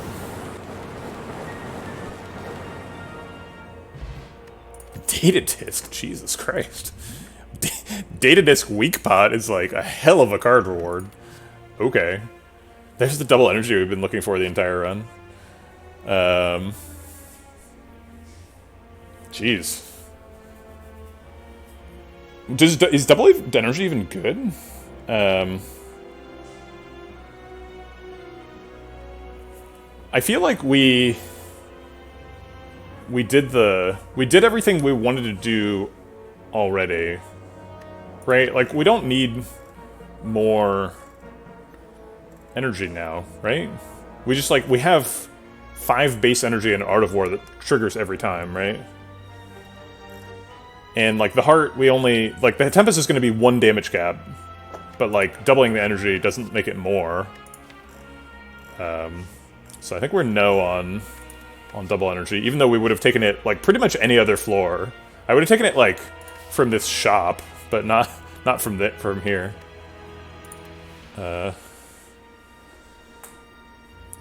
Boot sequence is just a bad version of Anchor. Claw plus. I mean, we have Echo Form. Seems great. Okay. Alright, turn 1 Echo Form, that's great. We got Creative AI too. So do we do like Echo Form, Turbo, Creative AI?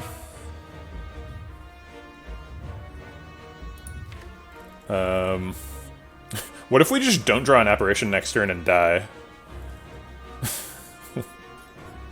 I guess we draw... So there's 3 Apparitions, right? and then Coolhead and Compile Driver draw 3 cards. Is it possible for us to miss? I would be so upset. I guess we... No, we could get killed through Fairy in a Bottle, I think, next turn. No, with Weak Pot, we can't get killed through Fairy in a Bottle, right? There's no way. So we never lose next turn. Okay, so we don't need to chill. Echo Turbo Creative AI it is.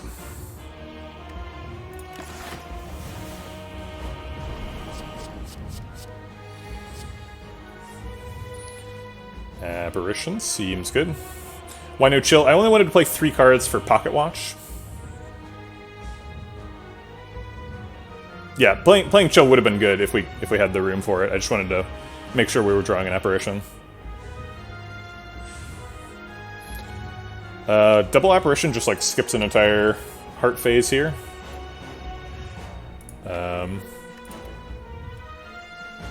Which seems pretty nice.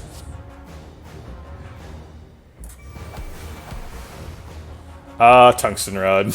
I was like, what am I gonna do about this beat damage? And I was like, right, no beat damage. Fucking Tungsten Rod, man. What a goddamn champ. There was like a phase in the game where Tungsten Rod was super important, and then I basically forgot I had it, because it's been so long since anybody's hit me. But my god, Tungsten Rod is effective in this fight. Okay. I think we actually want to intentionally not proc Pocket Watch this turn. Because we don't want to draw Apparition next turn. No. We don't care. Doesn't really matter. Static Discharge is... Wait, how does Static Discharge work with Tungsten Rod? It works, right? So if he hits us for 15 times 1, we channel 15 Lightning Orbs. I'm pretty sure this is the way this works.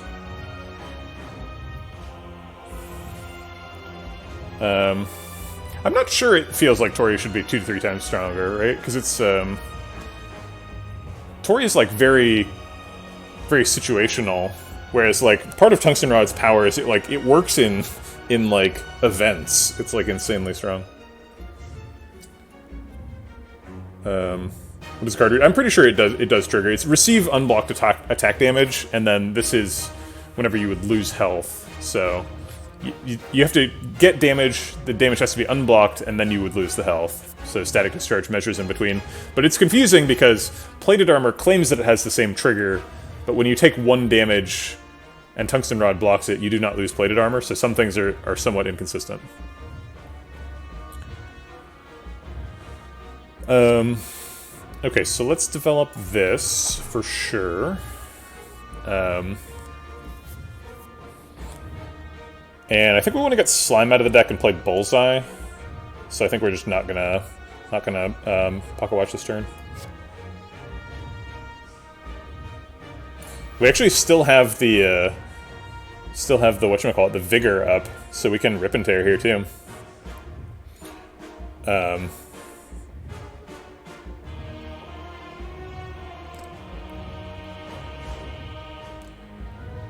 Huh. Reboot. I never realized. It does say all your cards. Yeah, that's a good point. It does seem like rebooting should restore your exhausted cards, huh? I never even thought about that interaction. Funkmaster says, I'm pretty sure it won't work, but I'm pretty sure I think it does work. Real Pew Pew said it does work. Or at least I assume that's what Real Pew Pew means. Is it worth it to get the extra Rip and Tear damage? I mean, it doesn't really... It just costs us 1 energy, right? And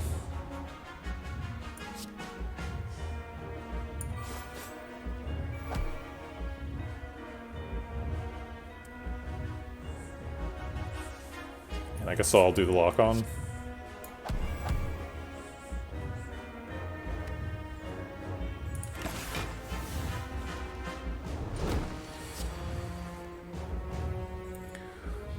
Well, we drew an Apparition, so we double Echo Form, double Apparition, and then double Storm, and that's the turn. And then he hits himself for 15. Or he hits himself for a lot. This Discharge.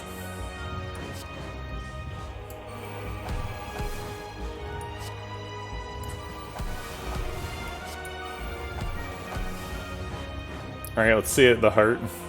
Does it work the way I think it works, or does it work the way Funk Master P says it works? I don't know. So the first 4 get blocked by that. Yep, it works. Point goes to Real Pew Pew. Funk Master P loses 1 point. Sorry, Funk Master P. It's gotta be that way. Yeah, it does work.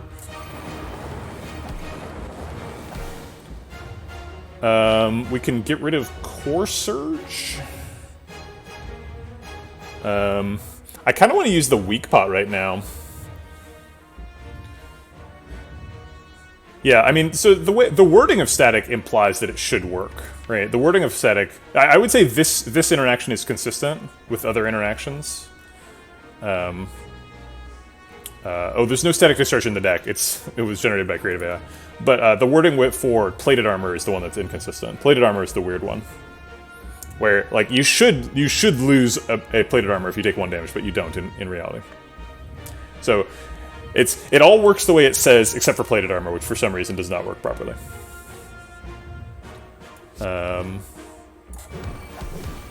Oops. Shoot. I blew up my pocket watch there, and I was not intending to. I thought I was done echo forming stuff. So now that we've already blown up pocket watch, I guess... Oh no, I won't dual cast because he's already at 17.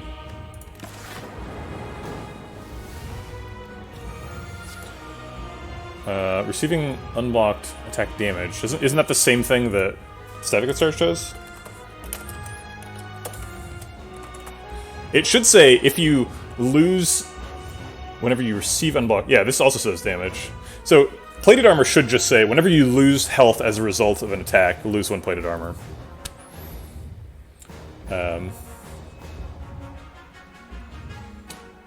So, Tempest? Yeah, I think we double Tempest, double Turbo to set up for the next Tempest. And then double Static Discharge for fun. Oops, I forgot to weak pot.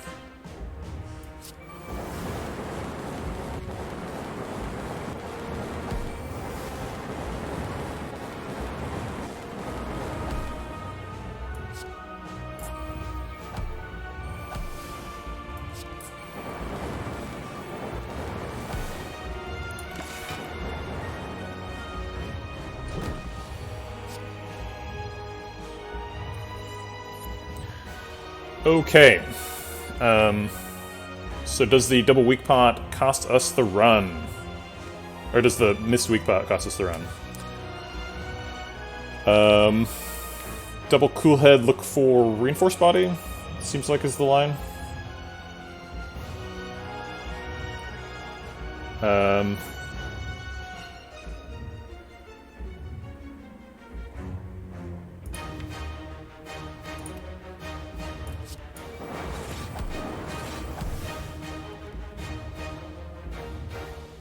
We found the reinforced body. Might as well play double creative AI first. While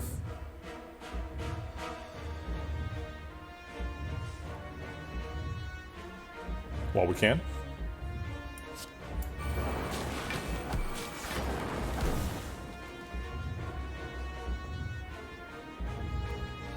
And this blocks for 1,000,000. Okay.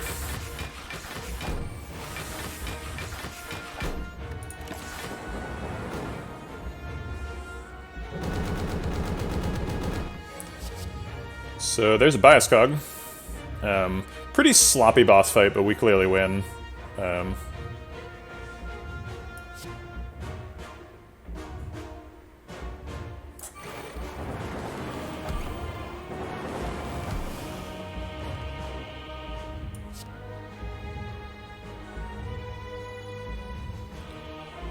This doesn't actually do anything. I think we just skip here so that we draw a GA.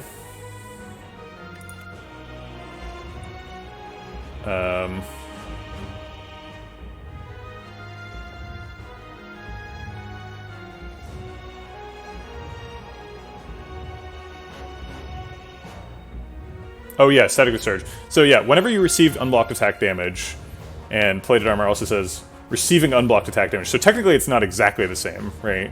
Because it's receiving versus whenever you receive. But, like, it's pretty damn close. So for them to work differently is, I would say, not acceptable. I would QA fail that.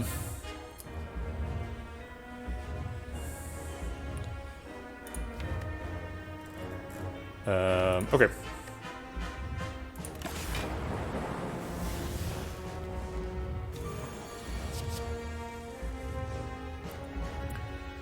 Okay, so this is kind of a how do you want to kill the heart situation.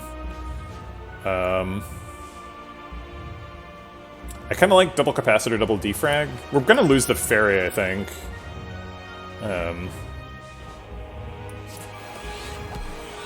Unless we can manage to kill him before his turn. Maybe we can kill him before his turn.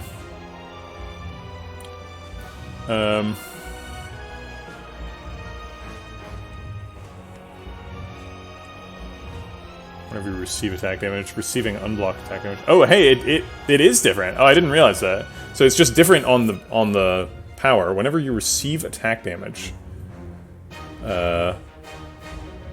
Huh. So I guess the wording is different. That's very strange. 16 times something. It's a big number. 16 times 7 is 70 plus 36. We're off by 1 right now. So we could just compile driver him to death. Or hello world, or cool head. A lot of ways to get there here. Yeah, we should definitely save the fairy if we can.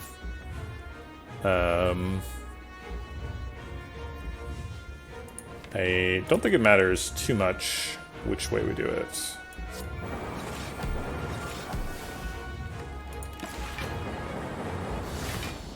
Alright, we saved the fairy. Be free, little fairy. Fly away. We also totally misplayed and missed the weak pot, but we were so strong it didn't matter. Whoops. Okay, this was a Echoform Apparition sort of build. The creative AI was kind of thrown in for inevitability against the heart and some boss fights, but the main combo here was Ice Cream Tempest.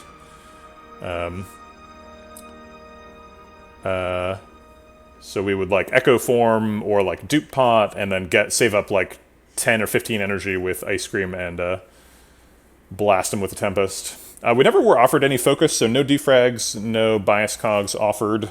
Also never saw an electrodynamics, which would have been nice, but creative AI provides. So we found everything we needed. Got a huge genetic algorithm. That genetic algorithm was ridiculous. Got that on like floor 3, so that was nice. We did skip a boss reward as well.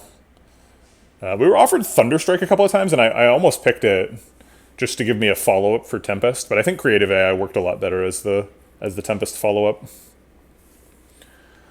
We skipped Heat Sinks, which I think felt a little weird by the end. We were pretty strongly in the Creative AI synergy package. I think we could have probably taken the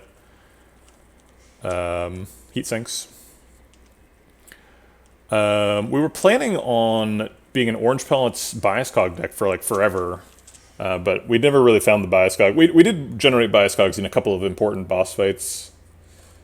We almost slipped and fell in the Time Eater fight. Time Eater put us in a difficult spot where we didn't have access to an apparition, or we didn't have access to Tempest. We drew like 10 cards in a turn and out of an 18 card deck and missed both Tempests. But then we had a Gambler's Brew to find it. The Giant Head was also messy. Yeah, that was also really bad RNG in that fight. But honestly, like we put ourselves in a situation where RNG was super important, right? These apparition based block decks, you like have to draw an apparition every turn, or else you die. So you just like are really vulnerable to shuffle order when you do that. So it was our own fault that those fights were messy. The reinforced body was probably a mistake. We picked it for a speculative, both because we had Ice Cream, and so it was like a mega block card. and because we were hoping for a speculative, what's it called, recycle to double our energy, because we were looking for double energy very hard. But I guess what I didn't realize when I picked the reinforced body is it was basically never playable because Tempest was our win condition. So we weren't ever allowed to play reinforced body. I think we only played it like twice in the run. That's true. It did save us in the heart fight, so maybe it wasn't a mistake. But it was definitely a very awkward card to play.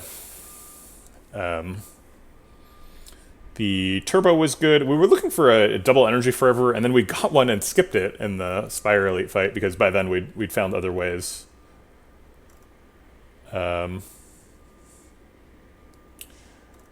Pretty nice to get an early peace pipe. Actually, kind of insane relic luck. We swapped into Tiny House, which is like kind of a bad start, but then we had a really good run in Act 1 where we just got 3 rare relics in a row that were all like super relevant and excellent.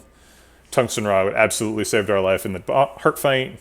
Ice Cream was the core of the build, and Peace Pipe like really helped us get there. Having a really small deck with apparitions is really nice because you just draw the apparitions more reliably. If we hadn't had the Peace Pipe, we would have just died to some random fight along the way, like that giant head or something. That shop with the Orange Pellets Preserved Insect was a really big deal. Orange Pellets, I guess Orange Pellets, like we talked it up more than it was actually like really good. Didn't actually do that much work. But when we did find those bias cogs, it was very important. Although we didn't actually purge the debuffs against in the heart fight, or we didn't purge the bias cog debuff. We did purge the heart debuffs. We just, by the time bias cog came out, the fight was over. Preserved Insect, yeah, did 400 damage from Preserved Insect. It ended up being a Pocket Watch run, so like Pocket Watch, Bag of Prep, and Art of War sort of took over our like late game scaling. So we just always had like a 10 card hand and like 6 energy per turn. So that was pretty outstanding. Pretty much removed all the attacks. Removed every strike and defend with the Peace Pipe. We only removed twice at shops. So having a deck this small is really just due to the Peace Pipe. The Fusion Hammer also was great. We've got really good boss relics this run. So we got Fusion Hammer and Velvet Choker. The Velvet Choker never cost anything because we had Ice Cream and we were already building around Pocket Watch. So the Velvet Choker was completely free, and so was the Fusion Hammer. We didn't want to... we already had Peace Pipe, so we were super happy to just not upgrade cards. Having Fusion Hammer and apps did make campsites feel a little bit useless. So like outside of Peace Pipe, we really weren't able to do anything at campsites because the rest was, we'd only got like 11 health out of it. There were some useless relics too, Duvu Doll, Akabiko, but really high relic quality overall. And that kind of saved us.